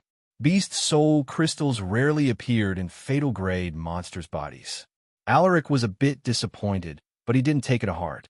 Getting the goblin chieftain's beast soul crystal was already a huge boon. Not long later, all the goblins had been eliminated. Not even one was spared. Whether they were women, old, or even babies, all of them were killed. This might be cruel to some, but Alaric knew that this was the best choice. Given the goblins' vengeful tendencies, it would be a disaster to leave one alive. Mission complete. You received 500 battle points, 100 EXP, 10 stat points, and equipment upgrade card X1. Do you want to use your equipment upgrade card? Yes, no. HM, what's this? Alaric was surprised by the new notifications that appeared on the cyan screen. I'll take a look at it later. There are too many eyes here. After making a decision, Alaric pressed No. At this moment, a knight apprentice came to his side and asked, My lord, what should we do with the goblin corpses? Alaric looked at the corpses that littered the ground and muttered, Except for the chieftain and the hobgoblins, burn everything else. Hearing this, the knight apprentice acknowledged his instructions with a salute. Yes, my lord. Alaric watched as the goblin corpses burst into flames. His face looked cold, but a ripple of emotion flashed in his eyes. He then turned his head to Arthur and asked in a low voice, Are there any casualties? Arthur moved his head closer to him and responded, No, my lord, but almost all of our men are injured. Both Sir Henry and Sir Aldrin need immediate medical attention. Hearing this, Alaric nodded. All right, we will depart at once. The scent of blood will attract monsters, so we must leave before they come. Tell everyone to get ready. Arthur acknowledged his command with a nod. He then left to relay his instructions. The flames produced caca, sounds which resonated in Alaric's ears. We destroyed the goblin tribe, and not one person was killed. Alaric clenched his fists. He managed to change the future. This means that things won't go according to what I know, depending on the actions I take. In his past life, the goblin tribe had attacked North Pine Town and killed many people. That day, House Silversword lost some of their most capable soldiers. It was a tragedy. However, with his knowledge of the future, Alaric was forcefully turning the cogwheels of fate. Beyond the walls of North Pine Town, a large group of soldiers and a team of medical professionals were already waiting. Lucas brought them here after he received a report about what happened in the Depths Forest. At this moment, Lucas was eyeing the tall evergreens with narrowed eyes. He tried so hard to hide it, but a trace of worry was evident on his face. Suddenly, he sensed the presence of a group emerging from within the forest. It's them. When he sensed Alaric's familiar aura, he felt like a boulder had been lifted off his chest. Our people are coming. Get those with injuries treated immediately. Lucas commanded with a stern look. Yes, my lord. Soon, Alaric's group finally emerged from the forest. It's them. Many of them are injured. Isn't that Sir Henry? Even he was injured. Sir Aldrin seems to be injured too. Look, the monster corpses they are pulling look quite scary. Everyone was stunned when they saw the state of Alaric's group. Lucas walked towards them while looking at Alaric's condition. When he saw that his son wasn't injured, his eyebrows relaxed. It was then that he noticed the large creature among the monster corpses. A goblin chieftain. Seeing this, his eyes widened momentarily. It looks like it died from the stabs on its heart and neck, but how did they kill a monster at this level? He was aware of how powerful the goblin chieftains were. Such monsters were dangerous, and even an elite knight would have some trouble killing them. Alaric didn't bring an elite knight with him. He only brought 4 knights and 16 knight apprentices.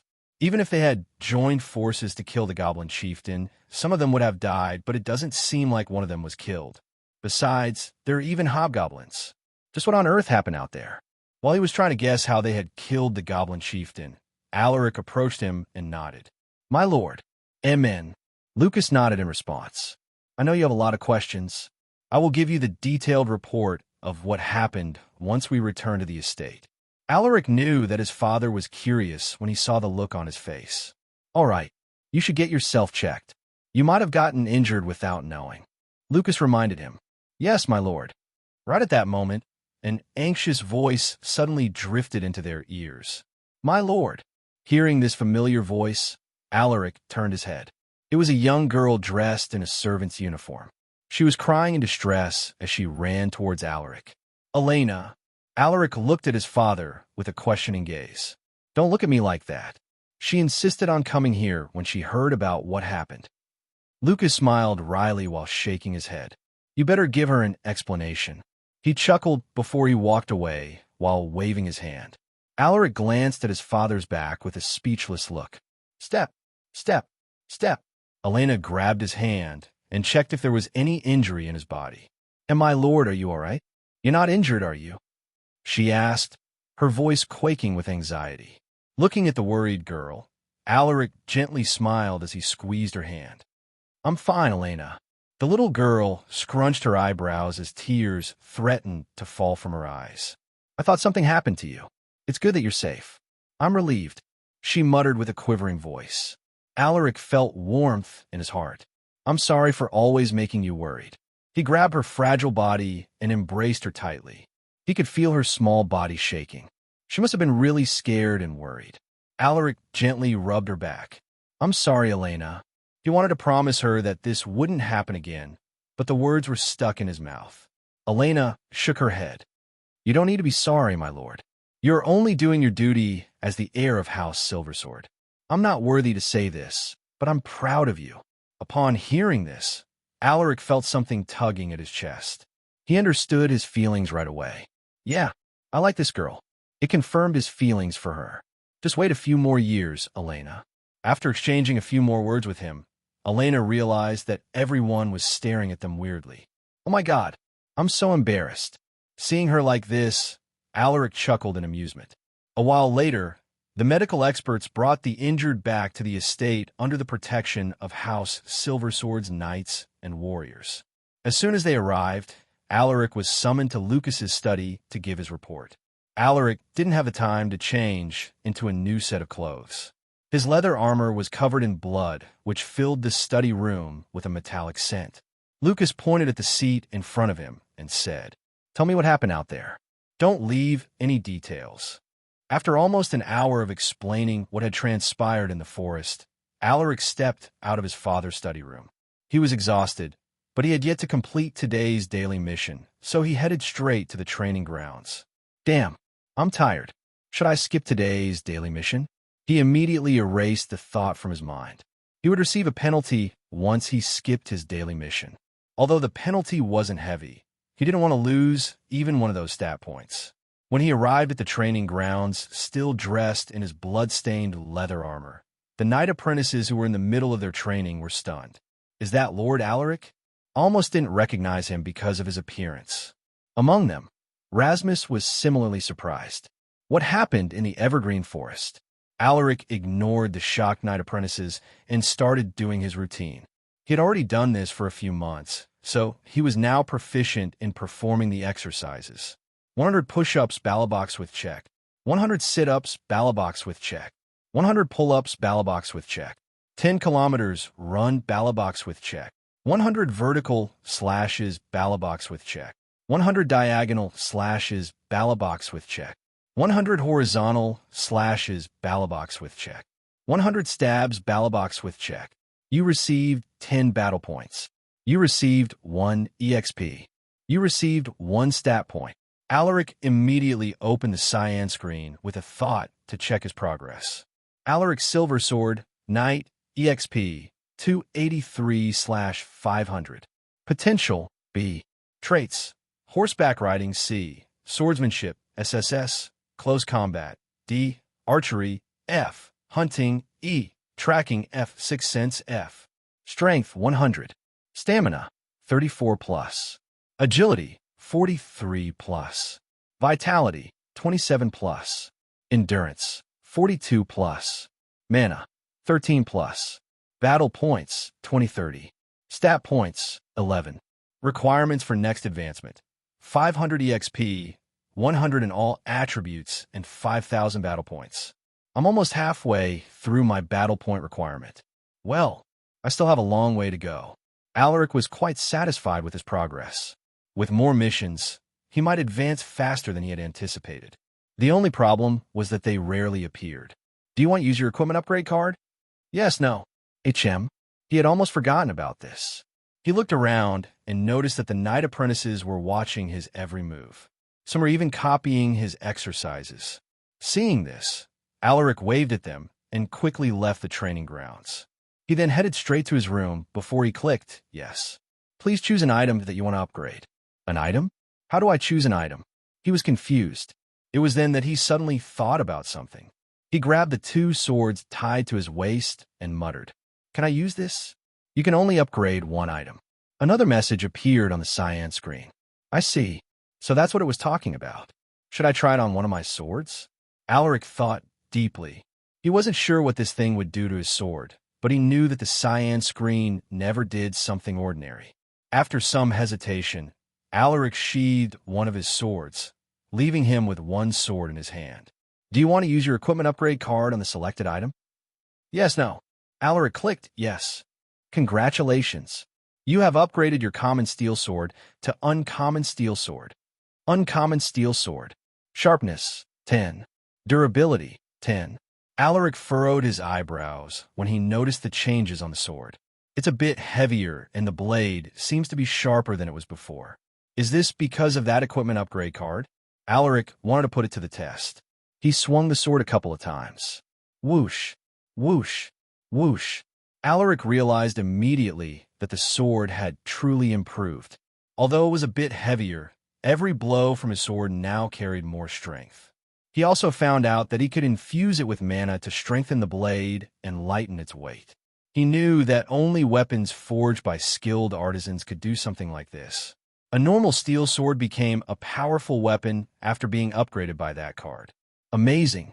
Alaric's eyes flashed with joy. With this sword, his strength would significantly improve. Too bad I only got 1. If only I had 1 more, I could have upgraded both my swords. Alaric lamented with a look of regret. The next day, it was the 20th of November in the Astanian calendar. Alaric just completed his daily mission. After his training, he headed to the clinic to check the condition of Henry and Aldrin. Upon his arrival, he was greeted by the doctor in charge, an old man who looked to be in his 60s.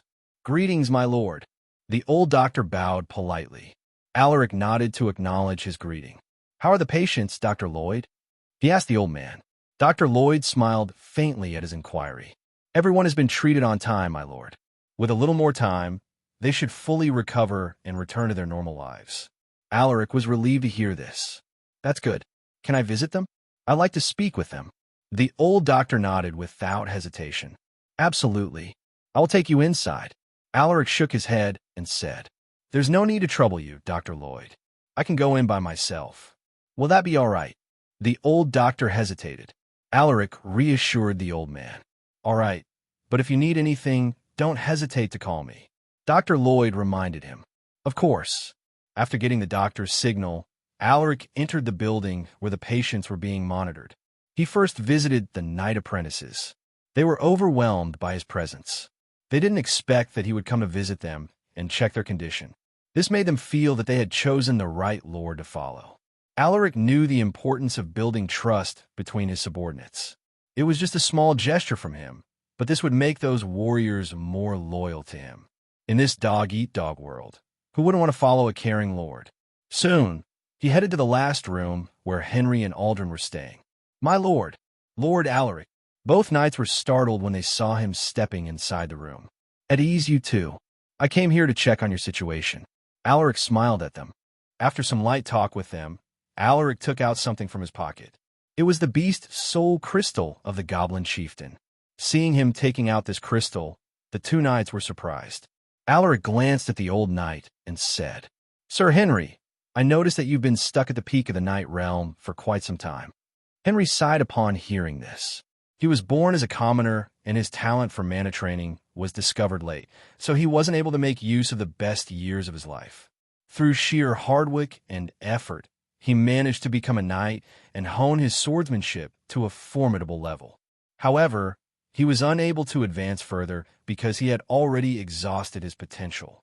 This was his greatest regret. While the old man was lamenting his fate, Alaric continued, "Given your potential, it might take a few more years before you can advance. This might help you in breaking through ahead of time." Alaric handed him the beast soul crystal. Henry was stunned. He didn't dare take the crystal from him, but Alaric grabbed his hand and put the crystal on his palm. "You deserve this reward, Sir Henry. You are one of the longest-serving knights in the household. As the heir of House Silversword, it is only right for me to reward our loyal retainers. Please accept it." Alaric smiled at him. But this is too valuable, my lord." The old man couldn't believe it. The beast's soul crystal of a fatal grade monster was expensive, and it was especially true for the beast's soul crystal of the goblin chieftain. A normal beast soul crystal could be sold for 500 gold coins up to 2,000 gold coins, depending on the quality. On the other hand, the beast's soul crystal of the goblin chieftain was worth more than 2,000 gold coins. After all, that creature was close to becoming a disaster grade. Henry was aware of this, and based on his estimates, this crystal was worth around 3,000 gold coins. Alaric gave him a stern gaze. "If you return it to me, I will throw it away." The old knight was speechless. "In that case, I will put it to good use. Thank you for giving me such a precious reward, my lord. I will never forget this." Henry lowered his head as he clutched the crystal firmly. Alaric smiled as he nodded. "You earned it." He then turned his gaze to Aldrin. "I know what you're thinking, Aldrin. You might not have served the household for long, but I have seen your loyalty. When the time is right, I will also give you the opportunity to advance. For now, you should continue with your mana training." Aldrin was like an older brother to him, so he didn't bother to use honorifics. Alaric would only speak formally to him in front of the other warriors. Aldrin was moved by his words. "Yes, my lord, I will do my best. I won't disappoint you," he proclaimed with unwavering confidence. Among the warriors in the household, he had the highest potential. Some even believed that he had the chance to become a transcendent knight and leave his name in the Astanian Dragon leaderboard. Everyone had high expectations for him, and this left a heavy pressure on his shoulders. Alaric chatted with them briefly before he bid them farewell.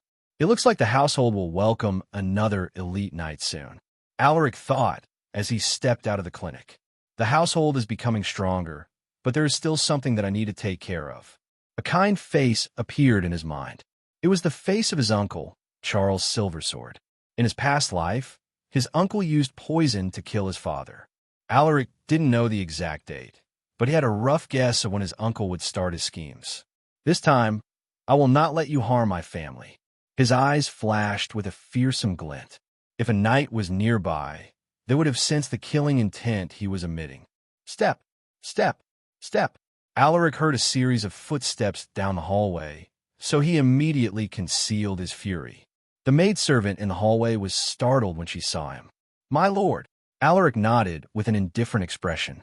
He tried to smile at her, but his face had gone stiff. "Don't mind me," he muttered as he walked past the maidservant. "He looks scary today, for some reason," the servant thought as she bowed to him. Meanwhile, Alaric was unaware of her thoughts.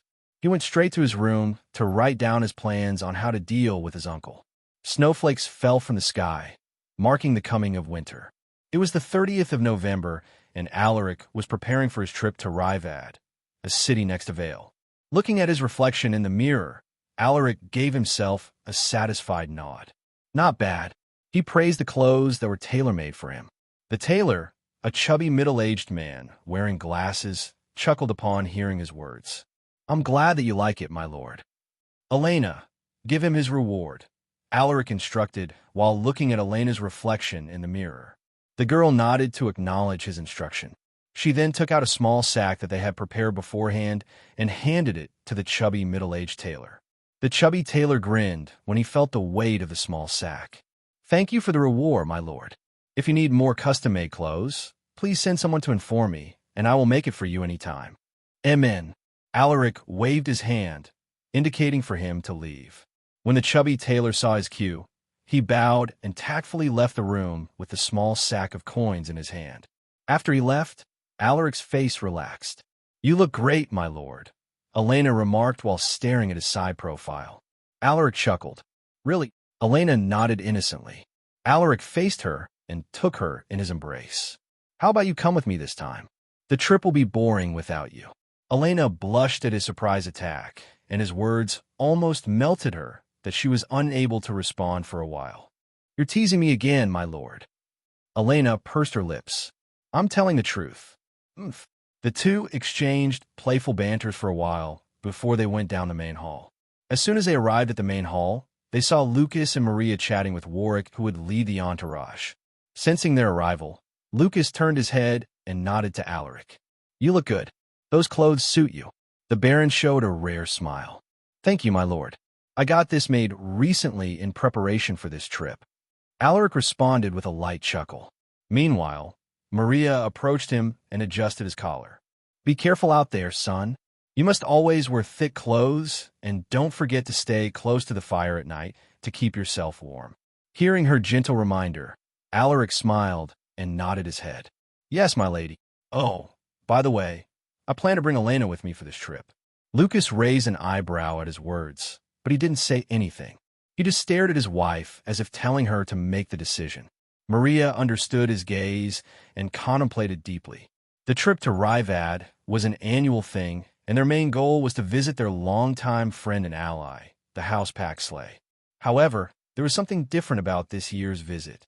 Just recently, they received a letter from House Paxley saying that their eldest daughter wanted to get to know Alaric, so they asked for his presence in this year's annual visit. From their message, it was obvious that they were interested in betrothing her to Alaric. Maria was worried that Elena's presence might make things awkward for the eldest daughter of House Paxley. "Alaric is an adult now. I believe he knows what to do." After some thought, Maria relented. "All right, but you must be considerate about the other party's feelings." Alaric knew what she was talking about, so he nodded his head to show that he had understood her words. "Yes, my lady. Good. I hope that your trip will be smooth and pleasant." "Thank you for your well wishes, my lady." "All right. You should leave while the sun is still up," Lucas suggested with a calm voice. "Yes, my lord." After bidding his parents farewell, Alaric stepped out of the mansion and entered the carriage with Elena. Warwick hopped on his mount and commanded the entourage. "Let's go." Lucas and Maria stood outside the mansion and watched them leave. "Will things be all right?" the Baron asked while glancing at his wife. Maria shook her head. "I don't know. I just hope that our son will not hurt the eldest daughter of House Paxley." Her voice carried a trace of uncertainty. Wordhand District, Rivad. Inside a huge mansion within an estate surrounded by tall earthen walls, a young lady dressed in winter dress was busy grooming herself in front of the vanity mirror in her room. She had long ash-blonde hair and a pair of cerulean eyes. Her refined facial features seemed to have been sculpted with great care, flawless and beautiful. "You look gorgeous, my lady. Lord Alaric will definitely fall for you," exclaimed the young maidservant who was combing her hair. The blonde-haired young lady revealed a demure smile at her words. Seeing her smiling face, the maidservant couldn't help but ask, "My lady, what do you like about Lord Alaric?" She was certain that her young lady hadn't seen Alaric before. So how did she suddenly fall for him? The young lady fell silent for a moment, and soon her eyes glazed over as if she was recalling a distant memory. "I have seen him once a long time ago when we were still young. He was probably 12 at that time. He had a cute face and was quite tall for his age, but that's not the best thing about him. At that time, there was this boy who used to follow me around to get my attention. He was really annoying, and he even tried to touch me improperly. I was so scared. I really wanted to slap his face, but I couldn't do anything about him because of his family's influence. It was then that he came." The young lady giggled when she recalled her first encounter with the young Alaric. "And then what happened?" The maidservant eagerly asked, curious to know what had happened next. The young lady smiled. "Before that perverted boy could touch me, Alaric appeared and punched his face. He then looked at me and said, 'Are you all right?' At this point, the young lady's face turned red like a tomato. Oh my God, I wish I was there to see that happen." The maidservant remarked with a sigh. While the two were chatting, they suddenly heard a series of knocks on the door. "Knock, knock, knock." The young lady made a shushing gesture at the maidservant before she said, "You may come in." As soon as the words came out of her mouth, the door was pushed open by a middle-aged woman wearing thick makeup. "My lady." A look of fear flashed in the maidservant's eyes the moment the middle-aged woman entered the room. The middle-aged woman ignored the maidservant. She stared at the young lady with an eyebrow raised upward. "Hershey, how are your preparations for Lord Alaric's visit?" The young lady named Hershey was inwardly nervous. She tried to look composed as she replied, "All preparations are ready, my lady." "Amen," the middle-aged woman hummed. She then crossed her arms and muttered, "Make sure that nothing will go wrong tomorrow. That boy has the same talent as his father. It would be good to leave a good impression on him." Hershey nodded. "I understand, my lady. I will do my best to keep Lord Alaric entertained." The middle-aged woman grinned. "Good."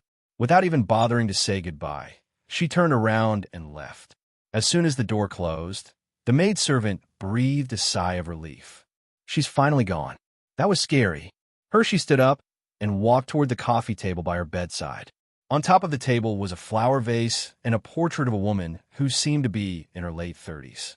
Hershey took the portrait. An expression of longing was evident in her eyes. "Mom, I miss you." Later that evening, Alaric's entourage set up camp near the western border of Vale. Thick piles of snow had already accumulated over the land, causing the temperature to drop even further. Alaric draped a thick wool blanket over Elena's shoulders to keep her warm. The girl pulled the blanket and covered herself from the neck down. "It's warm. Feel better now?" Alaric's gentle voice drifted into her ears. She stared at him and saw him looking over with a light smile. "Amen," she hummed in response. Alaric sat next to her and said, "Elena, the trip to Rivad this time is different." His voice suddenly turned serious. Elena hugged her legs as she looked at the flickering flame of the bonfire. "I know," she responded with a gloomy look on her face. Hearing this, Alaric was taken aback. Did Mom tell her? There was a moment of silence after that small exchange. It was Elena who broke the silence. "I already know that you will one day be married to another woman. I'm just a servant, so I don't have the right to be upset, but it hurts, my lord." Tears blurred her eyes as she spoke. Alaric opened his mouth and tried to come up with words to comfort her, but his mind was blank. In the end, all he could say was, "I'm sorry, Elena." Seeing her in tears made him feel torn, but there was nothing he could do about it. If he rejected all marriage proposals sent to him, many people would be offended. He might be politically inept, but he was aware that it would cause House Silversword a lot of trouble if that ever happened. Elena wiped away her tears and smiled at him. "It's not your fault, my lord. It's just me being selfish. I'm sorry if that made you uncomfortable." Alaric gently grabbed her shoulder and took her in his arms. "You're not selfish, Elena. I understand your frustrations, and I don't blame you for that," he said as he rubbed the back of her head. "Thank you for your understanding, my lord." Elena buried her face in his chest. Soon, Alaric heard her rhythmic breathing. He looked at her sleeping face and smiled. "Good night, Nana." The next day, Elena was awoken by the bumpy road. When she opened her eyes, the first thing she saw was the familiar interior of the carriage. Upon turning her head, she realized that she was sleeping on Alaric's lap. "How was your sleep?" Alaric smiled at her. His handsome face dazzled her, which caused her to be momentarily stunned. "Yeah, it was good," she replied as she hurriedly got up. "I'm glad to hear that." Alaric chuckled. "Look outside. We're almost there." He pointed at the view beyond the window. Elena followed his gaze. Her eyes were drawn to the beautiful landscape and the tall earthen walls that surrounded Rivad. "How beautiful," she muttered. "Yeah, but not as beautiful as you." Alaric's smile deepened when he saw her cute side profile. "Growl." Elena's gaze stiffened when she heard her stomach growling. She didn't dare look at Alaric out of embarrassment. Seeing her cheeks turning red, Alaric laughed inwardly. He then took out the meat skewers he had prepared for her. "Here, I kept them for you."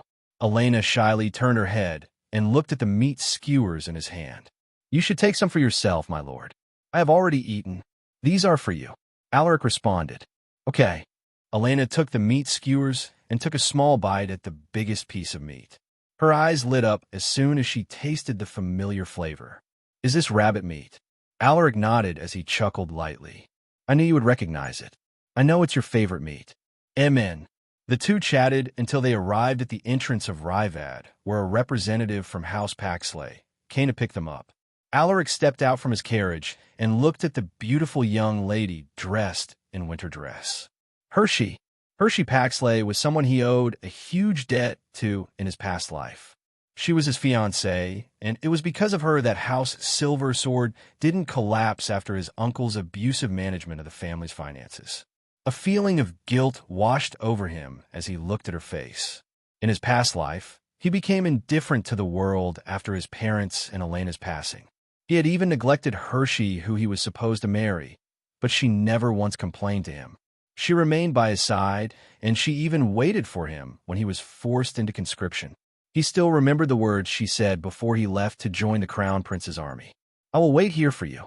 If you die on the battlefield, then I will kill myself to be reunited with you." When he recalled the words she uttered that day, his eyes misted over. He looked away and pretended that he was wiping off some dirt. "Welcome to Rivad, Lord Alaric. I'm glad to see you in good health." Hershey smiled as she curtsied. The warriors behind her saluted.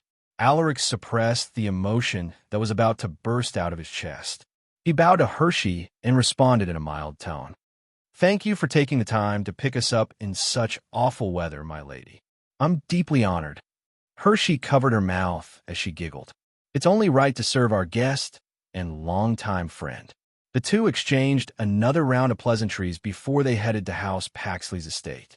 Meanwhile, Elena was keenly observing Hershey, who was now sitting inside their carriage.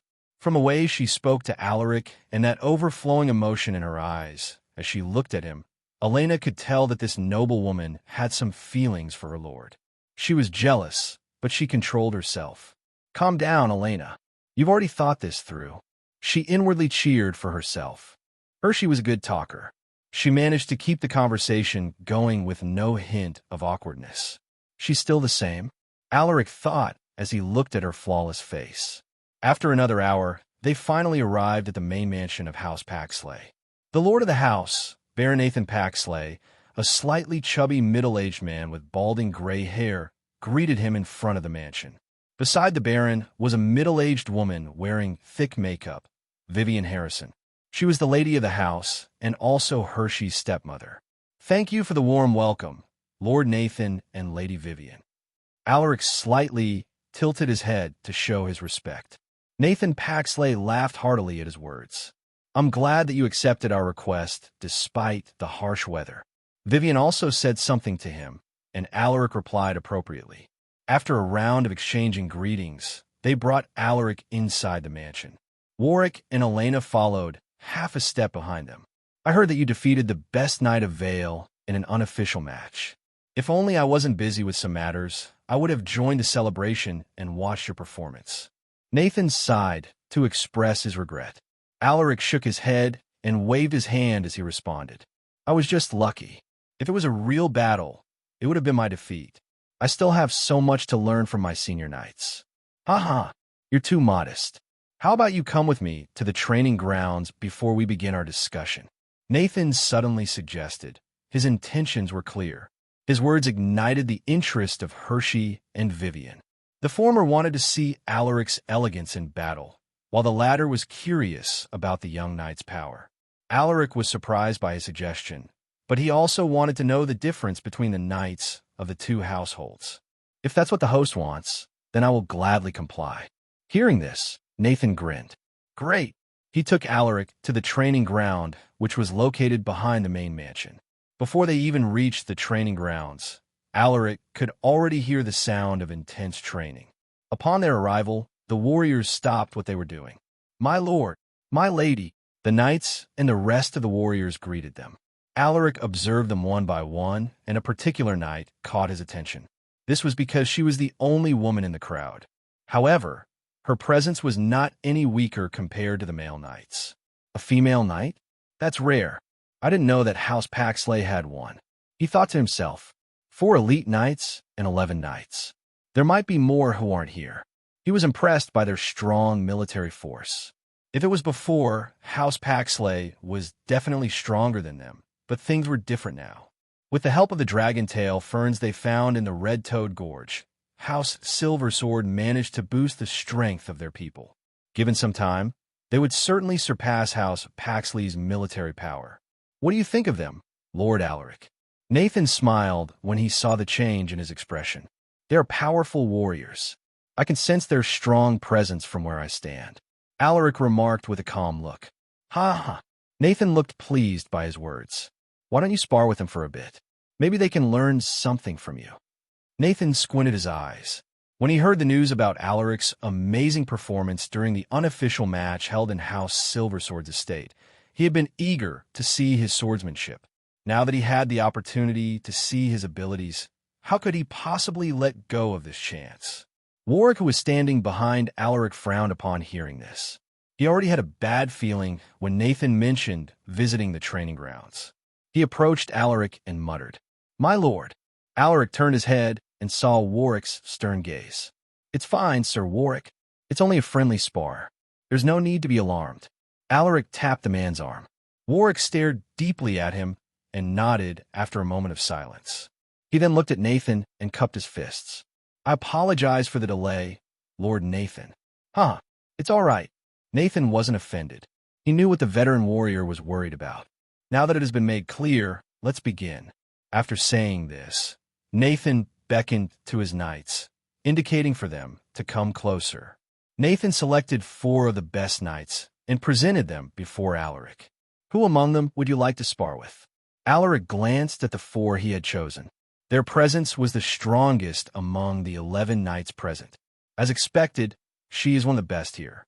Alaric thought as he looked at the female knight. When the female knight sensed his gaze, she narrowed her eyes. She stepped forward and cupped her fists as she said, Please allow me to spar with you, my lord. Her voice was filled with strong confidence. Nathan was a bit surprised that she had taken the initiative, but he didn't express any disapproval. Cassandra is our second best knight. It shouldn't be a problem to let her fight with Alaric. After thinking it through, he gave her a nod of approval. All right, Alaric replied without hesitation. The warriors of House Paxley smiled oddly when he accepted the challenge. Alaric also sensed the weird atmosphere, but he didn't care because his attention was currently glued to the cyan screen. Mission, Might of House Silversword 2. Difficulty, easy. The might of House Silversword is being doubted. Show them what would happen to those who doubt your power. Rewards, 150 battle points, 30 EXP, random trait upgrade card X1. Penalty for failure, 300 battle points. Alaric was ecstatic, but he didn't show it to his face. Missions rarely come, but they give generous rewards. There's even a random trait upgrade card. He had gotten this card once, and it had improved his horseback riding. Alaric closed the cyan screen and focused his attention on Cassandra. I'm sorry, but I have to end this quickly. Nathan's gaze alternated between Alaric and Cassandra. Just by looking at their eyes, he could already feel the increasing tension. As the one who would officiate this spar, he felt excited. At this moment, Cassandra pulled out her weapon. It was a short sword, a weapon that was perfect for someone her size. Cassandra was quite tall for a woman at 1.75 meters, but against her opponents who were mostly men with large frames, she was still at a disadvantage. To bridge the gap in physicality, she trained in using the short sword since it was the easiest to master. It was light and fast compared to other weapons. "Take out your sword," she muttered as she stared at Alaric with a cold, piercing gaze. "This is a good chance to use my upgraded sword against a real opponent." Alaric took out the uncommon steel sword and adjusted his stance. Seeing this, Cassandra frowned. "I heard that you're a dual sword wielder. Why are you only using one sword? Are you mocking me?" Anger was evident in her voice. She felt that Alaric was looking down on her. Alaric shook his head. "You're thinking too much." Whether it was one sword or two swords, Alaric could use them perfectly because of his SSS rank swordsmanship trait. He didn't bother to explain himself. He wanted to show her that he was a versatile swordsman.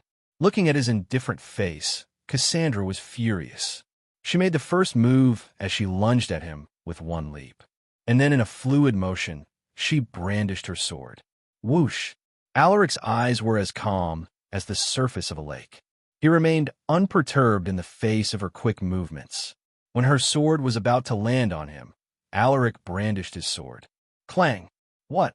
The moment their swords clashed, Cassandra felt like she was hitting an immovable wall. Alaric was firm and solid. Cassandra took a few steps backward before she stabilized her footing. She realized that he was far stronger than he looked. I have underestimated him. To think that he is already this strong when he is only using one sword against me. What will happen if he uses two swords? Just the thought of it made her feel that she was still lacking compared to him. However, a glint of determination flashed in her eyes. I'm not done yet. Cassandra rushed at him in zigzagging movement. She planned to use her specialty against him, which was her speed. This move had never failed her once. Alaric raised his eyebrows in surprise. Not bad. She's even faster than Aldrin, but that won't be enough to defeat me. Alaric's eyes followed her every move. During his recent training, he finally discovered the purpose of his sixth sense trait. It was a unique trait that enhanced his senses, which served an important role that was crucial in battle.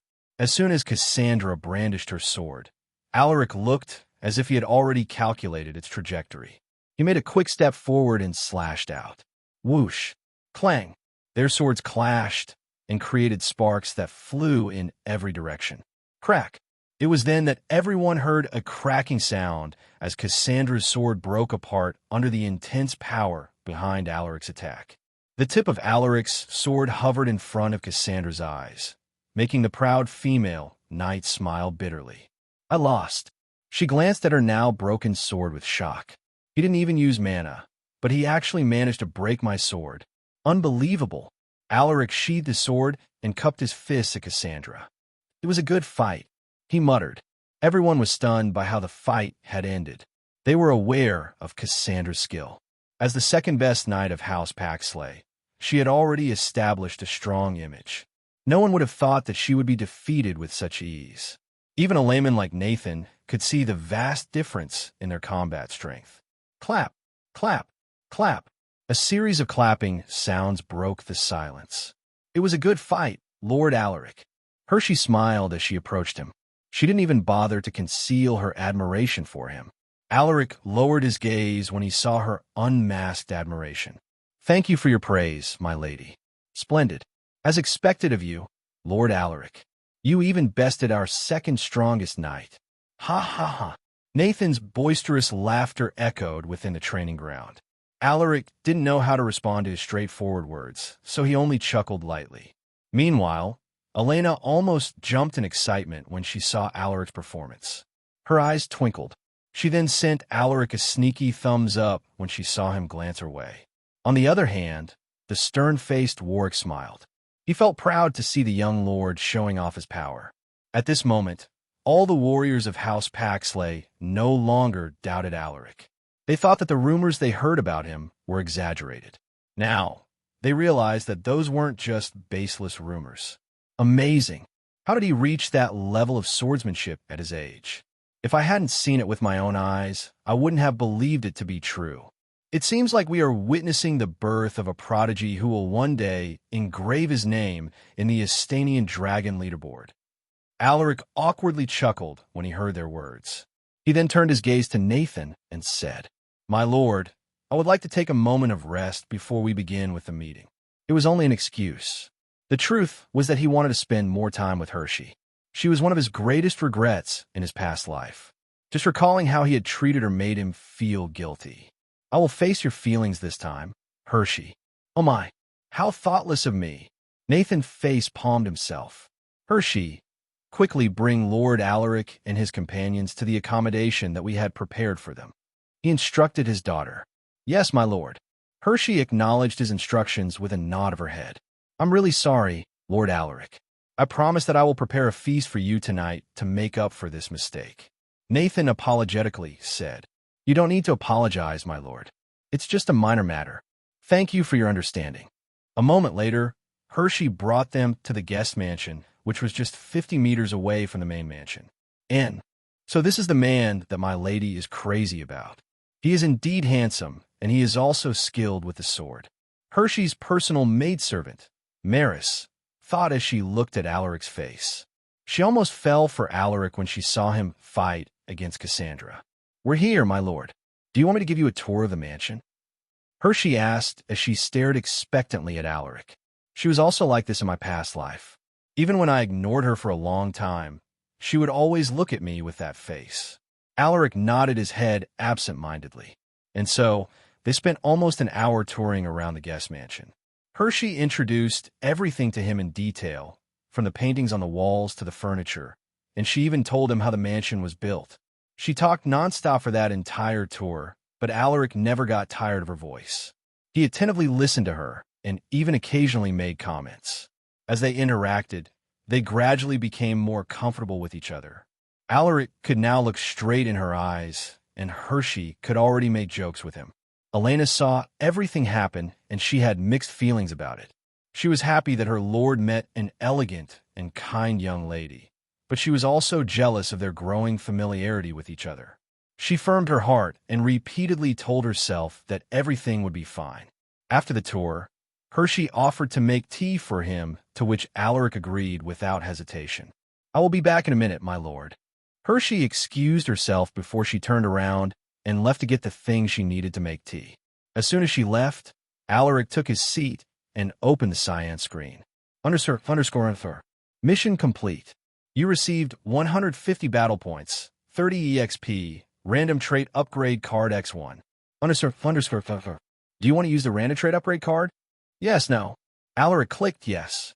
Congratulations. Your trait Close Combat D has been upgraded to Close Combat C. A new set of memories appeared in his mind. He wasn't flustered by the sudden influx of foreign memories because he had already experienced this before. New hand-to-hand combat methods were introduced into his mind. It was a unique feeling as if something was incorporated in his body. It's close combat this time, not bad. This will improve my combat ability. Alaric Silver Sword Knight, EXP, 325 out of 500. Potential, B. Traits, Horseback Riding, C. Swordsmanship, SSS, Close Combat, C. Archery, F. Hunting, E. Tracking, F. Sixth Sense, F. Strength, 100. Stamina, 34+. Agility, 43+. Vitality, 27+. Endurance, 42+. Mana, 13+. Battle points, 2,300. Stat points, 23. Requirements for next advancement, 500 EXP, 100 in all attributes, and 5,000 battle points. He already accumulated 22 stat points, but he decided to keep them for the time being. There might come a time when he would need to increase a specific stat, just like what happened during their encounter with the Goblin Chieftain. Without those extra points in agility back then, he wouldn't have lasted long against that monster. After checking his progress, Alaric closed the cyan screen. A few minutes later, Hershey and her maidservant arrived. The latter was pushing a tray cart with a tea set on top of it. "Thank you for waiting, my lord." Hershey smiled at him. She then sent her maidservant a look that said, "I'll take care of this." Maris understood her intentions and took a step back with her head lowered. Her lady was proficient in tea ceremony, so she wasn't worried that she would make a mistake. "I will now prepare your tea, my lord," Hershey informed Alaric before she started preparing his tea. Alaric had already witnessed her expertise in tea making in his past life. It was refreshing to see it once more, and it was performed by younger Hershey. The young lady's hands moved elegantly, and it looked as if she was doing a performance. Her movements were well practiced, as if it was deeply engraved in her bones. Elena, who was watching this, was awed by her impeccable performance. "I want to learn it." That was her thought as she watched Hershey's unmatched grace in making tea. A moment later, a freshly made tea was presented to Alaric. "Here's your tea, my lord. I hope you enjoy it." Alaric nodded with a smile. "Thank you." He lifted the teacup and inhaled the unique aroma of the tea. Hershey felt a bit nervous as she watched him. Will he like it? While she was nervously watching him, Alaric brought the teacup to his mouth and took a light sip. This familiar taste. His eyes glazed over as the familiar taste filled his mouth. "It's delicious," Alaric remarked as he tried to smooth down his emotions. Hershey's eyes brightened upon hearing his words. "I'm glad that you like it, my lord." She couldn't stop herself from beaming. Meanwhile, images of Hershey making tea for him in his past life flashed in Alaric's mind. Her gentle smile, her tender gaze, and her unwavering love. "I'm sorry," he muttered as he lowered his head. "HM, did you say something, my lord?" Hershey stared at him in surprise, wondering if she had heard him wrong. "Did he just apologize to me? Maybe I heard wrong." Alaric was silent for a moment as he looked at the tea inside the cup. "It's nothing." He shook his head. "The tea made me recall a distant memory." He added, "I see." Hershey was curious about this, but she felt that it was something that she shouldn't probe. "Why don't you join me, my lady? Let's talk about other matters while we drink tea." Alaric changed the topic. Hershey smiled and nodded at the suggestion. "All right, what would you like to talk about, my lord?" "I heard that." The two engaged in a heartfelt conversation as they enjoyed their tea. Time passed by unknowingly. A servant came to inform them that it was almost time for dinner. "I enjoyed our conversation, my lord. Let's talk again another time. We shouldn't let the others wait." Hershey reluctantly stood up. Alaric nodded in agreement. At the dining hall, only Alaric was allowed entry, so he asked Warwick to protect Elena. "I'm sorry about your companions, my lord. Lady Vivian doesn't like it when servants dine with us. I hope you understand." Hershey muttered apologetically. Alaric wasn't annoyed since he already knew that some nobles could be very particular about status and customs. "It's fine," he replied calmly. Hershey was relieved. She noticed that Alaric was very attentive to his servant girl. She could even feel that there was a vague connection between them. "The dining hall is this way, my lord. Just one more turn, and we will be there." In the next moment, they finally arrived at the dining hall. Nathan, Vivian, and two men in their 20s were already there seated in their respective seats. "Lord Alaric, come here. We left this spot empty for you." Vivian beckoned to him as she pointed at the chair next to Baron Nathan. Alaric nodded at her. "Thank you, my lady." Vivian's smile deepened. She then turned her gaze to Hershey and sent her a deep look. Hershey pretended like she didn't see this and sat to Alaric's right. After they had taken their seats, Nathan clapped his hands and gave a signal to the servants. Nathan looked at Alaric and said, "I don't know what kind of food you like, so I instructed the servants to prepare all sorts of dishes for you. I hope that they will be to your liking." "Anything is fine with me, my lord," Alaric replied with a light smile. "That's good. By the way, I'd like to introduce you to my sons. This is my eldest son, Theo, and this is his younger brother, Liam." Nathan introduced the two men sitting to his left. Alaric cupped his fists at them. "My name is Alaric Silversword. I'm pleased to make your acquaintance." The two men had different responses to his greeting. The older man, who looked to be in his late 20s, had short blonde hair and a lean physique. He didn't look quite pleased with Alaric's presence. The sidelong glance and his condescending gaze didn't escape Alaric's attention. "The name's Theo." Meanwhile, the younger brother named Liam politely cupped his fists at Alaric. "I'm pleased to meet you. Lord Alaric. My name is Liam. Unlike his older brother who looked like a trained warrior, Liam was on the slender side. Alaric was already familiar with these two since he had met them in his past life.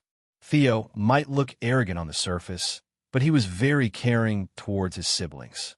On the other hand, his younger brother, Liam, was nothing but a gambling addict who would also indulge in sexual pleasure and alcohol. A few minutes later, the food was finally served. True to his promise, Nathan had indeed prepared a huge feast for him. All sorts of dishes, from seafood to monster meat, were presented on the table. Let's eat. The atmosphere in the dining hall was lukewarm. Only Nathan and Vivian spoke with Alaric. Surprisingly, Hershey didn't say anything as if she was afraid of something. The strange atmosphere made Alaric realize that there was something he didn't know about this family. Suddenly, Vivian mentioned something that made everyone momentarily stop eating. Lord Alaric, what do you think of my daughter, Hershey? Vivian smiled with a probing look. Hershey's heart skipped a beat upon hearing this, and she couldn't help but sneak a glance at the young man sitting next to her. Alaric wiped his mouth with a napkin before he responded with a faint smile. Lady Hershey is a beautiful and elegant young woman. I'm very impressed by her skills in team-making. He paused as he turned his gaze to Hershey and continued. Before coming here, I heard that she is also a great painter. I haven't seen her paint, but I would like to have my portrait made by her. Hershey felt like her heart leaping in joy when she heard his words, and his gentle gaze was like a spell that enthralled her soul. When she realized that she had stared at him for too long, she was flustered. She quickly lowered her head to hide her reddening face. Oh, Vivian's eyes lit up. She didn't expect things to go this smoothly. She planned to betroth Hershey to another noble if Alaric showed no interest in her. But from the looks of it, there was no need for her to go through much trouble anymore. It's still too early to discuss marriage. I just hope that this little bitch won't do anything foolish to scare Alaric away. While she was immersed in her thoughts, one person was giving Alaric a sharp gaze. He tried to hide it, but Alaric immediately sensed his hostility because of his sixth sense trait. Liam, why did he suddenly become hostile? Alaric pretended like he wasn't aware of the other party's hostility. Liam lowered his head while clenching his fists. How dare that bastard flirt with my beloved sister? She's mine. No one can take her from me. A crazed look flashed in his eyes. His body trembled, and he felt a sudden itch in his arms. Why does it have to be now? Liam's body trembled, and sweat slowly trickled down his face. I need to get out of here quickly while I'm still sane. Thinking about this, he abruptly stood up and said, I'm full. I'll take my leave first. He then turned around and left in a hurry. Why is that kid in a hurry? Nathan muttered with a perplexed look. He then smiled apologetically to Alaric. Please forgive my son's insolence. It's fine. He probably has some important matters to take care of. Alaric nonchalantly replied. Theo raised an eyebrow as he looked at the empty seat next to him. Did that bastard? Damn it. I already told him to stop taking that suspicious medicine. He was aware of his younger brother's addiction to illegal drugs. He had already warned Liam not to take those pills, but it seemed like the latter had ignored his warnings. After the dinner, Nathan told Alaric to follow him to his study room to discuss the future collaboration of House Silversword and House Paxley. For this discussion, Alaric asked Nathan's permission to bring another person, to which the other party agreed after some thought. In the next moment, Alaric brought Harris with him to Nathan's study room. This guy was the best talent House Silversword had in the field of business. Harris's presence made Alaric feel at ease. Nathan glanced briefly at Harris before he turned his gaze to Alaric. Then let's begin with the first agenda. The things they talked about were mostly related to the joint businesses owned by the two households, as well as the future collaborations that they would work on. Alaric was prepared for this moment, but there were still some key points that he had forgotten. Fortunately, Harris was there to save his ass, so the discussion proceeded smoothly. Almost 3 hours later, Nathan stood up and let out a satisfied laugh as he extended his hand. To our future collaborations. Alaric took his hand and shook it. To our future collaborations. By the way, you should stay here in Ryvad for a while. I've already asked Hershey to accompany you in the next few days to give you a tour of the city. Hearing this, Alaric nodded his head. That would be great. I've been planning to have a look at the beautiful landscapes of Rivad. Having Lady Hershey with me will save me some trouble of having to travel around aimlessly. He chuckled. Ha ha, don't worry. Hershey knows this city like the back of her hand. Then I look forward to my stay here in the next few days. Nathan heartily laughed. After a few small talks, Alaric excused himself and left with Harris. That was exhausting. I tried my best, but I'm really not cut out for this. Alaric shook his head with a wry smile. You did a good job, my lord. You just need more experience. With a little more training, you will soon be fine on your own. Harris replied with a light chuckle. Alaric shook his head without saying anything. He knew his limits. They returned to the guest mansion and retired to their respective rooms. My lord, it's almost time for your tour with Lady Hershey. Alaric was awoken by a soft tug on his arm. He rubbed his eyes and looked at Elena, who was staring at him with an exasperated expression. What time is it? He asked as he slowly lifted his body off the bed. Elena pointed at the wall clock and responded. It's almost 7 in the morning, my lord. You only have 30 minutes before your appointed meeting with Lady Hershey. Geez, you need to get up now. Looking at her pouting lips and her annoyed little face, Alaric laughed in amusement. Yes, my Lady Nana. Hearing this, Elena blushed in embarrassment. She then grabbed a pillow and threw it at him, but he expertly dodged it and rushed out of his room. Gore! Elena glared at his fleeing figure. Outside his room, Warwick was surprised to see Alaric running away in a hurry. My lord, the veteran elite knight took a peek at his room and saw Elena standing next to the bed with an annoyed look. She's the only servant who would dare to do something like this to Lord Alaric. Warwick chuckled as he shook his head. After a quick bath, Alaric changed into his new custom-made clothes.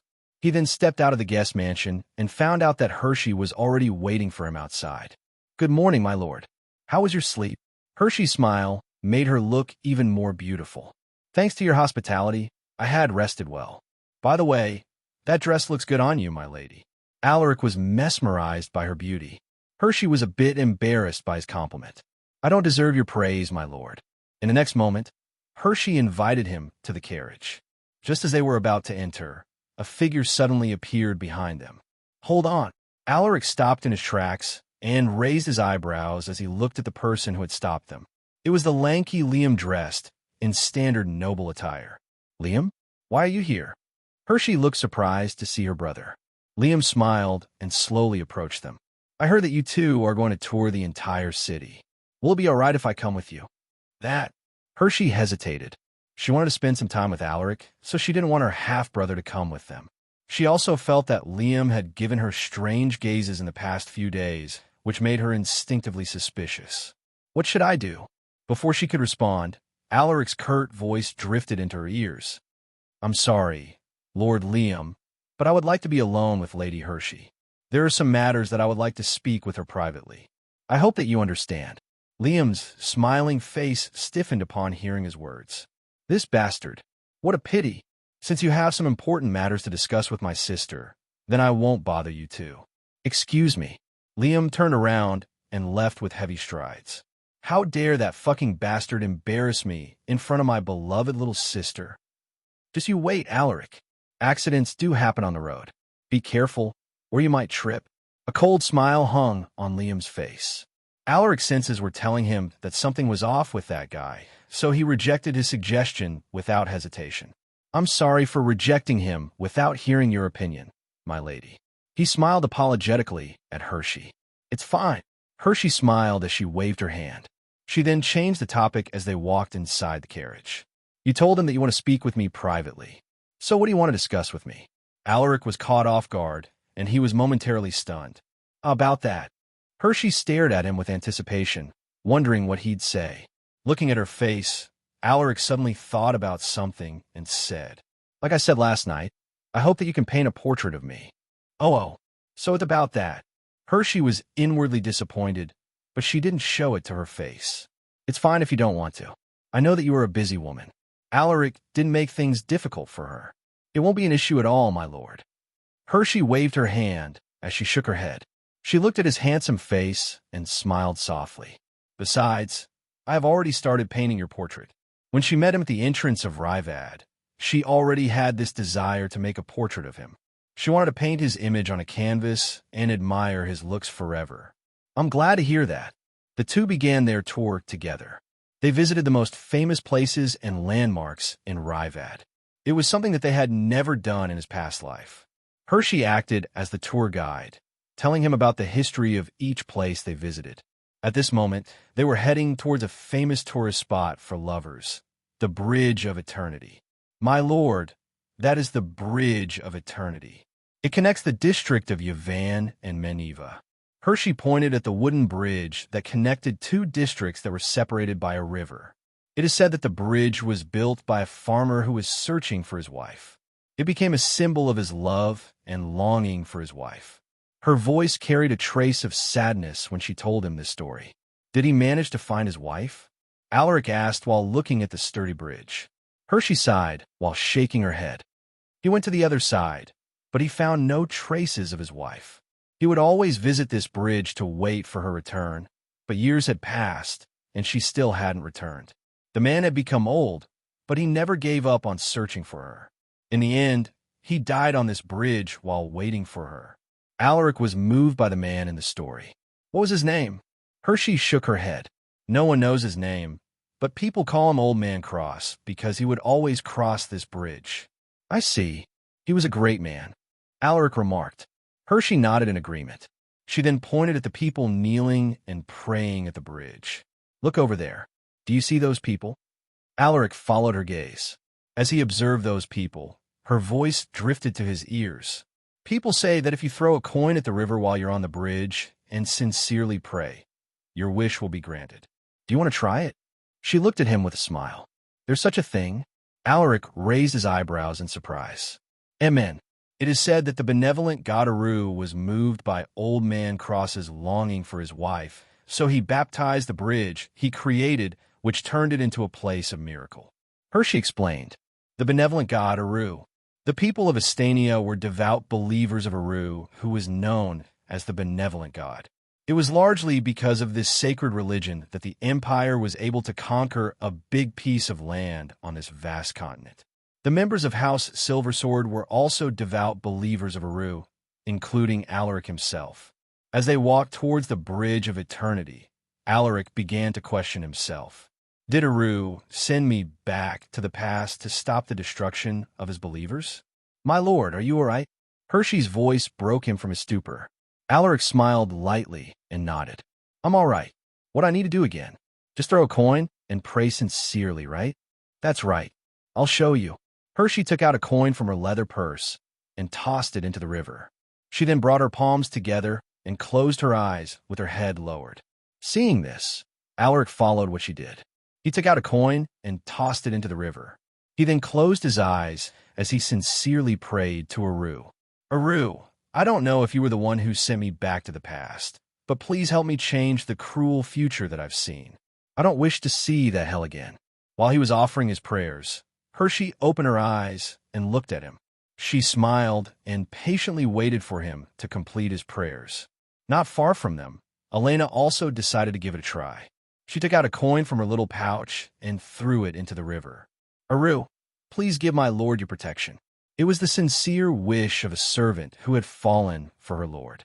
A few minutes later, Alaric opened his eyes. If you're done, we should go. There are still more places that you have to visit. Hearing this, Alaric calmly nodded his head. He took one last look at the Bridge of Eternity before he left with Hershey. Elena and the rest of their subordinates followed quietly behind them. Upon entering the carriage, Hershey noticed the change in Alaric's mood. My lord, are you still thinking about Old Man Cross's story? Hershey smiled. Alaric lifted his head to look at her. Are you by any chance worried about me? He asked with a teasing voice. Hershey was stunned by his words. What are you saying, my lord? She tried to cover up her embarrassment, but Alaric had already seen through her right from the start. He would be an idiot if he couldn't notice the special gaze she had when looking at him. So you have always liked me. Just when did it start, Hershey? The smile on his face deepened as he thought of this. I'm just joking, my lady. Alaric chuckled. 3 days later, the end of his trip to Rivad had finally come. In the past 3 days, He had traveled to the famous landmarks of the city together with Hershey. It was a rare experience for Alaric, and it made him temporarily forget the tragedy that happened in his past life.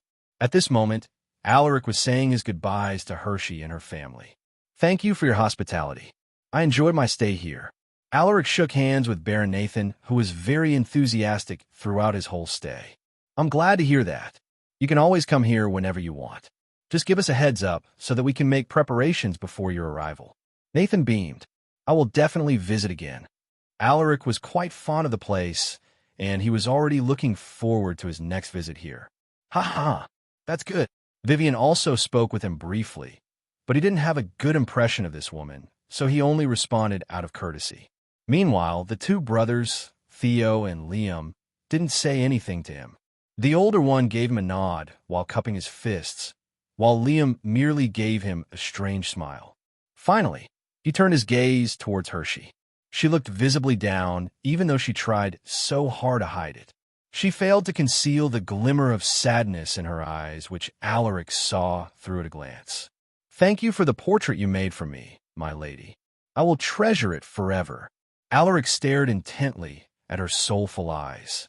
He wanted to embrace her and comfort her, but it would be inappropriate. "I had a great time with you, my lord. Please visit again soon." Hershey forced out a smile. "I will." He nodded. "Before I go, I have something to give you." Alaric sent Elena a knowing look. The girl understood his gaze and took out a wooden box. She then walked towards Hershey and carefully handed it to her. "This is..." Hershey was surprised by the unexpected gift. She didn't expect that Alaric had actually prepared something for her. "You may open it." Alaric smiled at her while gesturing for her to open the box. "Let me help you with that, my lady." Her maidservant, Maris, took the initiative to open the box for her. The content of the box was revealed. It was a winter dress made from the fur of the spiked grizzly bear.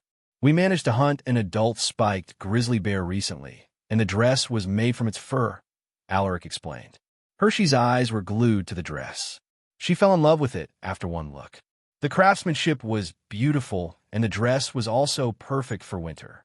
Even Vivian cast her an envious look. "I love it. Thank you for the gift, my lord." Hershey hugged the dress while looking at Alaric's face. While the two were exchanging their goodbyes, one person was staring daggers at them. "Damn it. Just go home already. Does he really need to flirt with Hershey in front of the whole family?" Liam gritted his teeth as he watched the scene. He was jealous, and their growing relationship was gnawing at him. "See you again soon, my lady." Alaric lowered his head. He then turned around and left while waving his hand. Hershey quietly watched him enter his carriage. Soon, Alaric's entourage left, their figures slowly disappearing from their view. Hershey stood there unmoving like a statue as she clutched the winter dress she received as a gift. "I hope to see you again soon, Alaric." Liam stared at his sister's lonely figure with narrowed eyes. "You will never see him again because I have prepared the most perfect gift for that bastard." As he thought of this, a cruel smile hung on his lips. "My lord, someone is tailing us," Warwick reported with a stern voice. Hearing this, Alaric frowned. "How many men do they have?" he asked while guessing who had sent the pursuers. The veteran elite knight scrunched his eyebrows as he responded. "They have hidden themselves well, but I can sense more than 20 men. 5 of them are the level of knights, while the rest are knight apprentices." Alaric's face darkened. The lineup was more powerful than he had anticipated. In a city like Rivad, this was already a sizable force. "Tell the whole party to prepare for a possible attack once we leave the city, but make sure the enemies won't notice that we have already discovered them," Alaric instructed. He wasn't afraid of battle, but he was a bit worried about Elena's safety. "Just which bastard is targeting me?" For some reason, Liam's face flashed in his mind. "Is it you, Liam?" "My lord, what did Sir Warwick say?" Elena's voice resonated in his ears. Alaric's gaze softened as he turned his gaze to her. "Elena, there are people following us. We still don't know their intentions, but we need to be careful." Elena's eyes shook with fear when she heard this. She clung to his arm and muttered with a quivering voice, "I'm scared, my lord." Seeing her terrified face, Alaric embraced her and gently rubbed her shoulder. "Don't worry, Elena. No matter what happens, I will keep you safe." I promise, he muttered solemnly. Elena timidly nodded. His words comforted her, but she couldn't stop her body from shaking. We will be safe while we are still inside Rivad. Those guys won't attack us in broad daylight, since this place is the territory of House Paxley. But things will be different once we leave the city. Alaric's voice suddenly turned serious. The carriage walls are made of durable materials, so you just need to hide here when the fighting starts. Never open the door for anyone and wait for my return. Can you do that for me, Elena? Alaric reminded her with a grave look. Elena was afraid, but she knew that she must not make her lord worried about her in this situation. She exhaled a deep breath and nodded her head. Why, yes, my lord. We have Warwick, 2 experienced knights, and 7 knight apprentices. The remaining 10 are ordinary soldiers. Alaric rubbed his chin as he entered into deep thought. I should have brought more warriors with me. He thought that the trip would be smooth since Rivad was the territory of their longtime ally. He was once again slapped by the harsh reality of the world. There was no such thing as a safe place on this continent. Even in North Pine Town, dangers still lurked. As they neared the gates of Rivad, a tense atmosphere hung over the entourage. The warriors kept their dominant hand on their weapons, prepared to take action at a moment's notice. Just which idiots are targeting us? One of the 2 knights muttered, annoyance evident in his voice.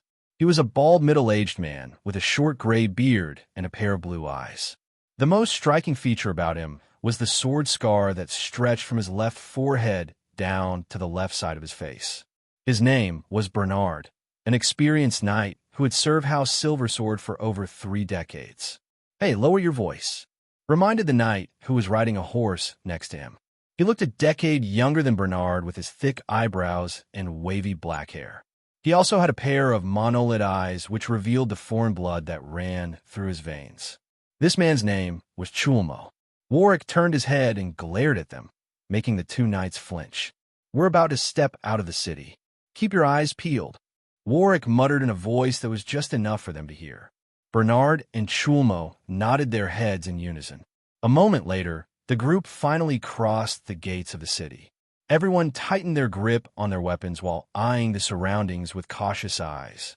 Inside the carriage, Alaric's focus was broken by the sudden appearance of the cyan screen.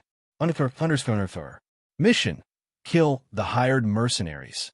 Difficulty: easy. A mercenary group was hired to kill you. Defeat them without losing a single soldier on your side. Rewards: 200 battle points, 40 EXP, 5 stat points. Penalty for failure: 350 battle points. A mission. Alaric frowned when he saw the mission description. It wants us to win without someone dying on our side. Considering the difference in combat strength between both sides, this was a bit difficult. After all, they still need to protect the carriage where Elena would hide. Although they had Warwick, who was an elite knight, the other side had 5 knights and 15 knight apprentices. On the other hand, they only had 3 knights, including Alaric, and 7 knight apprentices. The rest were just normal soldiers. If both sides clashed, it was inevitable for them to have some casualties. We need a plan. Alaric narrowed his eyes as he stared at the situation outside through the window. Their target should be me, so the focus of their attacks will be on me. Now, how do I make use of this information to defeat them without losing anyone? Alaric pondered deeply. Suddenly, an idea came to his mind. An isolation tactic. Yeah, that might work. As soon as he thought of this, Alaric slowly made his preparations. He let Elena double-check the straps on the leather armor beneath his winter coat. After making sure that everything was in place, Alaric looked at the young girl and said, Elena, never open the door until the battle is over. I will be back. Elena stared at him with a worried face. Please be careful, my lord. I will pray to Aru and ask him to protect everyone. She muttered in a trembling voice. Alaric nodded and patted her head before he stepped out of the carriage. He hopped on the war horse prepared for him, his eyes sweeping over the surroundings. There were no signs of anomalies, but his senses were screaming danger, something that had never been wrong before. At this moment, they had already traveled a certain distance from Rivad, and they were close to reaching a secluded forest. Fighting in the forest would be dangerous for the group. We don't know what kind of weapons the enemies have, so it will be better to fight them in an open area where we can see them clearly. Thinking about this, Alaric raised his hand and signaled for the group to take a different route. Hidden not far from them were a group of warriors dressed in different kinds of armor. Some wore leather armor, while others were in steel-plated armor. "Boss, why did they take a detour? Do you think we have been discovered?" A man holding a pair of machetes asked the middle-aged man wearing an eye patch. Everyone glanced at their boss. This was a job with generous pay, so they didn't want any accidents to happen. The man wearing an eye patch frowned. "It doesn't seem to be the case. Maybe they're just being cautious, but we need to make a move soon. Just wait for my signal." The mercenaries nodded upon hearing his words. Suddenly, they saw a man stepping out of the carriage. "Boss, isn't that guy our main target?" The man wearing an eye patch nodded upon hearing this. "That should be him. Our client described his physical features in detail, and everything seems to fit with that guy. It looks like our prey has appeared, my brothers. Get ready to take action," he muttered as he took out his weapon, a two-handed sword. The eyes of the mercenaries flashed with killing intent and anticipation. Once they completed this mission, they wouldn't need to take on a job for a while. The man wearing an eye patch stared deeply at their main target. For some reason, he felt a chill upon seeing him. Juva had never failed mission once, so why do I have a bad feeling about that guy? He felt an instinctive urge to abandon the mission, but the generous rewards quashed the thought immediately. No, this must be a trial set by Agnes. As his follower, how could I flee without even fighting my enemy? "My lord, they are preparing to attack," Warwick reported with a cold gaze. Hearing this, Alaric pulled his swords and shouted at his men. "Bernard, Chulmo, protect the carriage together with our soldiers. Don't engage the enemies and prioritize everyone's safety at all costs." "Yes, my lord." Bernard and Chulmo quickly gathered the troops upon hearing his commands. Under their leadership, a defensive formation was quickly formed around the carriage. As long as they were sticking close to each other, they would be able to properly utilize the defensive formation. These warriors had been trained to fight in any situation, and with the two experienced knights at the core, they formed a formidable team. Without looking at them, Alaric stared at Warwick and said, "Sir Warwick, our task is to eliminate as many enemies as possible while the others are protecting the carriage." Although he was surprised by his plan, Warwick followed his command without hesitation. "Yes, my lord." With a wave of his hand, the veteran elite knight grabbed his favorite weapon, a double-bladed spear. Both blades of his spear were curved like that of a scimitar, sharp and deadly. At this moment, multiple arrows were suddenly fired at them. Sue, Sue, Sue, Sue. "Don't worry about me, Sir Warwick. Destroy them." Alaric roared as he casually destroyed the arrows with a wave of his sword. Warwick wasted no time and squeezed his legs, urging his horse to rush at the enemy's location. "Sue, Sue, Sue, Sue." Another wave of arrows was fired at him, but an invisible energy prevented those arrows from touching him. He had activated his aura manifestation, but unlike the goblin chieftain who only did it out of instinct, Warwick was able to command it at will. After blocking the arrows, he then pulled the reins and commanded his horse to take a huge leap forward. The mercenaries were momentarily stunned by his horseback riding skills. His daunting aura made them feel a heavy pressure pressing down on them. An elite knight. The overwhelming pressure he exuded and his unstoppable momentum revealed his strength. The mercenaries' faces fell. "It's just one person. I don't think he can block all of us." "Kill him." Juva, the leader of the mercenary group, shouted to his men, his voice echoing in their ears. With the words from their captain, the mercenaries' fear dissipated. They moved simultaneously and attacked in different directions. "Impertinent fools!" Warwick's eyes flashed with a fierce glint. The double-bladed spear in his hands rotated like a sharp propeller, slicing everything in his path. "KK chess SHK. KK chess SHK. My arms. Hell dash." He was like a cutting machine, effortlessly slashing the limbs and bodies of the mercenaries. Of the 5 people who attacked him, 4 were cut apart, while the remaining one was writhing on the ground, his armless shoulders bleeding profusely. The blood of the fallen mercenaries drenched the ground in red. Meanwhile, a few enemies also pounced at Alaric. They aren't weak, but they lack the fundamentals of military warfare. That was his first thought when he saw the enemies. They had no battle formation, and their gears were also crude. Only warriors untrained in military tactics would fight like this. Their individual strength was formidable, but they moved sloppily as a group, which presented many openings. To Alaric, who was a master of swords, a small opening was more than enough. While keeping himself steady on his mount, he waved his swords and aimed for their throats. Whoosh, whoosh, whoosh. KHSHHK. KHSHHK. No one was able to dodge his quick strikes. The mercenaries fell from their horses, clutching their throat while gasping for breath.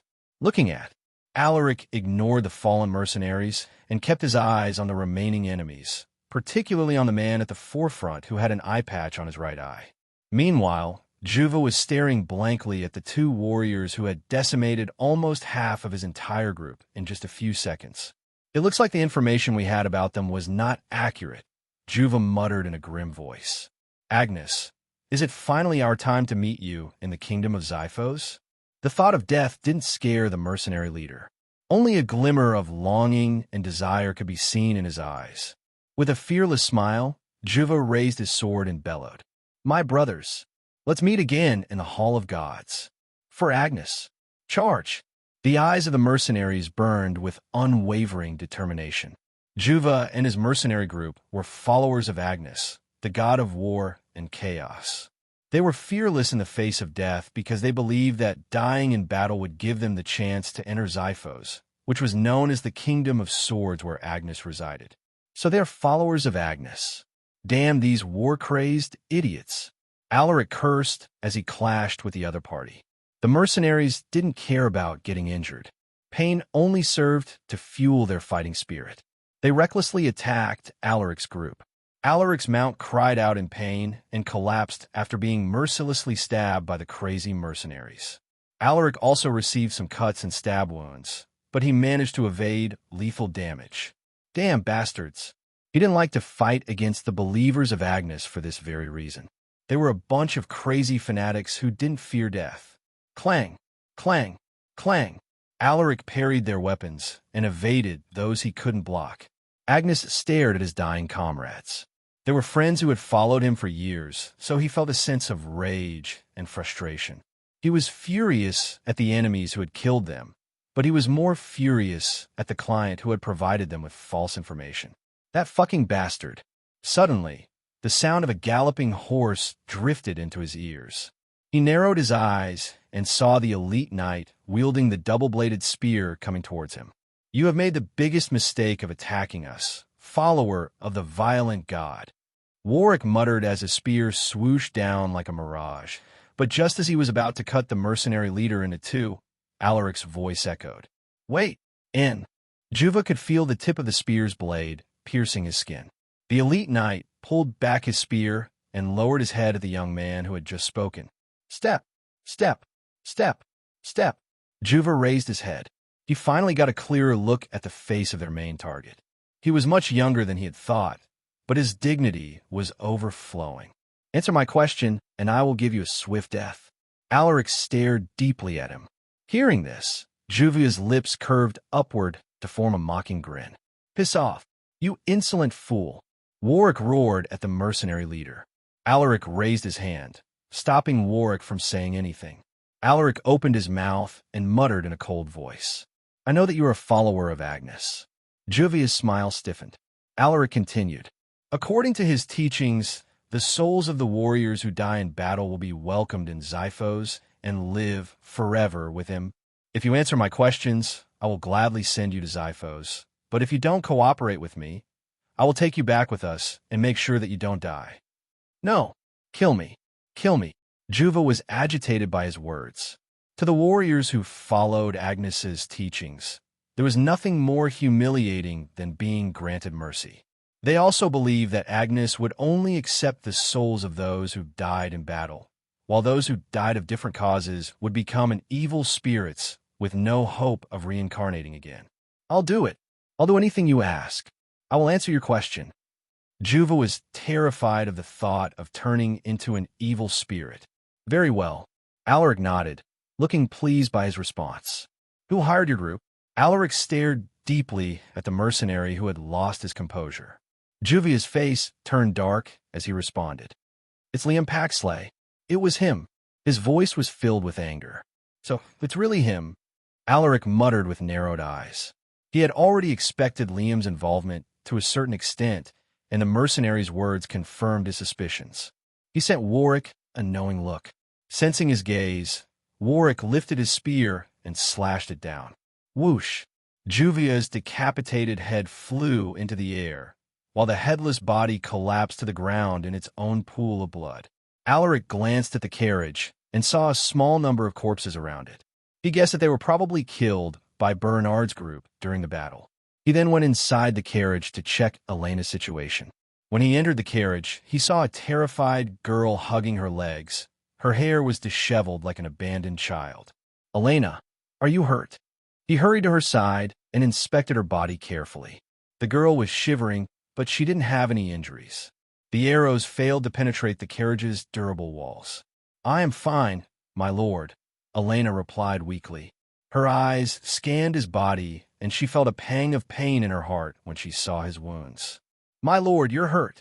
Alaric gently smiled as he caressed her face. It's all right. They are just shallow wounds. He muttered reassuringly. Let me help you dress your wounds. They might fester if we leave them be. She rose to her feet and searched for the medicine box that she had brought with her, but she couldn't find it properly because of her trembling hands. Seeing this, Alaric felt guilty. I'm sorry, Elena. I shouldn't have brought you here.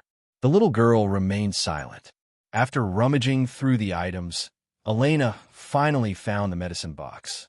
She turned around and carefully grabbed his injured hand. She then opened the medicine box and started cleaning his wounds. You don't need to apologize, my lord. It wasn't your fault.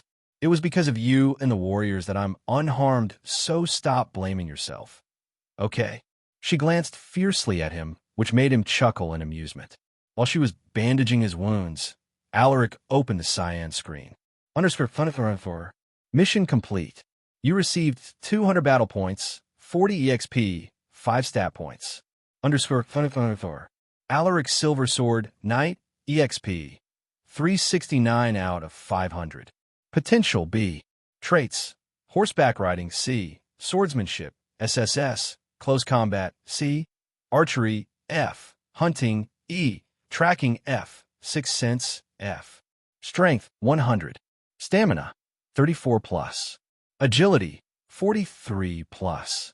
Vitality 27+. Endurance 42+. Mana 13+. Battle points 2540. Stat points 32. Requirements for next advancement: 500 EXP, 100 in all attributes, and 5,000 battle points. He was already over half his EXP requirement, and he had even reached the halfway mark of his battle points requirement. My EXP and battle points are already at the halfway mark, but my stats are barely moving. At this rate, it would take me a year before I can advance to the next realm. I need to find a way to trigger more missions. That's the only way for me to speed up my progress. He noticed that missions would only appear when he was faced with unique circumstances. For instance, a mission appeared this time because they were attacked by a bandit group. If missions are only triggered during unique situations, why did I not trigger one when we last went to the Red Toad Gorge to find the dragon tail ferns? Alaric rubbed his chin thoughtfully. He was slowly learning how the cyan screen worked, but there were still some things that he couldn't understand.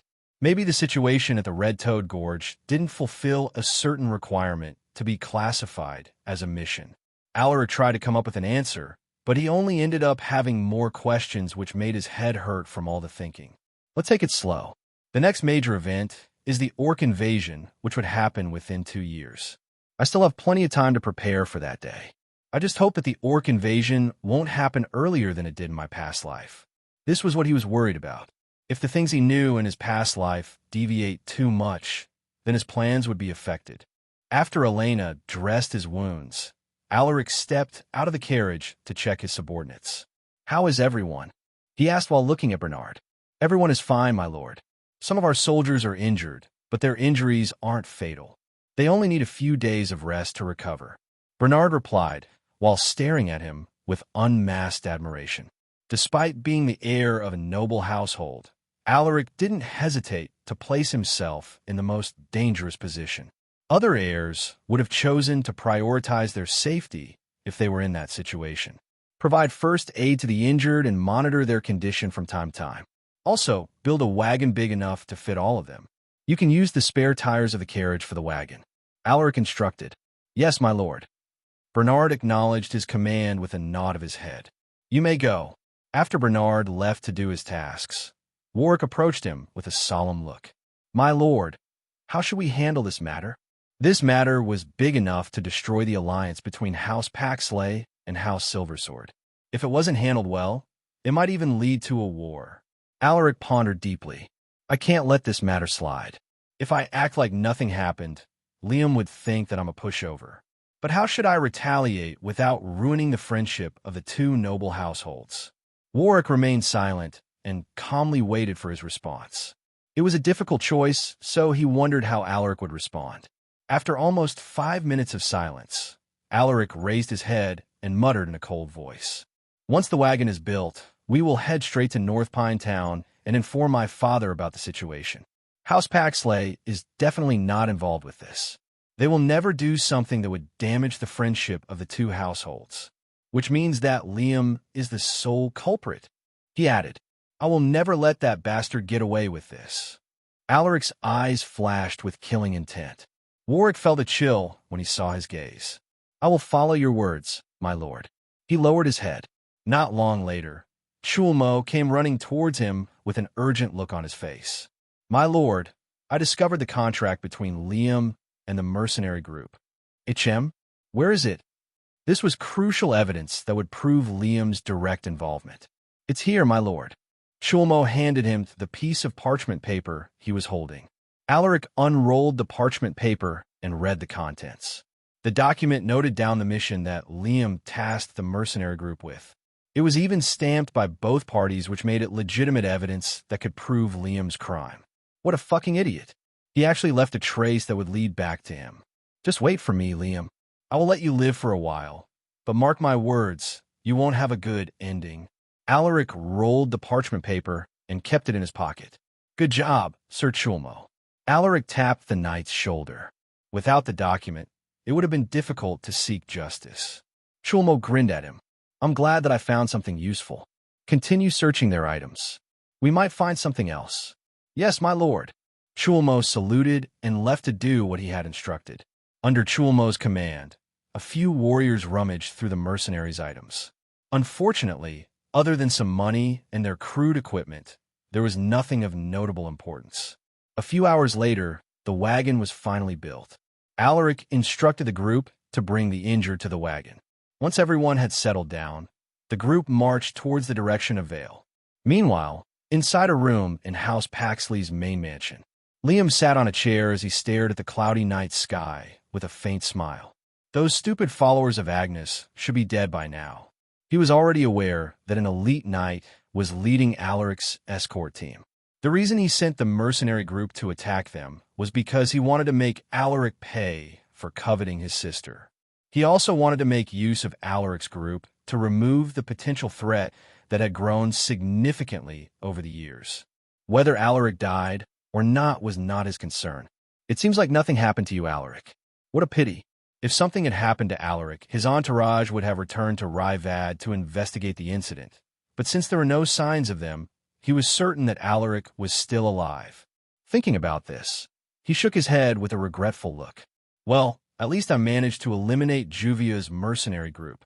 Now, I have nothing to worry about once I inherit my father's property and position."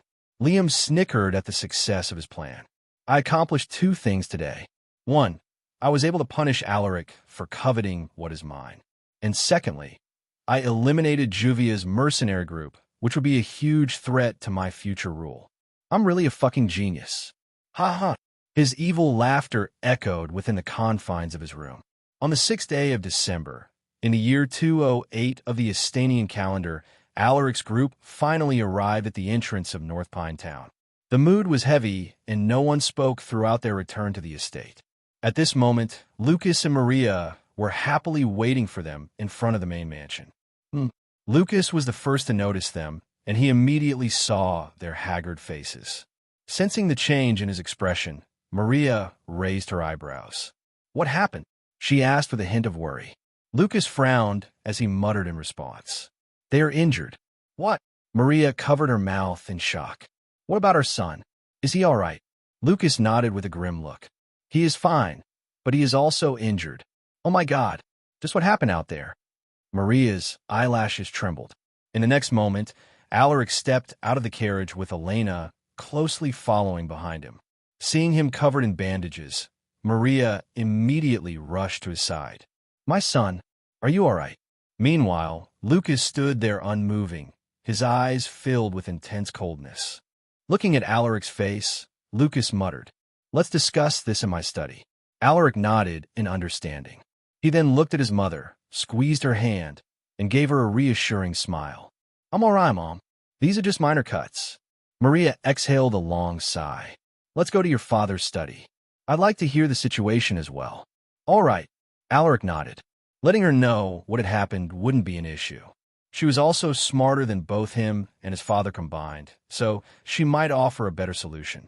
Elena quietly followed them. She could sense that something big was about to happen, but she tactfully remained silent. A moment later, they arrived at the study room. Alaric and Maria entered, while Elena remained outside. Lucas saw his wife entering with Alaric, but he didn't say anything. He eyed his son and pointed at the chair in front of his desk. "Sit down." Alaric obediently took his seat, while Maria sat next to him. With a deep look, Lucas muttered, "What happened?" Alaric furrowed his eyebrows as he recounted the whole situation. "When we were about to leave Rivad, Sir Warwick sensed. We deliberately led them to an open area to force them to come out. I don't want to see anyone get killed, so I decided to use an isolation tactic by forming a defensive formation centered around Sir Chulmo and Sir Bernard, while Sir Warwick and I would deal with the stronger mercenaries. In the end, we successfully eliminated the mercenaries, and we even managed to get evidence that helped us identify the person who hired the mercenary group." When he mentioned this, Lucas narrowed his eyes. "Who is it?" he asked in a flat tone. Alaric took out the parchment paper he had kept and handed it to his father. "This is a document signed by the leader of the mercenary group and the person who hired them. You will see his name right there." Lucas grabbed the parchment and began reading the contents.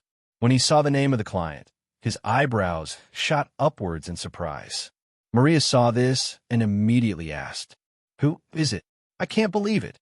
Lucas muttered as he handed the parchment to his wife.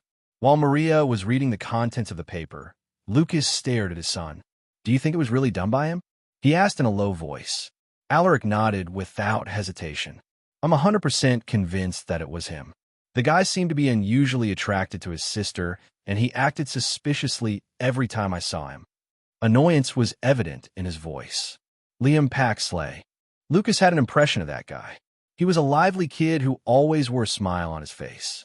Lucas thought that he was a good kid, but from the looks of it, there was something dark about him. Maria put down the parchment. "He probably likes his younger sister. He must have sent those mercenaries to come for you out of jealousy." What a sickening thing. She had a disgusted look on her face. Hearing this, Lucas nodded in agreement. "That seems to be the case.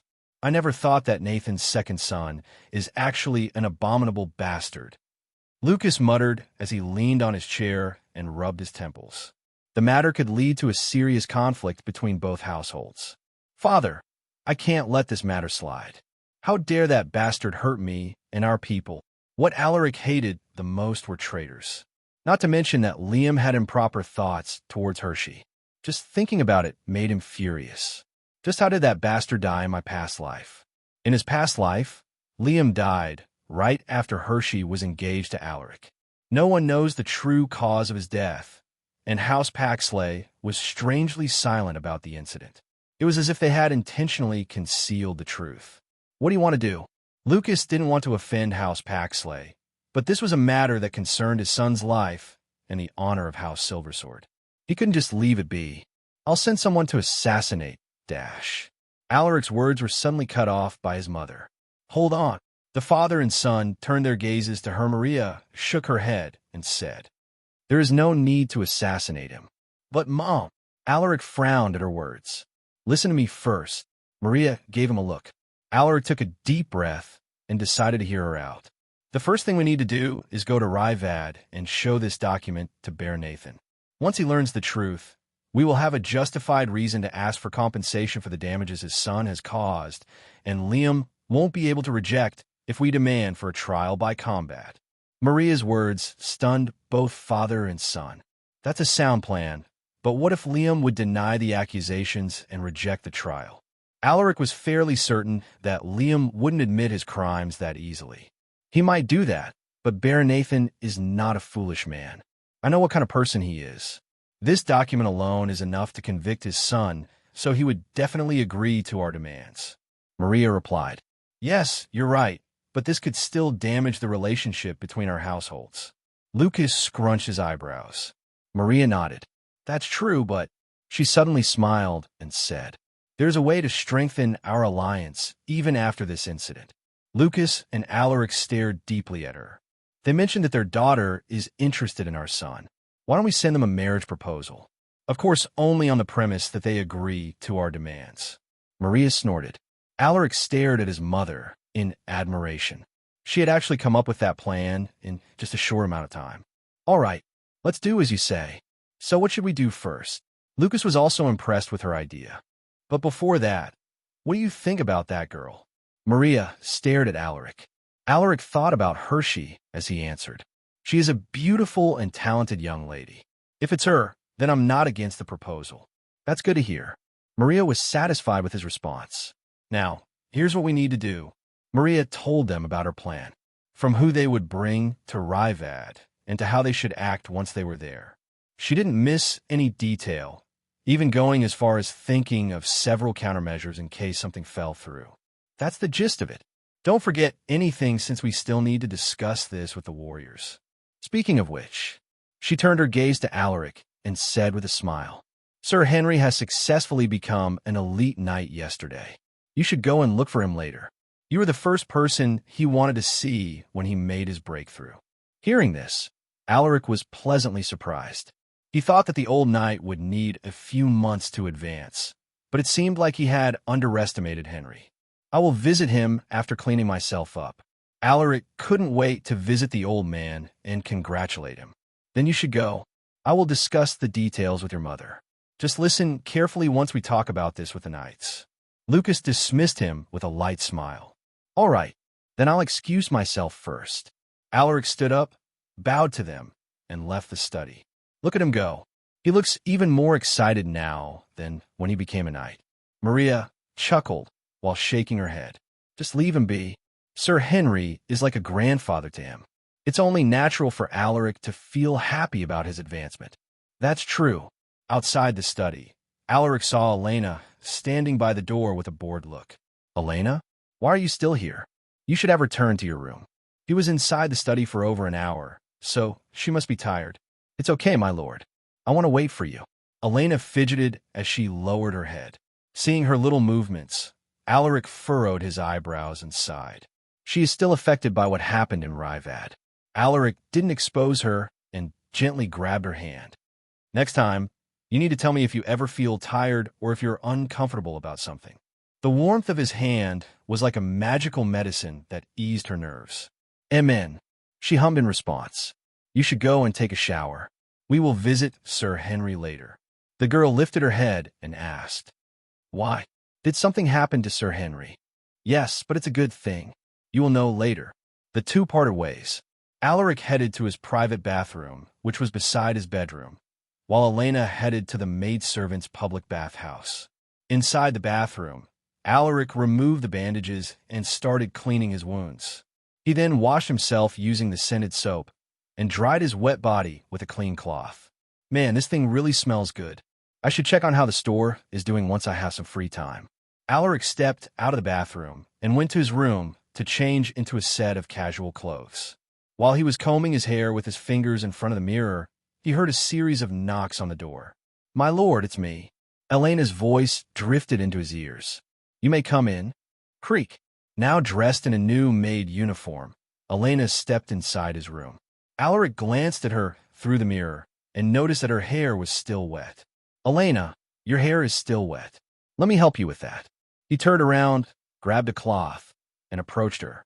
"There's no need to trouble you, my lord. I can do it by myself." Elena grabbed the cloth from his hand, but she realized that she was unable to take it from him. "It's all right, Elena. You always do it for me, so let me do the same for you." Alaric gently grabbed her hand and pulled her in front of the mirror. Elena felt shy, but she didn't reject him. This was Alaric's first time doing this for someone else, so he was a bit clumsy. Seeing his serious face through the mirror, Elena giggled. Alaric stopped what he was doing and looked at her. "Did you just laugh?" "No, I didn't." Elena shook her head while holding back her laughter. Alaric smiled wryly. After patting her hair dry, he grabbed a comb and started combing her hair. Elena didn't say anything and just watched his face through the mirror. At this moment, Alaric's voice echoed in her ears. "Elena, my parents want me to marry Hershey to solidify the alliance between both our households." Elena remained silent at his words. She already knew that this would happen after she saw Hershey. She was the most beautiful woman Elena had ever seen. She was also talented in painting and tea making, and she was also a smart woman. Elena felt that Hershey was a perfect match for her lord. That was her honest thought after meeting her. "I agreed with their decision," Alaric added. "Why are you telling me this?" Elena asked. Alaric continued combing her hair as he replied, "I just felt that I should inform you." Elena turned around and lifted her head to look at him. "You don't need to feel guilty, my lord. I understand your difficulties, and I know that this is also for the best of the town. But please, don't forget me, my lord. I will always be here for you." Alaric grabbed her shoulders and embraced her tightly. "I know, Elena. Thank you for always taking care of me. You will always have a special place in my heart." His words made her feel a mixture of emotions. After some time, Elena broke free from his embrace and smiled at him. "We should get going, my lord." "You're right." Alaric chuckled as he nodded his head. The two headed to Henry's house, which was located a few hundred meters away from the main mansion. But they didn't get far when they spotted the very person they were looking for walking towards them in his standard knight uniform. "My lord." The old knight looked visibly excited upon seeing him, but when he saw Alaric's wounds, he frowned. What happened? He was resting in his house when they returned, so he didn't know what had happened. Alaric smiled and shook his head. "It's a long story.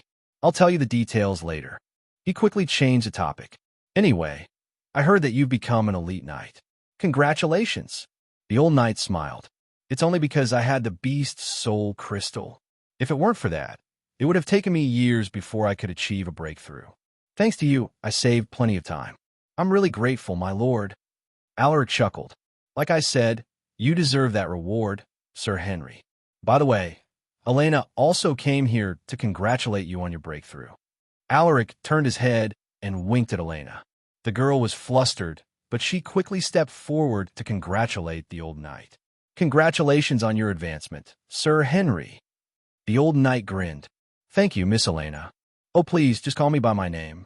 Elena was overwhelmed by how the old knight was formally speaking to her. "That won't do. You are a special person in this household, Miss Elena. Everyone knows that." The old knight chuckled. Elena blushed at his words. She understood what he was implying, and it made her embarrassed. "We should talk somewhere more comfortable. Why don't we head to the training ground? There are plenty of seats there. I'm about to do my daily training anyway." Alaric suggested. "Stay tuned with my virtual library empire." "Sound good. I'm also on my way there to observe the training of the new recruits." Henry nodded. "What about you, Elena? Will it be all right with you?" Alaric glanced at her. "Huh? Why, yes. I will follow you wherever you want to go, my lord." Elena didn't expect him to ask for her opinion, so she almost stuttered. "In that case, let's go. I also want to check the progress of the new recruits. It's been a while since they started training." Some of them should be close to becoming a knight apprentice, Alaric said as he took the lead. The trio headed to the training ground under the curious gazes of the servants. When they arrived, they saw a group of young warriors dressed in their training clothes, wielding their wooden weapons with synchronized movements. The person responsible for overseeing their training for the day was Rigger. He was quite strict, so the recruits were extra careful so as not to upset him. Rigger was the first to notice their presence. He immediately approached them and bowed. "Greetings, my lord." He then cupped his fists at Henry. "Sir Henry." The old knight returned his greeting by cupping his fists, while Alaric simply nodded his head. "How are the recruits doing?" Alaric asked while searching for Rasmus's figure among the trainees. "They're doing pretty well for newbies. This batch is better than the last group. 2 of them even showed exemplary results," Rigger announced proudly. As one of the trainers, he was pleased by their performance. Oh, Alaric's interest was piqued. He wondered if he was talking about the same people he was thinking. The old knight also showed interest in this matter, and even Elena was the same. "Which of them are you talking about?" Alaric asked while rubbing his chin. Rigger beamed as he replied. "It's Rasmus and Renanti. Do you want me to call them Renanti? I don't remember someone like that among the exceptional young knights in my past life. Please call them over. I like to closely observe their progress." Alaric nodded. "All right." Rigger went back to the trainees and summoned the 2 he had mentioned. He then brought them to Alaric. "My lord, it's them. This one is Rasmus, and this guy is Renanti." Rigger proudly introduced the top trainees. Alaric turned his gaze at the 2. Rasmus looked completely different compared to when he first met him at the orphanage. He had grown some muscles, and he also looked a few centimeters taller. He had even trimmed his long hair, which made him look more like a warrior. On the other hand, Renanti was a complete stranger to Alaric. He looked a bit older than Rasmus and was probably 20 years old. He had long wavy black hair and a pair of cold-looking onyx eyes.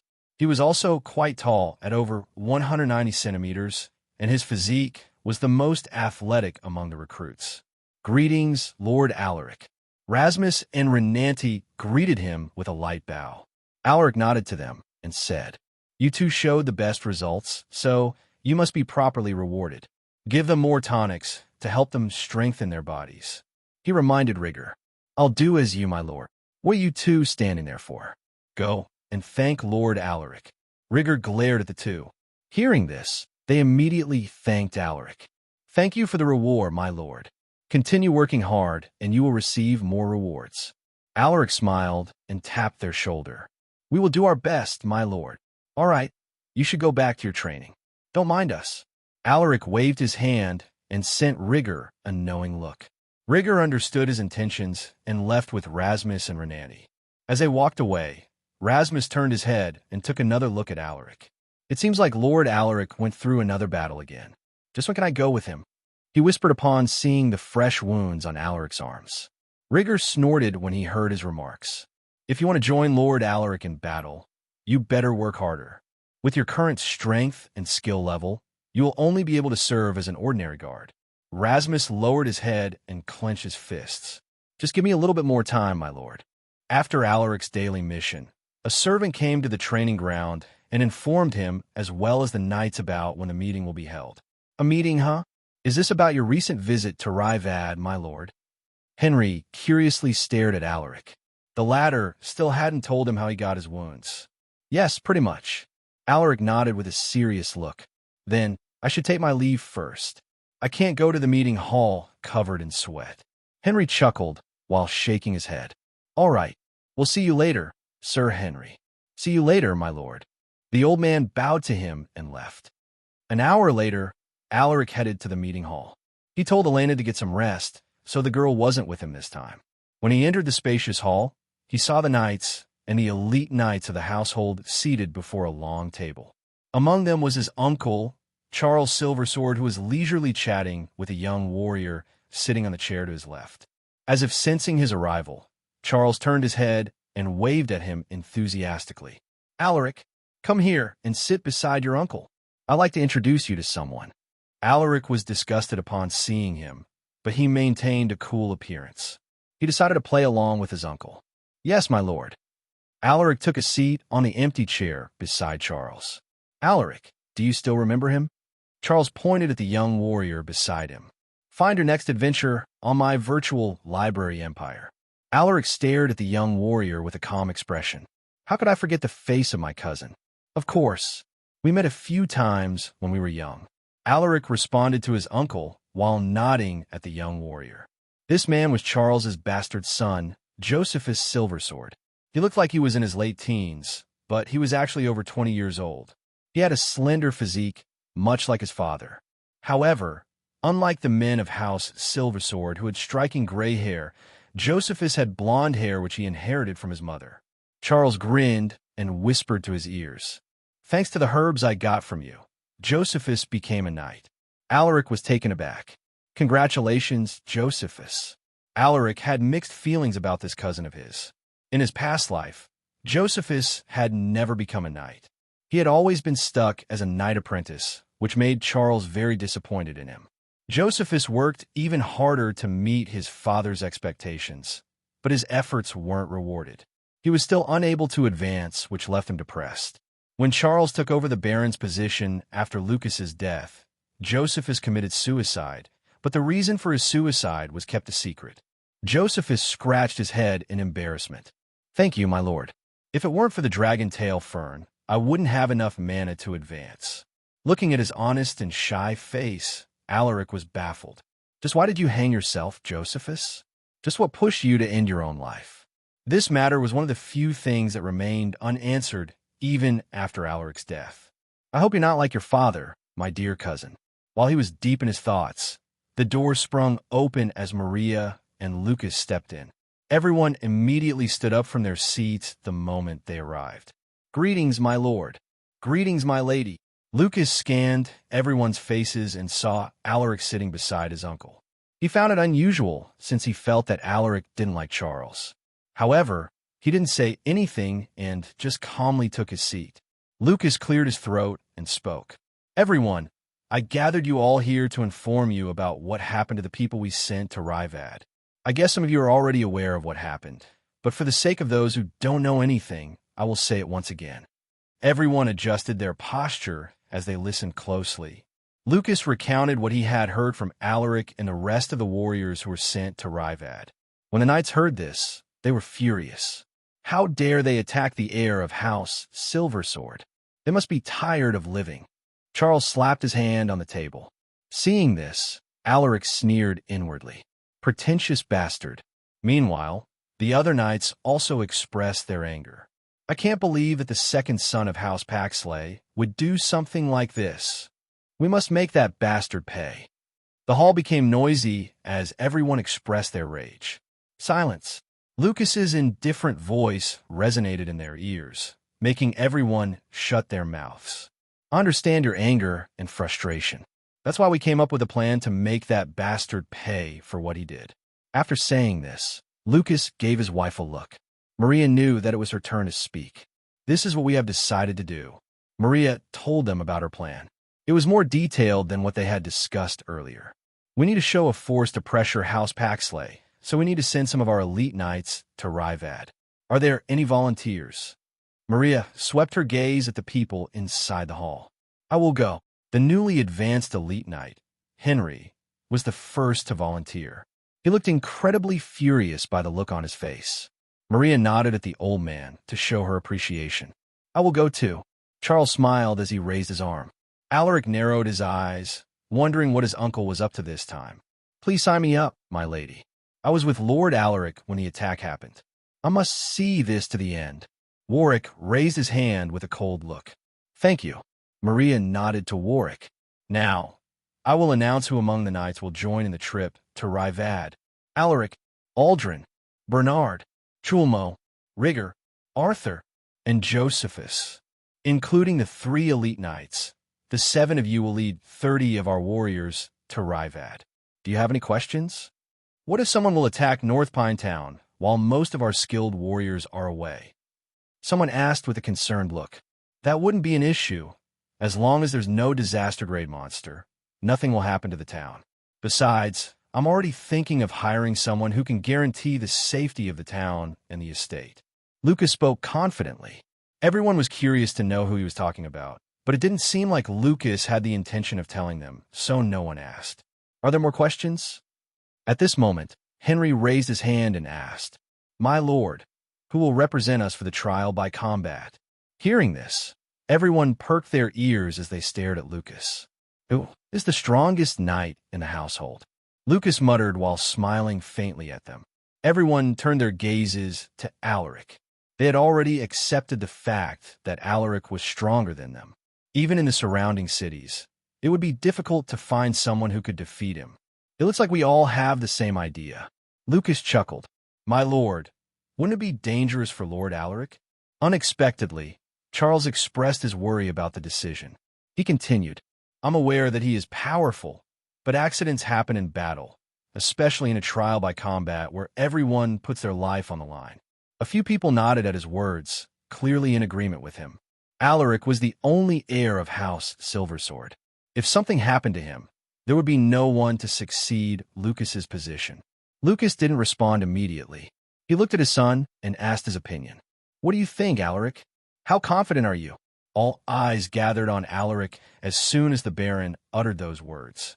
Sensing everyone's eyes on him, Alaric remained calm. If it was anyone else, they might not be able to bear the pressure of their expectations. However, this little bit of pressure was nothing to someone who had experienced a large-scale war. With an indifferent expression, Alaric responded, As long as the enemy is not an elite knight, I can guarantee my victory. Everyone may rest assured. You just need to ensure that no one will interfere with the trial. The veteran warriors were amazed by his composure and unwavering courage. Yes, my lord, we will do our best to ensure the fairness of the trial. The warriors replied in unison. Charles narrowed his eyes. Alaric was already gaining their support when he only recently became a knight, and this made him feel threatened. I should dispose of him while it is still early. This thought crossed his mind. Good. Now that we have decided on our representative for the trial, you guys should leave and make your preparations for tomorrow's trip. Lucas dismissed them. The next day, Alaric woke up early to do his daily routine. No one was in the training ground when he arrived, so the place was unusually quiet. Only the occasional chirping of the birds and the buzzing sounds of insects could be heard in the background. Without further ado, Alaric started doing his exercises. Explore more adventures at my virtual library empire. 100 push-ups, Balabox with check. 100 sit-ups, Balabox with check. 100 pull-ups, Balabox with check. 10 kilometers, run, Balabox with check. Soon, it was time for his sword exercises. 100 vertical slashes, Balabox with check. 100 diagonal slashes, Balabox with check. 100 horizontal slashes, Balabox with check. 100 stabs, Balabox with check. At the final stab, the cyan screen appeared in front of him. You received 10 battle points. You received 1 EXP. You received 1 stat point. Alaric Silversword, Knight, EXP. 371 out of 500. Potential B. Traits: horseback riding C. Swordsmanship SSS. Close combat C. Archery F. Hunting E. Tracking F. Sixth sense F. Strength 100. Stamina 34 plus. Agility 43 plus. Vitality 27 plus. Endurance 42 plus. Mana 13 plus. Battle points 2560. Stat points 34. Requirements for next advancement: 500 EXP, 100 in all attributes, and 5,000 battle points. He now had 34 stat points. He felt tempted to use them all, but he refrained from doing it. Just then, he suddenly heard a series of footsteps. Step, step, step. He closed the cyan screen and looked at the person who had arrived. My lord. Rasmus didn't expect to see Alaric this early in the morning. From his sweaty face, he could tell that Alaric was probably training. I heard that they would leave again today. He actually woke up early just to not skip his training. Lord Alaric is truly different from everyone else. No wonder his strength is already formidable at his age. Rasmus's eyes flashed with veneration. Rasmus, what are you doing here so early in the morning? Alaric was also surprised to see him. Rasmus laughed in embarrassment as he replied, I came here to practice my swordsmanship. Alaric smiled at his words. I see. Your commitment is commendable, but you shouldn't overdo your training. Enough rest is also necessary in building a strong body. Thank you for your advice, my lord. I will keep it in mind. Rasmus lowered his head to express his gratitude. Then, I won't disturb you. I'll take my leave first. Alaric tapped his shoulder, turned around, and walked away. Looking at his back, Rasmus shouted, "Be careful on your trip, my lord." Hearing this, Alaric waved his hand without looking back. A few hours later, the entourage for the trip assembled in front of the main mansion, bidding farewell to their families. Alaric was also there to say goodbye to his parents and Elena.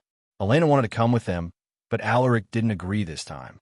Things could get dangerous, so it was better for Elena to remain at the estate. For this trip, Alaric decided to ride on a horse to make the journey faster. He was also appointed as the leader of the group, which everyone unanimously agreed. Is everyone ready? Alaric swept his gaze at the warriors, looking carefully at the equipment they were carrying. Check the equipment and the supplies. Make sure that we have brought all the things we need.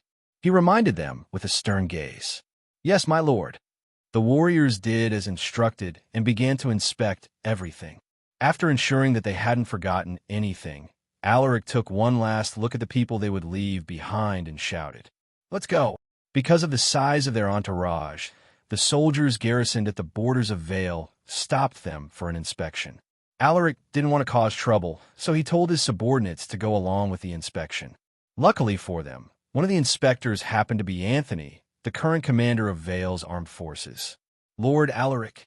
Anthony was surprised to see him. "How have you been, Sir Anthony?" Alaric cupped his fists while smiling lightly at him.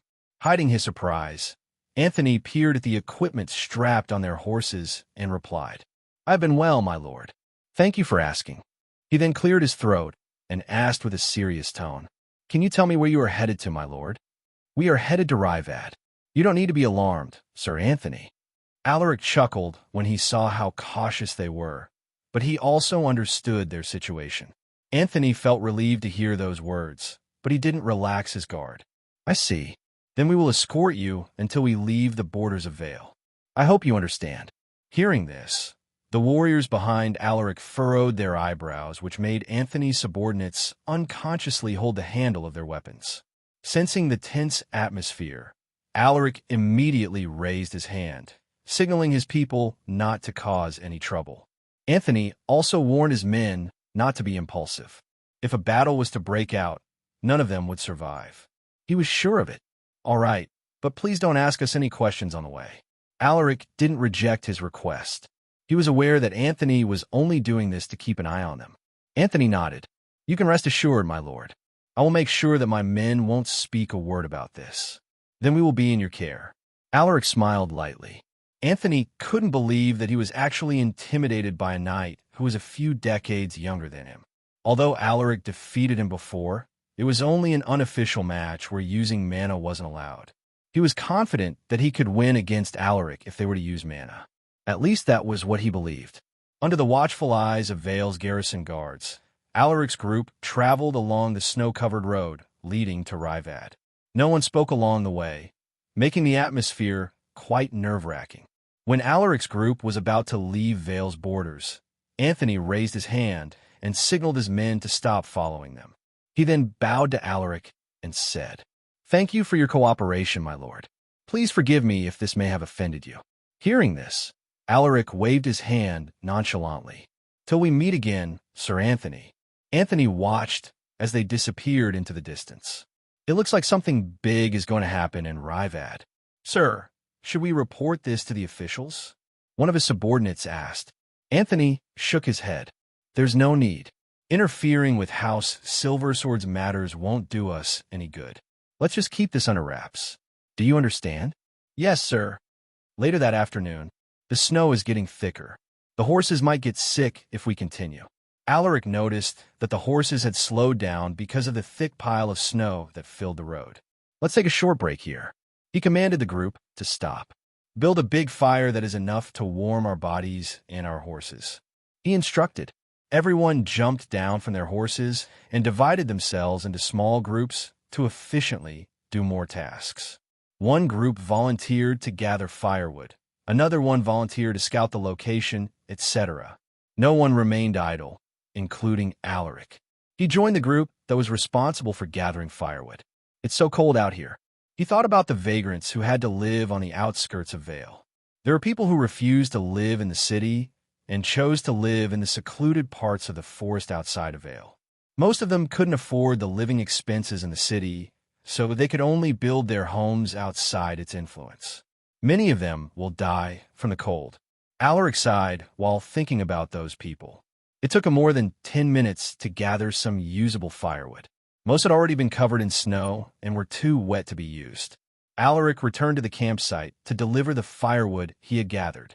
However, just as he was about to turn around, he sensed a slight fluctuation of mana in a certain direction. Did I sense it wrong? He narrowed his eyes as he peered into the depths of the forest, but the heavy snowfall obscured his vision. Should I take a look?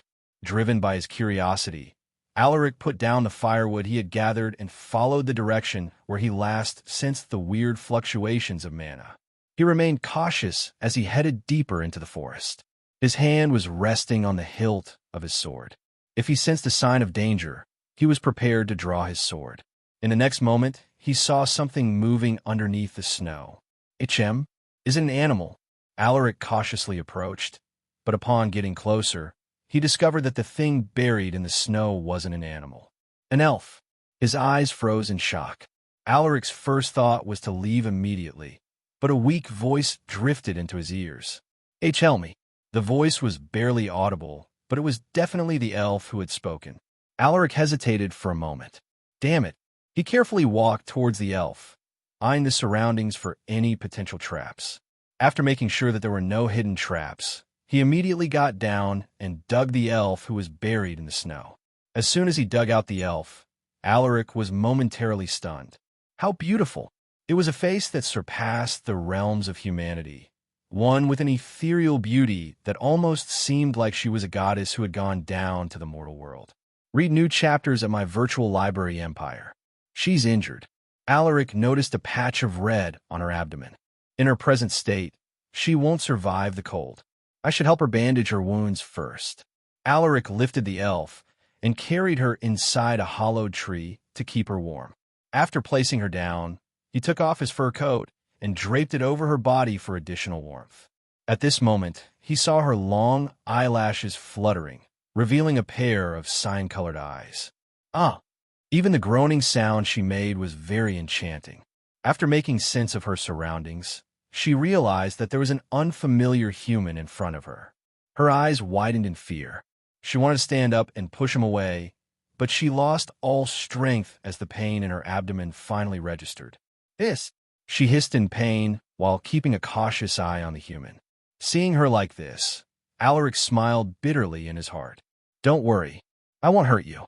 I just happened to discover you when I sensed an abnormal fluctuation of mana. He explained himself. The elf didn't believe his words. How can I trust the words of a human?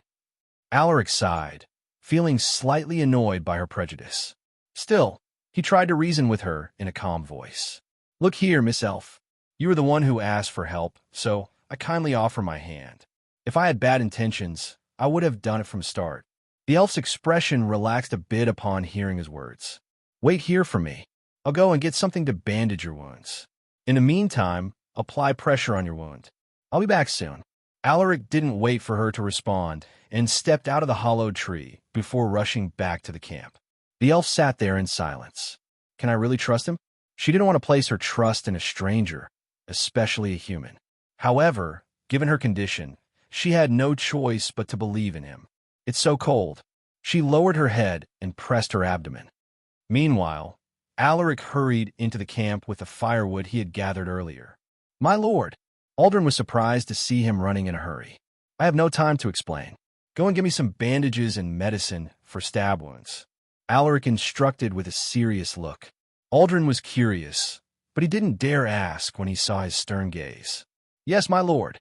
While he was looking for the first aid kit, Alaric went to deliver the firewood he had gathered and asked the warriors to quickly make a fire. A moment later, Aldrin came running towards him with a leather sack in his hand. My lord, I have gathered what you requested. Good. Stay here and don't mention this to anyone. Alaric warned him before leaving in haste. Aldrin stared at his figure, wondering what had happened. What's going on? He muttered. By the time Alaric returned to the hollowed tree, he found out that the elf had already lost consciousness. He quickly got down to check her pulse. When he sensed the faint beating of her heart, he heaved a sigh of relief. He then laid her down and rolled her shirt up to give him a clearer view of her wound. It's not too deep, but she lost too much blood, and the cold weather is also making her condition worse. Alaric opened the leather sack and took out a handful of medicine paste. He then smeared it on her wound. Continue your journey on my virtual library empire. This medicine paste was made from the same herb he used to stop Rigger's bleeding back in the cave at the Red Toad Gorge. He then wrapped her abdomen with bandages. After taking care of her fatal wound, he inspected her body to see if there were more wounds he hadn't seen earlier. There are some minor cuts, but they aren't fatal. Alaric smeared a small amount of the medicine paste on her cuts. That should do it. Now, what should I do with this elf? Leaving her here wasn't an option since her body was still weak after losing a lot of blood, but taking her back to the camp was also troublesome. I'm sure the warriors won't ask questions, but that bastard of an uncle would definitely be interested in this elf. Elves were beautiful creatures with innate abilities to control mana. Unlike humans who struggled to interact with mana, elves were born with a gift that allowed them to command mana at will. There was also a higher number of beast soul warriors among them. Thinking about this, Alaric rolled up her sleeve, which revealed a black ring-like mark on her wrist. As expected, she has a soul mark. This was a sign that this elf was a beast soul warrior. People born with soul marks were capable of extracting the abilities of monsters by absorbing their beast soul crystals. Her soul mark is still inactive. Alaric thought while inspecting her soul mark closely. It had no pattern, which means she was yet to absorb a beast soul crystal. I didn't expect that the first beast soul warrior that I would encounter is actually an elf. Alaric chuckled while shaking his head. Suddenly, he noticed that the elf was shivering from the cold, which made his eyes sink. There's no choice. I need to bring her to the camp and keep her close to the fire. Alaric grabbed a handful of dirt and smeared it all over her face to hide her beauty. He also wrapped her head with a cloth to hide her distinctive long ears and snow-white hair. After making sure that everything that shouldn't be seen was properly covered, he lifted the elf and carried her back to the camp. How should I explain this to them without making them suspicious? When he arrived at the camp, everyone curiously stared at the person he was carrying. My lord, who is that person? Henry approached with furrowed eyebrows. He could sense the mana in this person's body. Alaric kept his cool and responded with a calm voice. She's a vagrant I found. She was dying from the cold, so I brought her here to give her a chance to live. A vagrant, huh? Charles raised his eyebrows as he stared at the figure who was almost covered from head to foot. Only her eyes and a small portion of her face were visible. I can sense mana from that woman's body. Is he hiding something? Charles's lips curved upwards as he stood up. He then approached Alaric and reminded him with a stern gaze. My nephew, you should prioritize our task. Bringing that woman would only delay us. Besides, we don't know what kind of person she is. What if she is a thief or a criminal? His voice wasn't loud, but it was clear enough for everyone to hear. Alaric glanced indifferently at him and responded. I understand your concern, uncle. I will take full responsibility for her actions, and I will make sure that our trip won't be delayed. You can rest assured. Discover stories at my virtual library empire. Charles stared deeply at him and shrugged his shoulders. All right, I won't say anything more. Just keep an eye on her. Alaric nodded without saying anything. Seeing that he had no intention to chat, Charles awkwardly tapped Alaric's shoulder and went to a spot closer to the bonfire. There is definitely something about that woman. I don't think my dear nephew would take in some random stranger, but what is special about her? Charles thoughtfully watched as Alaric brought the woman closer to the bonfire. Unlike Charles, the warriors and the knights showed no interest in the vagrant woman. They were common outside of Vale, and some would even find their way to North Pine Town. After casting curious glances at her, they quickly lost interest. They trusted Alaric's decision, so no one questioned him or expressed any disagreement. After laying her down near the fire, Alaric beckoned to his cousin, Josephus. Josephus was a bit surprised by his sudden call, but he immediately came to his side and asked, "What can I do for you, my lord?" "Form a small team to hunt a big game. Make sure that it's big enough for everyone," Alaric instructed. Hearing this, Josephus nodded his head. "Yes, my lord. You may leave." Josephus turned around and left. Although it was just a minor hunting task, he was happy that he finally had something to do. While his cousin was hunting their next meal, Alaric busied himself with making a nutritious medicinal extract for the wounded elf. He learned the concoction method from his superior, who was a transcendent knight. When he recalled that grumpy old man, his lips curved upwards. "I wonder what you're doing right now, Marquis Tyrone Agalsatar." Just like Lucas, Tyrone was also an expert in the Astanian dragon leaderboard. Despite his advanced age, no warrior dared to underestimate him. At this moment, the injured elf opened her heavy eyelids and found herself in an unfamiliar environment surrounded by humans. More humans. Her eyes dilated as she felt a surge of anxiety. "Just stay down and relax. I didn't tell anyone about your identity, so you will be safe for the time being." A familiar voice drifted into her ears. "It's him." She turned with difficulty, and it was then that she found out that her head was wrapped in a cloth. Furthermore, she also felt a weird sensation on her face, as if something was smeared on it. Looking at her uncomfortable expression, Alaric muttered, "Just bear with it. I need to hide your features, so I covered your face in mud and wrapped your head with a cloth. Don't move around too much if you don't want your ears to be exposed." The elf didn't say anything and just lightly nodded her head. "Those people are my subordinates, but not all of them are loyal to me, so you need to be careful not to expose your identity," Alaric reminded in a stern voice. "Thank you." A weak voice came out of her mouth. Alaric nodded and moved closer to her. In his hand was a bowl filled with the medicinal extract he had concocted earlier. "You need to drink this. It can help you increase your vitality." The elf glanced suspiciously at the foul-smelling liquid inside the bowl. "This is medicine? It's not poison, right?" Alaric saw through the disgust in her eyes. That was the same expression he showed when he first tasted this medicinal extract. "If you want to recover quickly, then you better drink this. Now open your mouth and don't make this difficult for me." Alaric grabbed a wooden spoon and dipped it into the medicinal liquid. After taking a spoonful of the liquid, he brought it to her lips. The revolting smell made her flinch, but under Alaric's cold, watchful eyes, she could only reluctantly open her mouth. Gulp! She held her breath as she swallowed down the so-called medicine. It was bitter and even a bit spicy, a taste that almost made her throw up. Alaric helped her sit up to make her more comfortable. "You need to drink all of this. Don't even think of spitting a single drop." "Amen," she hummed in response. A moment later, Josephus's small hunting group finally returned with a huge wild boar. "Good job," Alaric praised him, making the latter smile in embarrassment. Alaric then asked someone to make a soup using the wild boar's meat. Surprisingly, Arthur volunteered for the task, but it was a tough job for one man, so Alaric asked for 2 more volunteers to help him in skinning the boar. The skinning and the cooking process took more than a few hours, but everyone patiently waited. Who would want a hot soup in this kind of freezing weather? Soon, the hot boar meat soup was finally served. "Hey, this is your share. Eat it while it's still hot." Alaric handed a bowl of the boar meat soup to the elf. The elf took the bowl and muttered, "It's Ivana, not hate." "HM? What did you say?" Alaric glanced at her in surprise, pretending like he didn't hear her. The elf ignored him and blew air into the soup to make it less hot. Alaric chuckled and watched her quietly. "Ivana, that's not a bad name. My name is Alaric, but you should follow how everyone addresses me so that you won't attract their attention," Alaric muttered while looking at the elf. "I also told them that you are a vagrant, so we'll keep it that way while you're with us." He added, "I understand." Ivana nodded indifferently.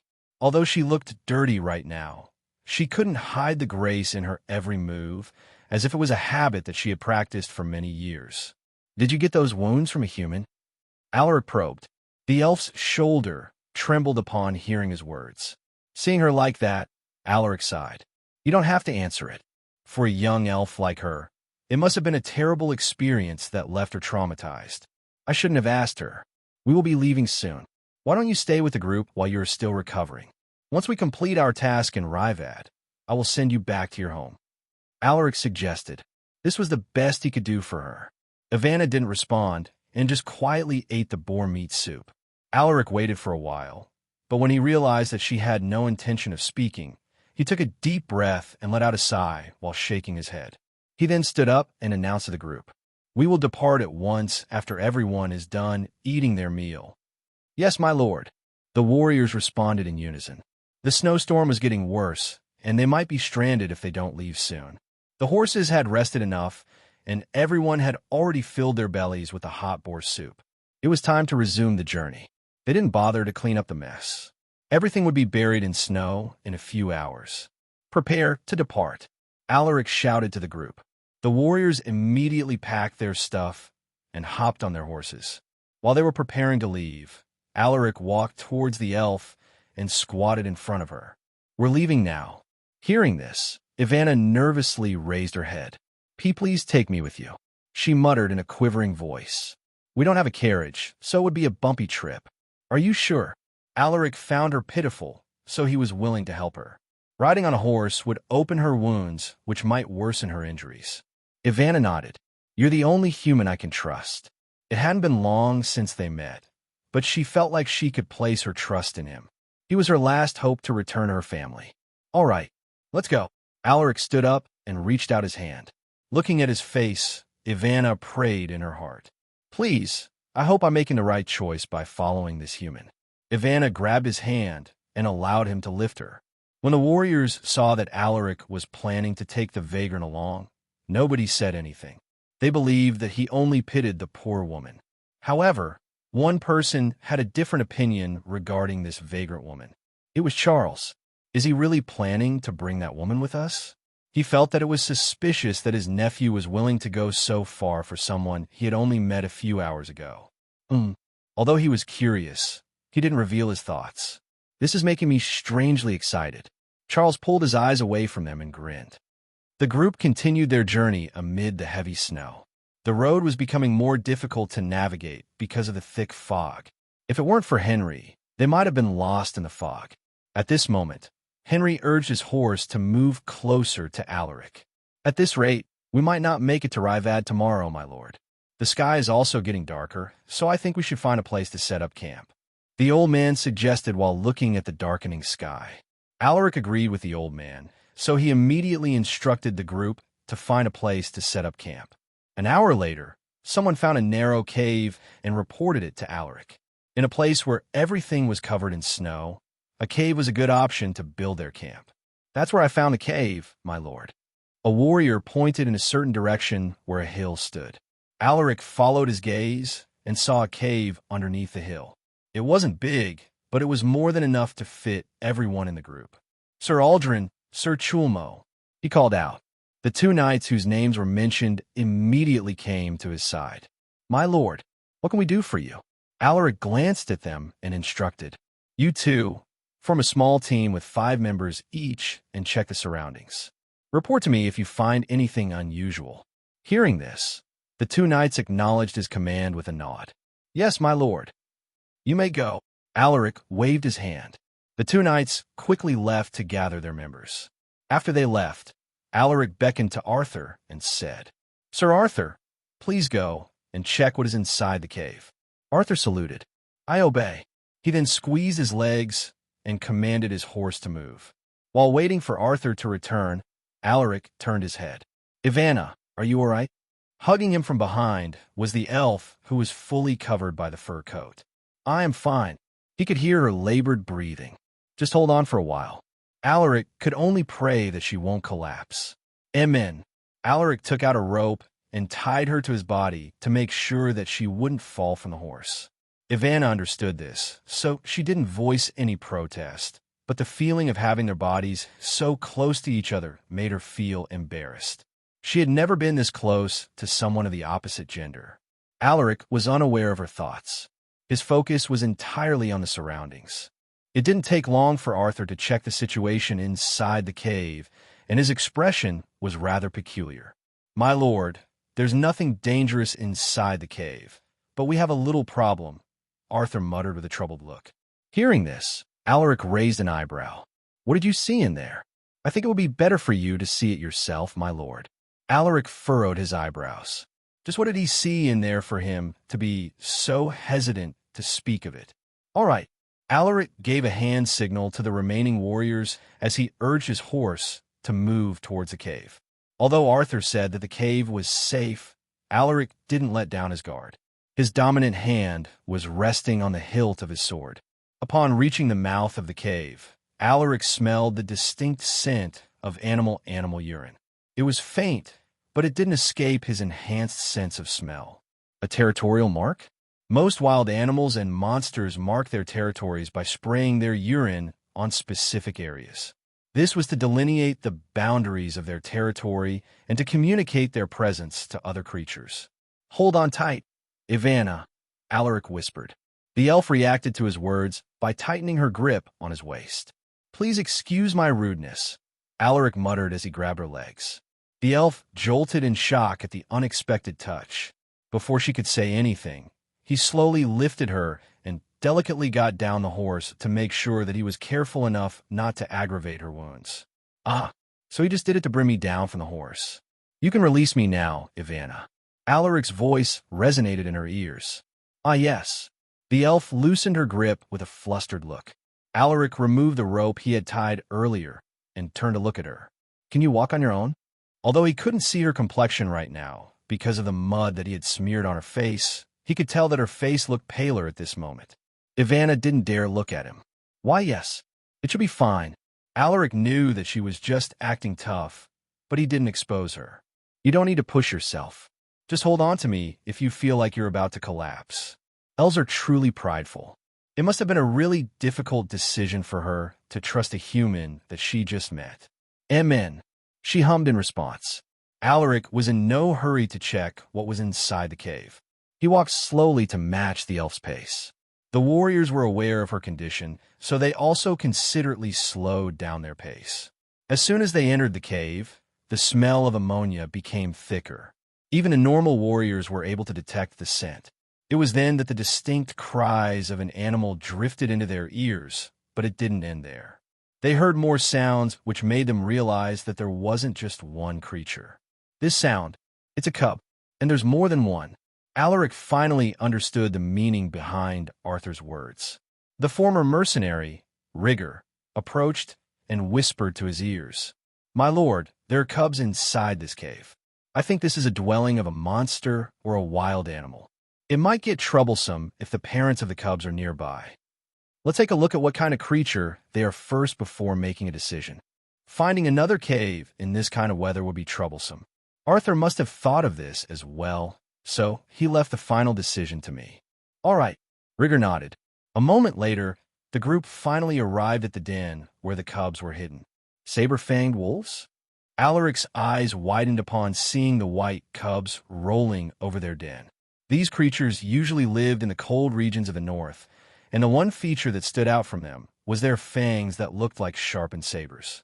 From birth, they were already classified as fatal grade because of their high affinity with mana. When they reach adulthood, they start to develop the ability to manipulate ice, making them even more fearsome monsters. Ordinary knights would be helpless against them. Even elite knights would have to group up when they meet an adult saber-fanged wolf. That was also the reason why they were classified as disaster-grade monsters upon reaching maturity. "Alaric, we need to get out of this place as quickly as possible." Charles couldn't stay still anymore when he identified the wolf cubs. The warriors were similarly nervous, but they patiently waited for Alaric to make the final decision. "Hold on, uncle." Alaric raised his hand, indicating for him to wait. He beckoned to Henry and told the old man to watch over Ivana. "Please keep an eye on her for me, Sir Henry." The old man nodded. "Yes, my lord." Alaric approached the wolf cubs while observing them. They looked thin and almost malnourished. Their fur is also very dirty. From these small details, Alaric was 60% certain that their parents must have left for a while, but this made him confused. From his knowledge, saber-fanged wolves were very caring towards their cubs, and they didn't leave them alone for a long time. Based on this, he came up with a possibility. Their parents must have died outside, or probably had an accident. Thinking about this, Alaric took out a meat jerky from his leather pouch. The smell of the jerky made the cubs turn in his direction. Although slightly wary of the stranger, they still approached him because of the smell of food. As if to show their excitement, the cubs raised their tiny heads and howled. "Awoo! Awoo!" Their cute howling sounds echoed within the cave, giving the warriors quite the scare. Charles in particular had an ashen look. If it weren't for the presence of the other warriors, he would have already left the cave. Is that bastard planning to lure the big wolves here? Alaric continued feeding the wolf cubs with the jerky. They're already big enough to eat meat, so they're probably around a month old. Bring me some water and a few bowls. Alaric calmly instructed. Hearing his words, the warriors quickly brought him the things he asked. Alaric took the gourd and poured water into the bowls. He then stood up and told everyone about what he had observed. They looked visibly relieved, but some were still skeptical. After all, there was a chance that he could be wrong. Charles was starting to get impatient, but he decided to wait and see the situation. If something happens, I will prioritize my safety. Suddenly, Charles's eyes brightened as he thought about something. Now that I think about it, isn't this the perfect opportunity to get rid of him? If the cubs' parents were to return, a fight would definitely break out. A knight won't survive against a pair of furious disaster-grade monsters. Charles snickered in his mind. What should we do with these cubs, my lord? Henry asked in a low voice. Alaric thought for a moment as he looked at the small, fluffy little creatures. If we take them with us, I'm positive that the cubs will attract unwanted attention. We might even be targeted by some opportunists, but it would be a pity to leave them here. After a full minute of internal struggle, Alaric opened his mouth. We will bring the cubs with us.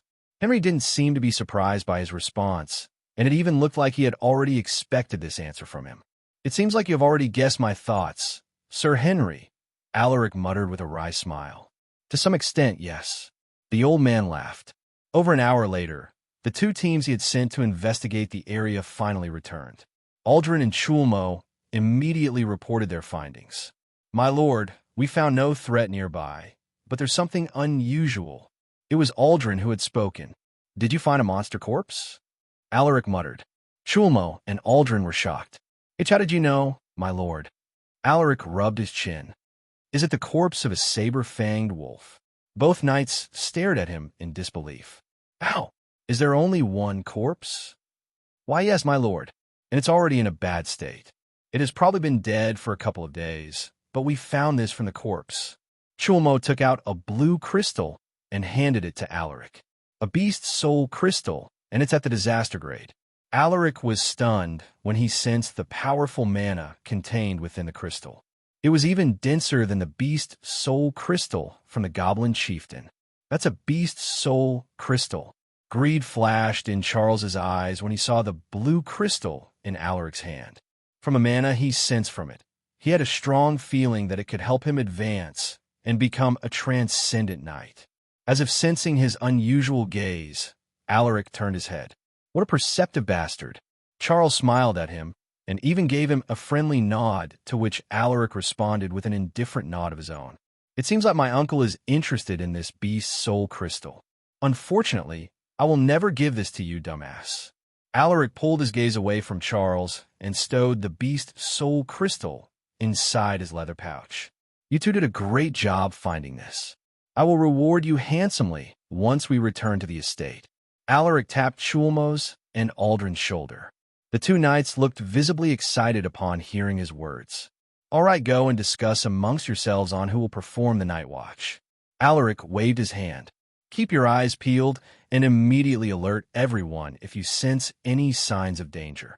He warned them. Yes, my lord. The two knights acknowledged his command with a salute. You may go. He dismissed them. As soon as they left, he noticed someone approaching him. When he saw who it was, his lips curved upwards. My dear nephew, can you show me the thing that you got from the knights? Charles rubbed his hand with an overly friendly smile. Alaric was peeved by his pretentious smile, but he didn't show it to his face. Oh, are you talking about the beast's soul crystal? Charles eagerly nodded. Yes, the beast's soul crystal. Huh, can you let me have a look? Of course. Alaric took out the beast's soul crystal from the leather pouch and handed it to Charles. Here, Charles almost had the urge to absorb it when the crystal touched his palm, but he held back his desire. Now I'm certain this thing can help me break through. Ha ha. Now, how should I get my beloved nephew to give it to me? It looks really beautiful. I would love to put this on my mansion as a decoration. Charles stared deeply at Alaric while maintaining his cordial smile. Ha ha. That's a good idea, Uncle. Alaric quickly snatched the beast's soul crystal from his hand. Maybe I should put this in my room as a decoration. He chuckled while playing with the crystal. Charles's smile stiffened. He felt a strong urge to punch his face. This stupid bastard. Did he not get the hint from my words? I should have made it clearer. Damn it. Let's chat later, Uncle. I still have something to do. Please excuse me. Alaric brushed past him and walked away without waiting for his response. The veins on Charles's face protruded. That fucking bastard. His face darkened as he stared at Alaric's back. Meanwhile, Alaric was gleefully laughing. Without even turning his head, he could already tell that his uncle was glaring at him. My lord, you look happy. Did something good happen? Henry asked when he saw Alaric laughing. Yes. Chulmo and Aldrin found a beast soul crystal. Alaric explained the situation. Oh wow. Henry didn't expect this, but his expression suddenly turned serious. Since they only found one corpse, this means that one of the cubs' parents is still alive. The old man muttered. Alaric's face also turned serious. That's right. Night came, engulfing the world in darkness. The possibility of there being a disaster-grade monster close by made everyone feel restless. To ease everyone's worries, Warwick volunteered to stay awake. However, some warriors were still unable to fall asleep. Meanwhile, in one quiet corner, Alaric was reapplying the medicine paste on Ivana's wounds. To prevent anyone from seeing her appearance, he asked Henry, Aldrin, and Rigger to block everyone's view. In his past life, these three remained loyal to him even until his death, so he could rest assured that they wouldn't speak a word even if they discovered Ivana's identity. That should do it. When your body feels better, you can do this by yourself. Although Alaric had the soul of a middle-aged man, he still found it hard to control himself when facing an elf with unparalleled beauty. She had the kind of beauty that would invoke someone's desire to conquer. Too much beauty isn't a blessing, but a curse. Ivana stared at him and nodded her head. She was now less wary of him. The only thing that stopped her from fully believing in him was the stigma of being a human. Only a night had passed by, but everyone felt like it was an eternity. The next morning, the group quickly left the cave and headed straight to Ryvad. They also took wolf cubs with them. To hide the cubs' distinctive white fur, Alaric asked the warriors to rub their furs with ashes to make them look like they were normal wolf cubs. Discover more content at my virtual library empire. 6 saber-fanged wolf cubs. The trip this time is already worth it, Henry exclaimed as he looked at the cubs that were temporarily put inside a big wooden cage. The cubs were surprisingly docile after being fed by Alaric. They didn't even protest when they were taken inside the wooden cage. With their strength, they could have destroyed the wooden cage and escaped, but it seemed like they had chosen to follow the person who had given them food. Remember to warn the warriors not to tell anyone about the cubs. We can't let this information leak out, or we might face trouble. Alaric reminded the old elite knight. Yes, my lord. I'll make sure that no one would speak of it. Henry nodded with a grim look. At this moment, Charles was gnashing his teeth in jealousy over his nephew's blessed luck. Damn it. He got a disaster-grade beast soul crystal and even snagged 6 saber-fanged wolf cubs. He couldn't accept it. He was supposed to take them all if Alaric wasn't there. My dear nephew, I hope you won't blame your uncle for what I'm about to do soon. While Charles was brewing a dark plan, the group finally arrived at the entrance of Ryvad. Due to the heavy snowfall, the city's gate looked deserted. Only the garrison guards could be seen, loitering around with bored faces. At the sight of Alaric's group, the guards went on full alert. Stop! What's your objective for coming here? One of the guards raised his hand, indicating for them to stop. The guard looked visibly nervous from how his arm was shaking. His comrades were similarly shaken, and some of them even grabbed the handle of their weapons. I am Alaric's silver sword, the sole heir of House Silversword. Alaric took out an identity token, the insignia of House Silversword. This should be enough to prove my identity. The guards furrowed their eyebrows as they stared intently at the insignia. Just then, a team of 10 guards led by a middle-aged man stepped out of the city and approached them with serious faces. Seeing this person, the guards relaxed. "Captain," they greeted the middle-aged man with a respectful salute. "I'll take it from here. You guys stand back." The middle-aged man commanded with a stern look. Hearing his words, the guards immediately retreated and stood behind him. The middle-aged man turned his head to Alaric and cupped his fists. "I apologize for my subordinate's rudeness, my lord. I am Jared Paxley, the garrison captain of Rivad's main gate." Alaric already knew his identity from the start, but he acted like it was the first time he had seen him. "So, it's Garrison Captain Jared. It's an honor to meet you." Alaric cupped his fists. This man was the cousin of Nathan Paxley, and his standing in House Paxley was quite impressive. "The honor is mine, my lord. I've heard of the genius dual sword wielder from North Pine Town. You look really amazing in person." "Huh." The tense atmosphere broke with a friendly interaction between the two. "By the way, my lord, can you tell me why you have returned to Rivad after only leaving just a few days ago?" Jared asked. Alaric was already prepared to answer this. "We have a business to discuss with House Paxley, but I can't say it here, Garrison Captain Jared." He gave him an apologetic look. Jared was silent for a moment. House Silversword had always been the staunchest ally of House Paxley. He even heard his cousin, Nathan Paxley, say that he was planning to marry his daughter to the heir of House Silversword. "Is this about the marriage?" he thought. "I understand, my lord, but I hope that you will allow my men to inspect your things just for formality." Jared took a step back. This was the best he could do for the heir of House Silversword. "That won't be a problem. Please proceed with the inspection, Garrison Captain Jared."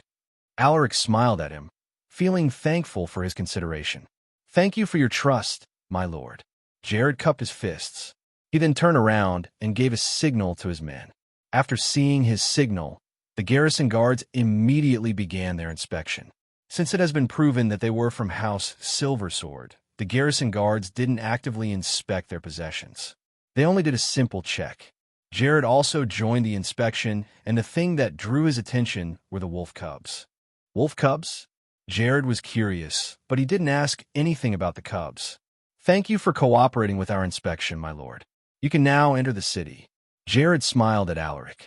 "I appreciate your efforts in keeping the city safe, Garrison Captain. May you be blessed by Aru." Alaric cupped his fists. After bidding farewell to the garrison captain, Alaric's group headed inside the city. Despite the freezing weather, there were still some small business owners selling their goods on the streets. The group traveled for almost 2 hours before they arrived at the estate of House Paxley. Although surprised by their unexpected visit, the guards brought them in. They had seen Alaric before, so no one questioned his identity this time. Enjoy new tales from my virtual library empire. Meanwhile, Nathan Paxley had also received a report regarding their arrival. Did they forget something? The Baron muttered, feeling a bit confused by their return. The Baron didn't bother to change his clothes. He just wore a coat over his tunics before he stepped out of his study. When he got down to the entrance hall, he saw his wife, Vivian Harrison, and his daughter Hershey Paxley, waiting for him by the door. Nathan frowned and looked around, searching for his 2 sons.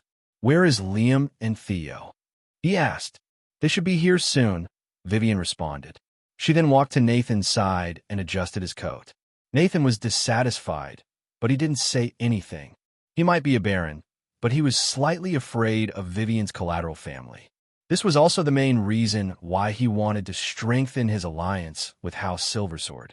Nathan noticed that his wife was showing suspicious behavior recently, and there were signs that she was secretly building her own force. A few minutes later, Theo and the laid-back Liam finally showed up. "What took you 2 so long?" Nathan glared at them. "I apologize, father. I wanted to look good in front of Lord Alaric, so I took my time to choose the best outfit." Liam responded with a chuckle. Theo stared at his younger brother and remained silent. Sensing his gaze, Liam winked at him.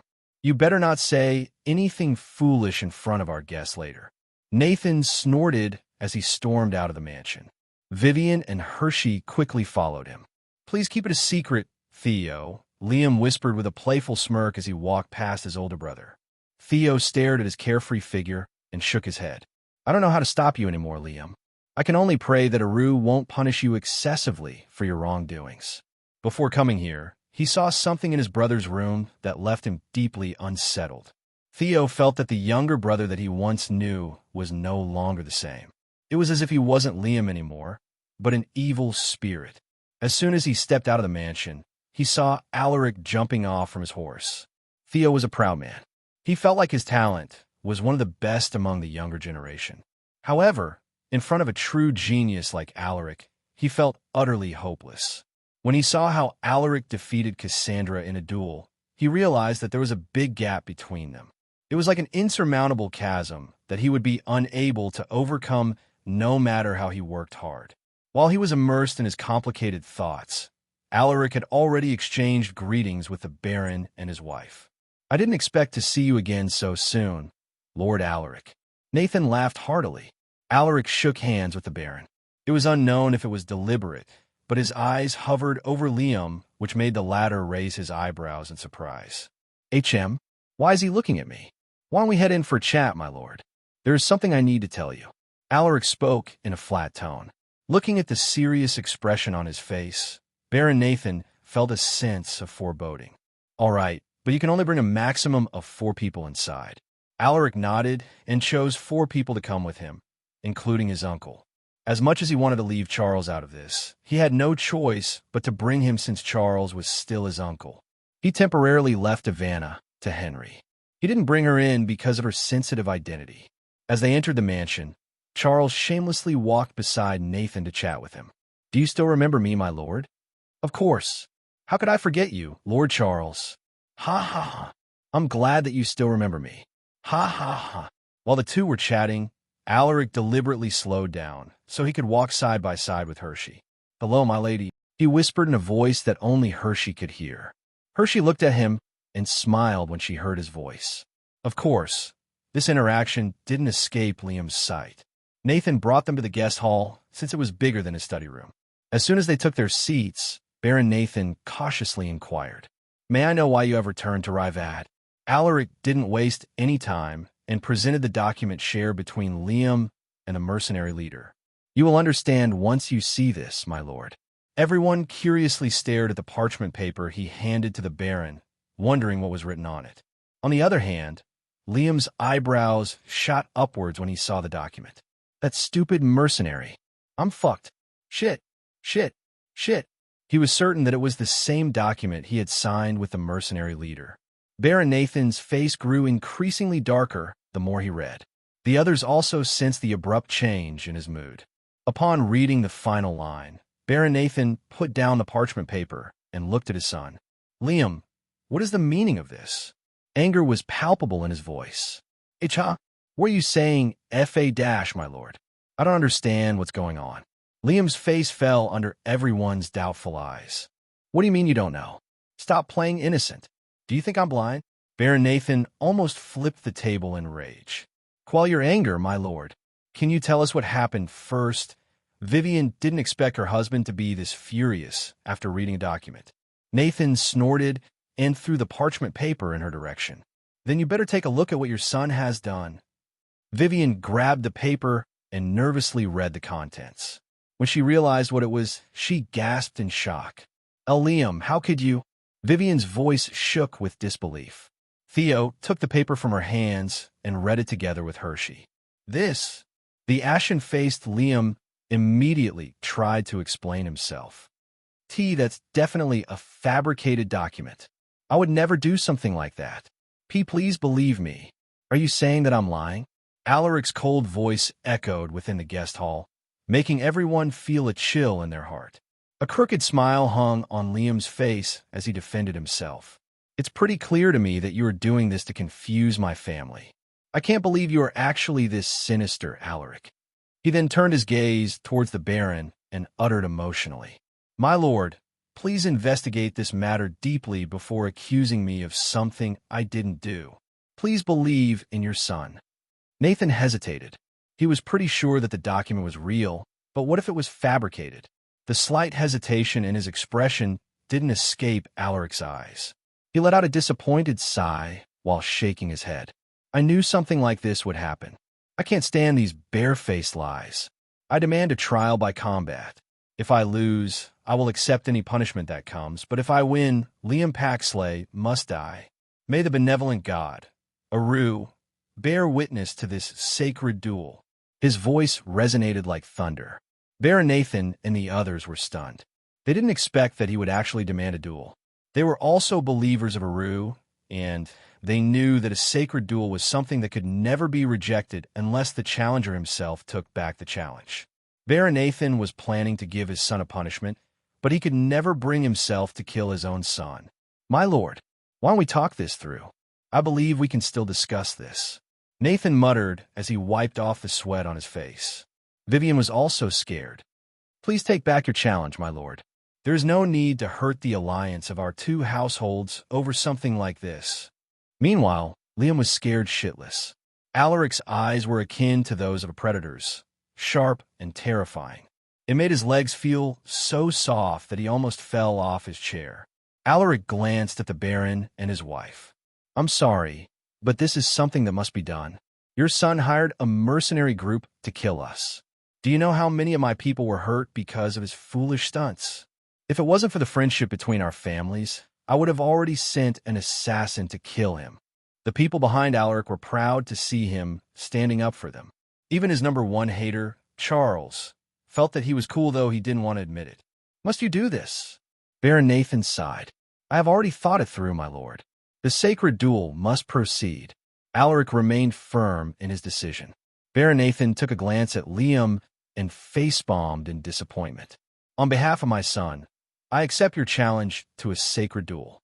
He sounded dispirited. And no, father. How could you accept the duel? Liam was shaking in fear. And Mom, please say something. Vivian lowered her head and sobbed. She knew that there was nothing she could do at this point.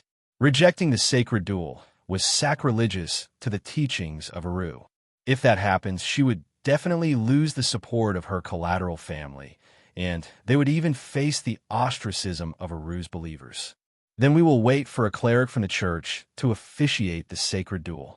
During this period, I hope that Lord Nathan will keep an eye on Liam.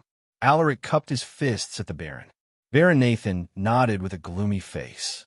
House Paxley will never disobey the teachings of Aru. You can rest assured. We will send you a messenger once the cleric has arrived. In that case, we will wait for your call. Please excuse me. Alaric turned around and took a deep look at Liam before he walked away with his companions. Liam's panicked voice and the Baron's furious roar echoed from behind. What a foolish young man, Charles muttered in a mocking tone while shaking his head. Indeed, he betrayed his family's trust, and now he has to face the punishment of Aru. Alaric muttered with an expression that was full of hidden meanings. Just as they stepped out of the main mansion, a servant suddenly came running towards them.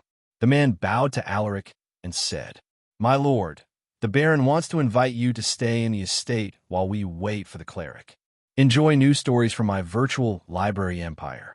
Hearing this, Alaric shook his head. I'm sorry, but I'm still furious about this incident, so I have to decline the offer. He didn't give the servant a chance to say another word as he commanded his men to leave. Let's go. Yes, my lord. As soon as they left House Paxley's estate, Alaric's group searched for a place to stay in the city. Luckily for them, there were a lot of vacant inns nearby, so it didn't take them long to find suitable accommodation.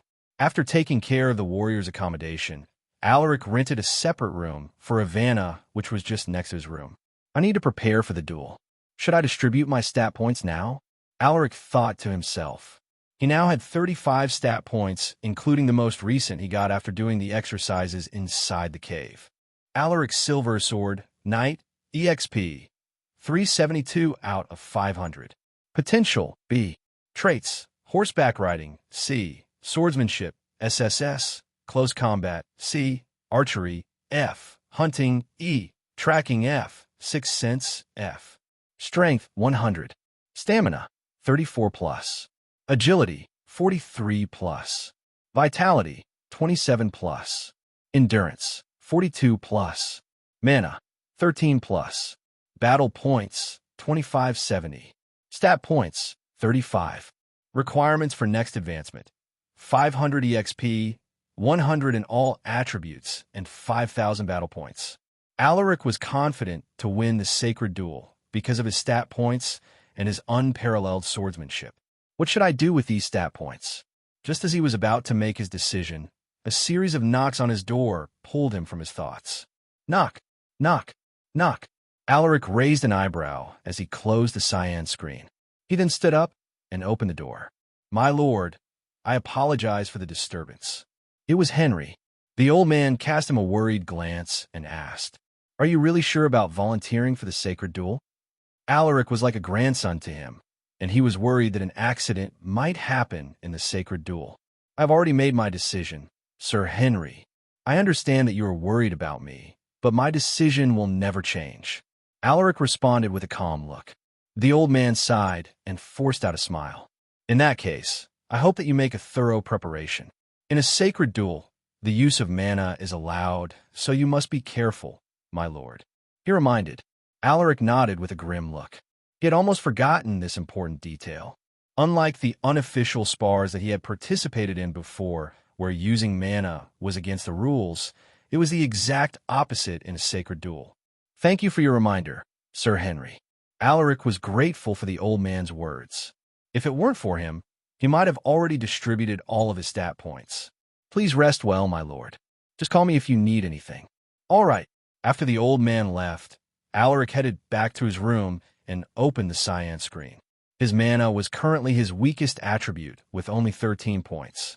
Excluding my strength, most of my attributes should be at the average level. My mana, on the other hand, is barely at the level of a knight. Mana was crucial in a battle between knights. He had always neglected his mana because of his powerful swordsmanship, but in this sacred duel, having a higher mana might be a deciding factor in how the battle would end. Without hesitation, Alaric added all of his stat points to his mana. Mana, 1348. At that moment, Alaric felt a surge of power rising within him. With this, I should be ready for the sacred duel. Inside the main mansion of House Paxley. Father, you need to believe me.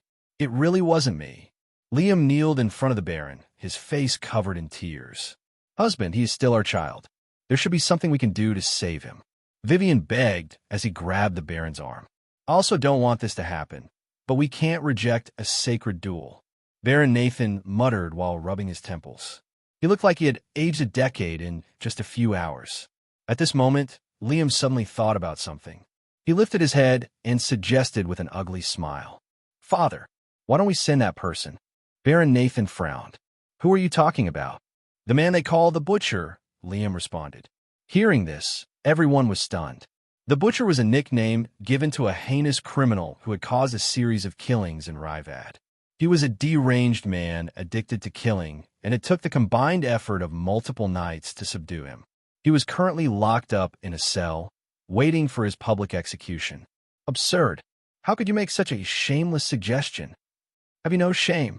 Baron Nathan raised his hand and slapped Liam out of rage. Discover exclusive tales at my virtual library empire. Pa, my son, are you all right? Vivian went to Liam's side and looked at his face with a tearful expression. She then glared at the Baron and shouted, How dare you hurt your son?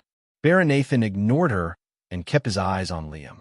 This is the last thing I will do for you as your father. Whether you live or die is up to Aru. He then turned his gaze to the elite knight standing behind him and uttered, Release the Butcher. He will represent us in the sacred duel. The expression of the elite knight hardened, but he still complied. Yes, my lord. Liam's face lit up with joy. Thank you, father. The Baron snorted and walked away with heavy strides. Later that night, Alaric went to take a look at Ivana's situation. Knock, knock. He knocked on her door and said, It's me. Her response came a few seconds late. Wait, give me a minute to change. All right. Alaric bought her some winter dresses earlier, since her clothes were already torn and tattered. A few minutes later, she finally opened the door. Come in. Ivana locked the door after Alaric stepped inside the room. HM, he realized that the mud he had smeared on her was already gone. Now that she had cleaned up herself, a devastatingly beautiful face was revealed. Her long white hair was as white as snow, and her cyan eyes sparkled with enchanting radiance. She was only wearing a dull winter dress meant for commoners, but it failed to hide her charm. "How do you feel now?" Alaric asked while trying to maintain his composure. "I still feel a bit weak, but I should be fine after a few more days of rest," Ivana responded while breaking eye contact. "I'm glad to hear that, but you should be careful. We can't let anyone see your face, not even my subordinates." Alaric reminded with a stern look. "I will be careful." The elf nodded. "Here's the medicine paste and the medicinal extract." Alaric handed her the things he had brought from his room. "Thank you. I'll take my leave first. I'm on the room to your left, so just knock on my door if you need anything." "All right." Alaric didn't stay any longer and stepped out of her room. "She is still cold, but maybe a little less colder." He shook his head with a bitter smile. Alaric woke up before sunrise to complete his daily mission. It had already become a part of his routine, so it felt natural to him. At this moment, he was doing his push-ups, his face looking incredibly relaxed. "I wonder what will happen if I do twice the amount stated in the mission." Alaric's thoughts wandered while he was performing the exercises. "Let's try. Maybe I can get double the rewards too. Who knows?" He chuckled at his thoughts. And so, he did twice his daily mission because of this whimsical idea. 200 push-ups, Balabox with check. 200 sit-ups, Balabox with check. 200 pull-ups, Balabox with check. 20 kilometers run, Balabox with check. 200 vertical slashes, Balabox with check. 200 diagonal slashes, Balabox with check. 200 horizontal slashes, Balabox with check. 200 stabs, Balabox with check. After completing his exercises, he eagerly opened the cyan screen. You received 10 battle points. You received 1 EXP. You received 1 stat point. He sighed. All that effort for nothing. Well, at least I tried. He smiled bitterly when he saw that there were no changes in the rewards. After completing his daily mission, he headed back to the inn to change into a new set of winter clothes. He then went to the public dining hall downstairs to grab some food for himself and Ivana. By the time he arrived, he saw Aldrin and a few others gathered around a table, chatting about random matters. One of the warriors suddenly noticed him and stood up from his seat. "My lord," Alaric signaled with his hand, telling them to stay in their seats. "Just guys can relax. I only came here to grab my breakfast. I already ordered for all of us, my lord, including the vagrant woman." Aldrin hesitated. "I see. Thank you." Alaric tapped his shoulder and smiled. "Read new adventures at my virtual library empire. Anything for you, my lord." Because of his presence, the warriors didn't dare speak too loudly, and their backs were straight like a sword. Luckily, the awkward atmosphere disappeared after their food was served. "You guys can eat without. I'll take my share upstairs." Alaric grabbed 2 portions of the food before he went upstairs. "Knock, knock, knock. It's me. I brought your breakfast." At that moment, he heard a series of footsteps from inside the room before the door was opened. Creak. He saw that she had already covered her face with a cloth, so only her cyan eyes were visible. She had also draped a coat over her shoulders, covering her body from the neck down. "Come inside," she uttered while staring at the food boxes in his hand. "Please excuse my intrusion." Alaric nodded to her as he entered the room. "I don't know what kind of food you prefer, so I only brought what I believed you would like," he said as he put the food boxes on the coffee table next to her bed. "Anything is all right. I'm not picky when it comes to food. As long as it's edible, I eat almost anything." While saying this, she removed the cloth that covered her face. Alaric was once again stunned by her appearance. No matter how many times I see it, her beauty is still shocking. Ivana turned her head. "What's the matter?" She raised an eyebrow when she caught him staring at her face. Alaric cleared his throat and responded with an awkward chuckle. "I still can't believe that I'm speaking to an elf. Anyway, you should eat. I will eat in my room." He was afraid that he might make another blunder if he stayed in her room. However, before he could leave, Ivana shook her head and said, "You can stay here. Eating alone can be boring sometimes." Ivana's tone was flat, so Alaric couldn't tell what she was thinking. Was she starting to warm up to him? Or was it truly for the sake of having someone to accompany her in her meal? Alaric wasn't sure. All right, you can ask me anything if you want. He didn't decline her invitation since he also wanted to know more about elves. Ivana took her seat and pointed at the chair perpendicular to her. Please. Alaric nodded as he took his seat. Why are you helping me? The elf asked without looking at him. She had been meaning to ask him about this, but she couldn't bring herself to say it. Now, she felt that it was the right moment. Alaric was silent for a moment before he answered. I'm also not sure. To be honest, I was hesitant to help you since I heard that elves are proud and arrogant creatures. Maybe it was just a whim.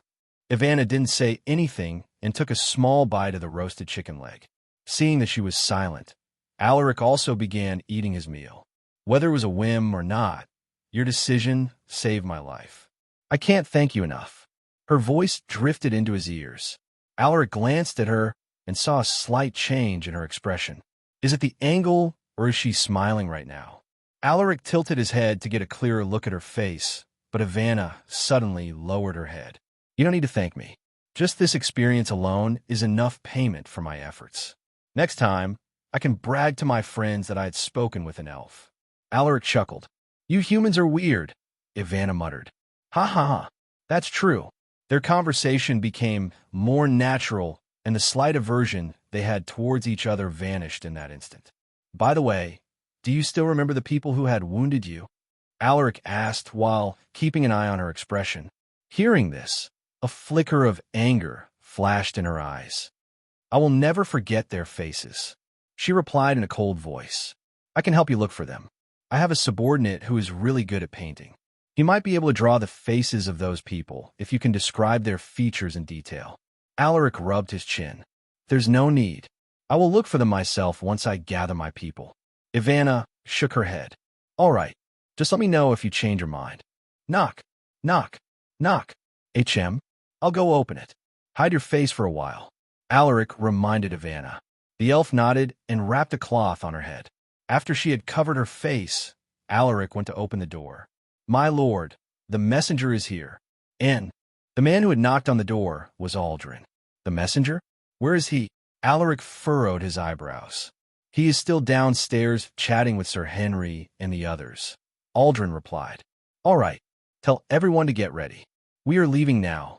Yes, my lord. Aldrin bowed and left to deliver his message to the group. Meanwhile, Alaric closed the door and looked at Ivana. You should get ready as well. We will return to House Paxley's estate for the sacred duel. We can't let the cleric wait. Understand.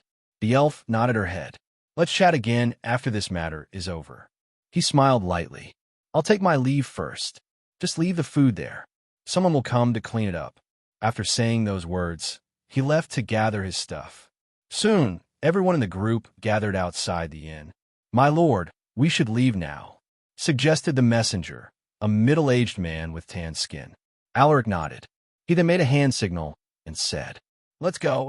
Outside the main mansion of House Paxley, a temporary battle platform was set up for the sacred duel. At this moment, Baron Nathan was chatting with a kind-looking old man dressed in a white cassock. Your Excellency Anton, it's my greatest honor to see you in my humble home. Baron Nathan spoke cautiously. He was on edge because the person sent by the church wasn't an ordinary cleric, but a bishop. Usually, the church would only send a deacon or a priest to officiate a sacred duel, but for some unknown reason, they sent a bishop. Why did they send this person, of all people? Baron Nathan was scared that they would be punished for sending a criminal as their fighter in a sacred duel. Don't be so tense, my lord. I only came here to officiate the sacred duel. The old man chuckled when he noticed the Baron's tensed face. Ha ha, I have embarrassed myself. Please forgive me, Your Excellency. Baron Nathan awkwardly laughed. Suddenly, the sound of chains being dragged on the floor echoed. Oh no! Baron Nathan quickly turned his head and saw something that made his heart sink. It was his good son, Liam, pulling a man who was tied in thick metal chains. That damn bastard. Why'd he bring that guy here? How can I explain this to the bishop? Damn it. What's going on here, Lord Nathan? The bishop immediately identified the man in chains. Actually, the Baron wiped off the sweat on his forehead while thinking of a good explanation. Are you perhaps sending that guy as your representative for the sacred duel? the bishop asked as he stared intently at the baron. The old bishop's gaze was so intense that it made Nathan feel like something was gripping his heart. "Why, Your Excellency?" His words were cut short when the servant announced the arrival of the challenger. "Lord Alaric of House Silversword has arrived." Everyone turned their gazes at the cobblestone pavement. "Your adventure continues in my virtual library empire." Leading the group was a young man dressed in leather armor with a metal breastplate. He looked dashing, but what made him special was the dignified temperament he exuded. Alaric jumped off his horse and landed gracefully. The first one he noticed in the crowd was the old man dressed in a white cassock. "Bishop Amari Anton, why is he here?" This old man was no ordinary person. He was one of the highest-ranking priests in the church. Rank 6 in the Astanian Dragon leaderboard, Bishop Amari Anton. Alaric's expression abruptly turned serious. From what he could remember, the bishop was a 3-ringed beast soul master. This means that he had already strengthened his soul mark 3 times. Unlike knights who advance by breaking through their physical limits and expanding their mana, beast soul masters had to strengthen their soul mark to advance in a process called beast soul integration. This was done by absorbing the mana within the beast soul crystal through their soul marks. Once successful, they would inherit a trait unique to the specific beast soul crystal they had absorbed. Alaric glanced at the old man's wrist and noticed the 3 unique symbols on his soul marks. So he is already a 3-ringed beast soul master around this year. I wonder what kind of powers he inherited after undergoing 3 beast soul integrations. Alaric bowed to the old man and greeted him respectfully. "Greetings, Your Excellency. I apologize for being tardy." "It's fine. I just arrived here, too." The bishop smiled gently and waved his hand. Alaric then cupped his fist to the baron. "Greetings, my lord." Nathan nodded at him with a forced smile. "Since everyone is here, should we begin the ceremony?" The baron cautiously asked for the bishop's opinion. What do you think, Lord Alaric?" Bishop Anton stroked his beard as he looked at the young knight. "I will follow the baron's arrangements." Alaric nodded. Hearing his response, Baron Nathan immediately gave a cue to his retainers. Before the sacred duel starts, a short ceremony would be held for the representatives. This was to give them a chance to offer their prayers to Aru. The bishop summoned the representatives from each side. Alaric was the first one to approach the old man and offer his prayers to Aru. "Please hear my prayers, Aru." Alaric muttered as kneeled before the old man.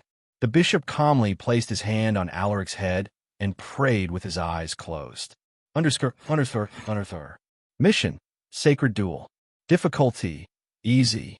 Defeat the man known as the Butcher and prove your faith before the benevolent god Aru. Rewards: 150 battle points, 30 EXP, 5 stat points. Alaric opened his eyes. It was then that he saw his opponent for the sacred duel. It was a man who was over 9 feet tall, with a body covered in scars and bruises. He was a literal giant. With a glance, Alaric could already sense the formidable power he possessed.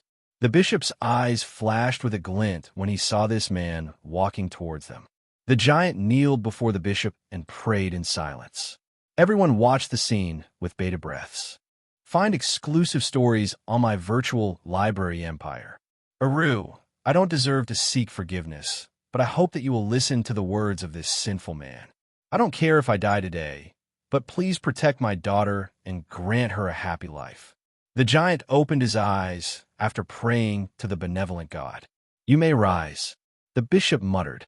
The giant stood up, causing the chains wrapped around his limbs to make a series of clanking sounds. Are both representatives for the sacred duel ready? The bishop eyed the two with a calm gaze. Alaric and the giant nodded. Please step into the battle platform. The sacred duel will begin shortly. With the announcement from the bishop, everyone watched as the two fighters walked onto the stage step by step.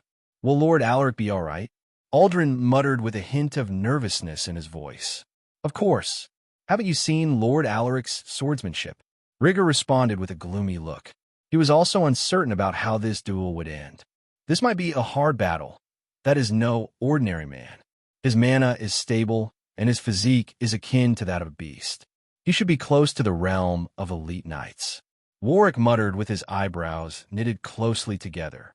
The warriors of House Silversword were starting to get worried for their lord. They didn't expect that House Paxley would actually send a man of this caliber in the sacred duel. Meanwhile, Hershey, who was spectating together with her family, was praying to Aru. "Oh, Aru, please protect Lord Alaric." At this moment, the bishop jumped onto the stage and stood in between the representatives. The result of this sacred duel will determine the fate of Liam Paxley. Whatever happens, I hope that everyone will respect the outcome. The bishop gave a short speech before he announced the commencement of the duel. "Begin." Alaric stared at the giant as he unsheathed his swords. "That is the mark of a criminal branded on your body. I won't hesitate to kill you," Alaric muttered when he saw the brand on the giant's neck. This marking was given to the criminals on death row, so he was familiar with it. The giant didn't say anything and just stared deeply at him. "He looks so young. He should be as old as my daughter." Seeing that his enemy was silent, Alaric no longer said anything.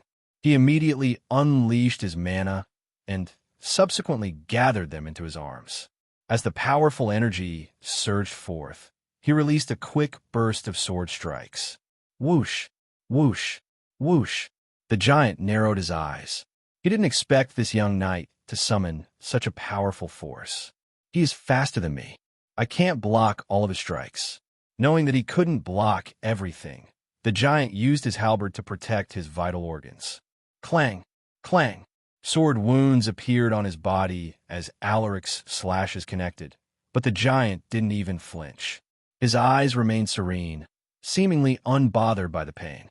Alaric frowned upon seeing this. "I only managed to leave some shallow cuts." Suddenly, he saw a flash of light in front of his eyes, which made him instinctively pull his head. Bang! "What?" Alaric glanced at the halberd that almost crushed him. He finally realized that the giant wasn't just foolishly receiving his strikes.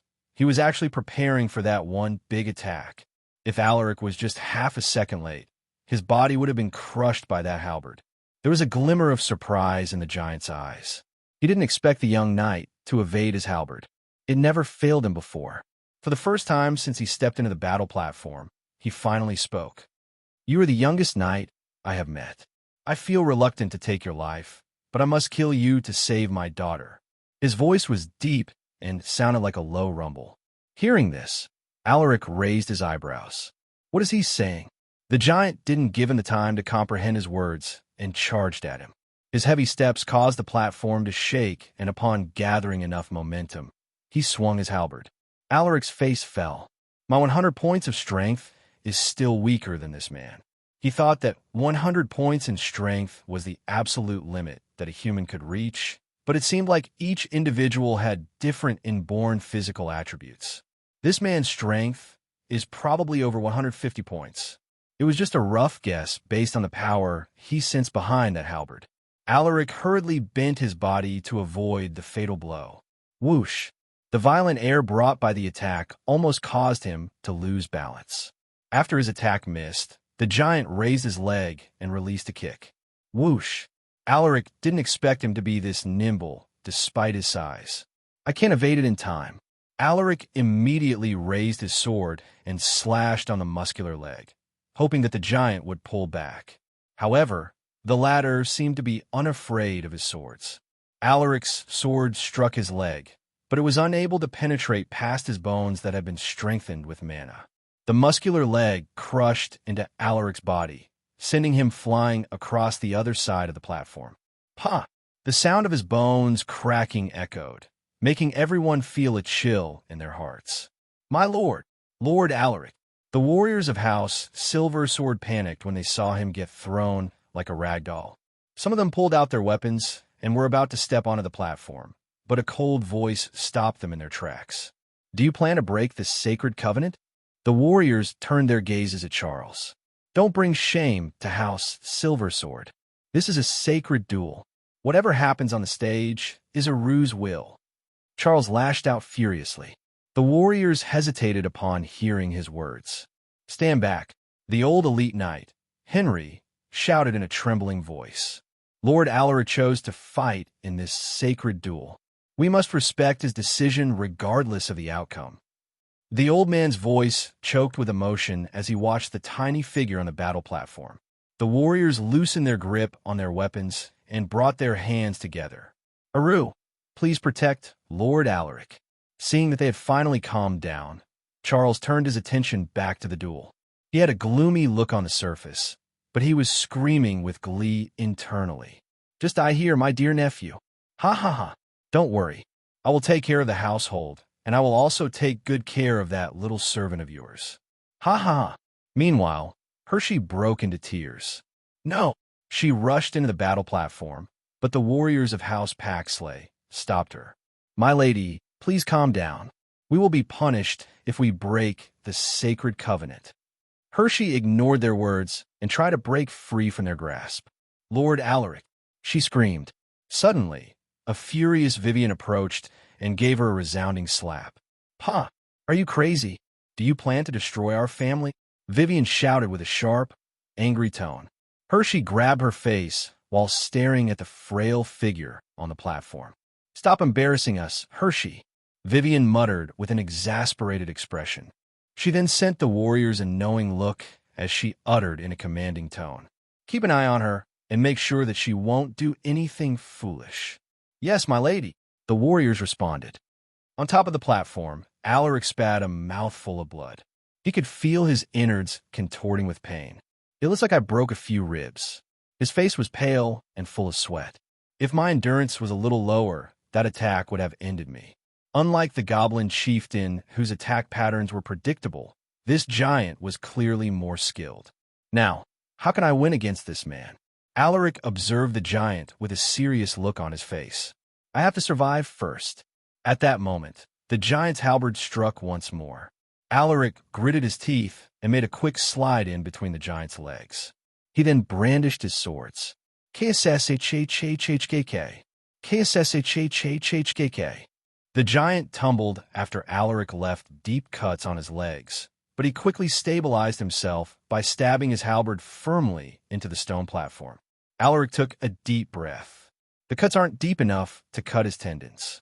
He felt resistance when he slashed his swords, which means that the giant was able to gather mana into his legs to protect his tendons. I almost got him. I just need to focus on his legs. Once he loses balance, he won't be able to block my sword anymore. Thinking about this, Alaric wiped off the blood at the corner of his lips and rushed out. His body was screaming with pain, but he pushed himself to the limits. Bang! Bang! The giant swung his halberd. However, he was unable to land a direct hit. Bang! Bang! Upon getting closer, Alaric suddenly swooped down. The giant had already anticipated this. He took a step back and raised his left arm before releasing a downward punch. Bang! He fell for it. Now is my chance. Alaric took an abrupt turn, which caused the punch to miss him by a few inches. Bang! The giant's fist created a deep hole in the battle platform. After successfully evading, Alaric swung his swords. Whoosh! KKSSHHKK. The giant's muscular arm was cut off. It was a feint. He intentionally aimed for my legs, but his real target was my dominant arm. The giant was stunned. Alaric wanted to end the battle with another strike, but the giant managed to block his swords by using his left arm, which was wrapped in chains. Clang! Alaric was surprised by his quick reaction. A normal person would have collapsed or panicked after having their arm cut off, but the giant remained calm. At this moment, the giant suddenly pushed him off with a low grunt which sent Alaric into the air. To stabilize himself, Alaric spun in midair. As soon as he landed, he made a quick dash forward while moving from side to side, showing off his amazing footwork. I need to end this quickly. I think my broken ribs are poking my insides. The feeling made him uncomfortable, but he gritted his teeth and gathered half of his remaining mana to perform another sword move. It wasn't like the fancy sword techniques used by the nobles in the capital. It was just a plain downward slash that used his spinning motion to release a more powerful force. However, the spectators viewed it differently. It was a move so graceful that it filled their hearts with shock. They were utterly flabbergasted by his swordsmanship. The giant had no time to react, but he managed to gather mana into his left arm to deliver a strong blow. The moment Alaric's sword struck the giant's fist, the former felt a fierce resistance.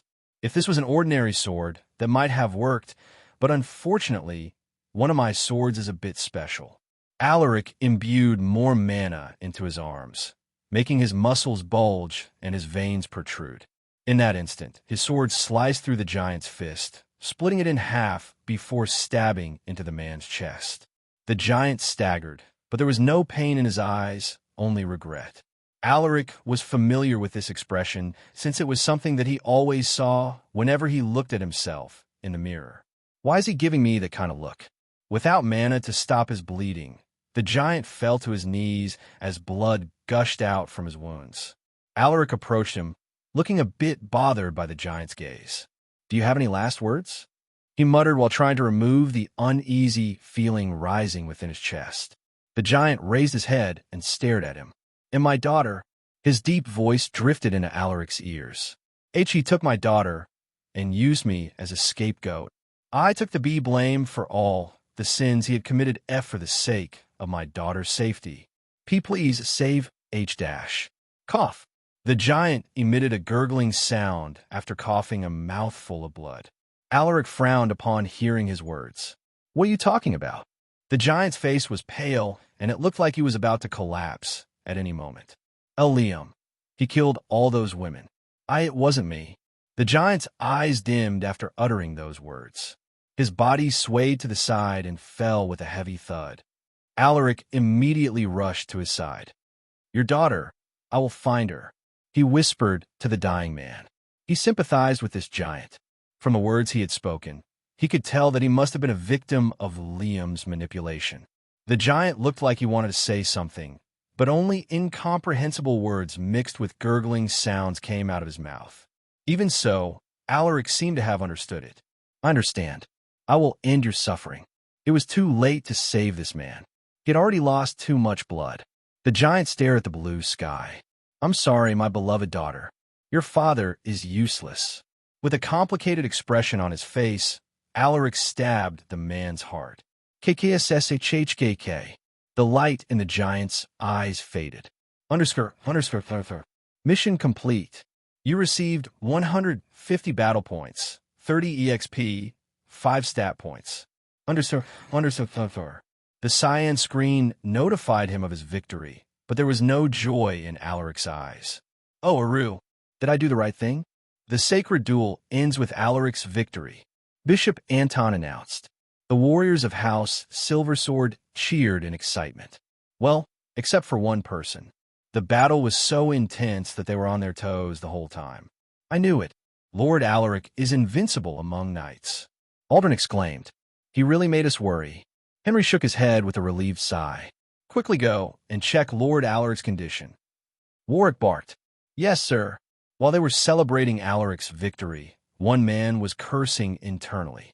Fuck. How did that bastard win against that giant? This is impossible." Charles's face was incredibly gloomy. At this moment, Alaric was still staring at the giant's corpse when he felt a hand tapping on his shoulder. "HM." He turned his head and saw the bishop giving him a comforting smile. "Don't blame yourself over this. It wasn't your fault." The old man muttered as he turned his gaze to the giant. What a pitiful man. He was wrongfully imprisoned for a crime he didn't commit. He was labeled as a lunatic addicted to killing when in truth, he was just a father trying to protect his daughter. Bishop Anton shook his head and brought his palms together. "Oh, Aru, please guide this man's soul into your merciful embrace." Alaric also prayed for the giant's soul. "I will fulfill my promise. I will find your daughter. Discover hidden tales in my virtual library empire." "My lord, are you all right?" Aldrin's voice echoed from behind. Alaric turned around and stared at him with a calm gaze. "I'm fine." Aldrin gulped. For some reason, he felt that Alaric looked terrifying at this moment. "Liam, bring your ass out here." Alaric shouted atop the battle platform while searching for Liam in the crowd. Everyone stared in Baron Nathan's direction, but Liam wasn't there. Sensing everyone's gazes, the Baron turned around and frowned. "Where is Liam?" Vivian lowered her head as if trying to avoid his gaze. Seeing this, The Baron grabbed her arm with an agitation look. What did you do? Where is Liam? Vivian nervously shook her head. I don't know. Wasn't he here with us earlier? She stammered in response. Stop lying to me and spit it out while I'm still asking nicely.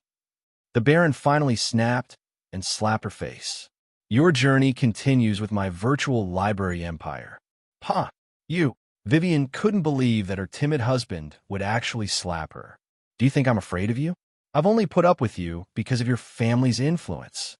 But do you really think that I don't know what you've been doing behind my back? Baron Nathan's accumulated anger was released in that instant. Now tell me where that animal is hiding if you don't want the household to fall into ruin. Vivian's body trembled with a mixture of fear and anger. You're going to pay for this, she muttered coldly before she walked away. Stop, the Baron shouted, but she ignored his words and left without turning back. Damn it, that crazy bitch must have sent Liam away after the duel started. Suddenly, he heard a series of footsteps behind him. He turned around and saw Alaric and his subordinates approaching him with cold gazes. Lord Nathan, it seems like there is a small issue on your side, Alaric muttered in a flat tone. It wasn't me. I have no intentions of disobeying the sacred covenant. Baron Nathan shook his head, his face full of sweat. Alaric shook his head. I'm disappointed, Lord Nathan. I expected more from you. Lord Alaric, you are speaking to the Baron. Theo stepped forward and stood in between them. Your name is Theo, right? Do you even know what your younger brother has done? Alaric asked with a hint of disdain in his voice. His words made Theo recall the scenes he had witnessed in Liam's room. Alaric narrowed his eyes and whispered. It seems like you know something. Theo's face fell, and he was unable to retort. What's going on, Theo? Do you know something? Baron Nathan's expression was ugly to behold. Theo took a deep breath to calm himself before he answered with a grave tone. My lord, I discovered a corpse in Liam's room. What? Baron Nathan's eyes widened in disbelief. Meanwhile, Hershey gasped and covered her mouth in shock. A terrifying thought came into the Baron's mind. Liam is a murderer? As he thought of this, he immediately instructed the knight behind him. Go and search Liam's room at once. Tell me whatever he is hiding there. The knight nodded with a solemn look. Yes, my lord. After the knight left, Alaric's voice drifted into his ears. Lord Nathan, please allow my subordinates to search every corner of the estate. Lord Alaric. Theo frowned upon hearing this. The Baron pulled him and signaled for him to stand back. He then glanced deeply at Alaric and sighed while shaking his head. All right. After getting his approval, Alaric made a hand gesture and muttered, Start the search. If you find him, bring him to me alive. Yes, my lord. Liam, I think I know how you died in my past life. No wonder your family covered up your death. It turns out that you are an even greater evil than I thought. His eyes were burning with rage. The man he had killed in the sacred duel was an innocent person, but he died in such a wretched manner because of Liam's schemes. With heavy footsteps, he walked away, leaving a crowd of scared onlookers behind. Hershey burst into tears as she looked at his figure. Lord Alaric. At this moment, the bishop suddenly appeared. Your Excellency. Baron Nathan immediately greeted the old man. You made a terrible decision this time, Nathan. You sent an innocent man to fight for your heartless son, and now it seems like your alliance with the Silver Swords is at stake. The bishop sighed. Nathan Paxley's chest tightened upon hearing his words. I shouldn't have listened to Liam's words. Now it's too late. He regretted the decision he made, and it filled him with remorse. My job here is done. I don't wish to involve myself in your affairs, so please excuse me. Bishop Anton didn't wait for his response and left with the people from the church. What have I done?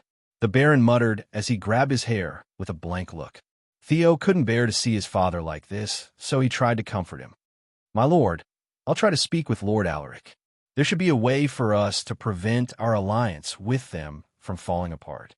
Please get some rest for now. He then glanced at his sister and instructed her. Hershey, please bring the Baron to his chamber. I will deal with the situation here. Hershey wiped away her tears and nodded. Okay. At this moment, Alaric was heading to Liam's room together with his subordinates and the warriors of House Paxley. That is Lord Liam's room. Someone pointed at the room at the end of the hallway. Hearing this, Alaric nodded and said, "Smash it open." Before the warriors from House Paxley could say anything, Alaric's subordinates rushed out and broke the door to Liam's room. Bang! As soon as Alaric stepped inside the room, a decaying smell assaulted his nose, which made him frown. "My lord, there's a corpse here," Aldrin reported with a grim expression. Alaric walked towards the bedchamber where Aldrin saw the corpse. From the clothes on its body and its small stature, he realized that it was a woman, a young one at that. "Liam, that fucking trash. How despicable. Take her corpse away and find her relatives," Alaric instructed. "Yes, my lord." The warriors of House Paxley couldn't believe that Liam was actually capable of doing such atrocious deeds. Hello, everyone. As we wrap up this video, I want to share a quick note. I have a Patreon account.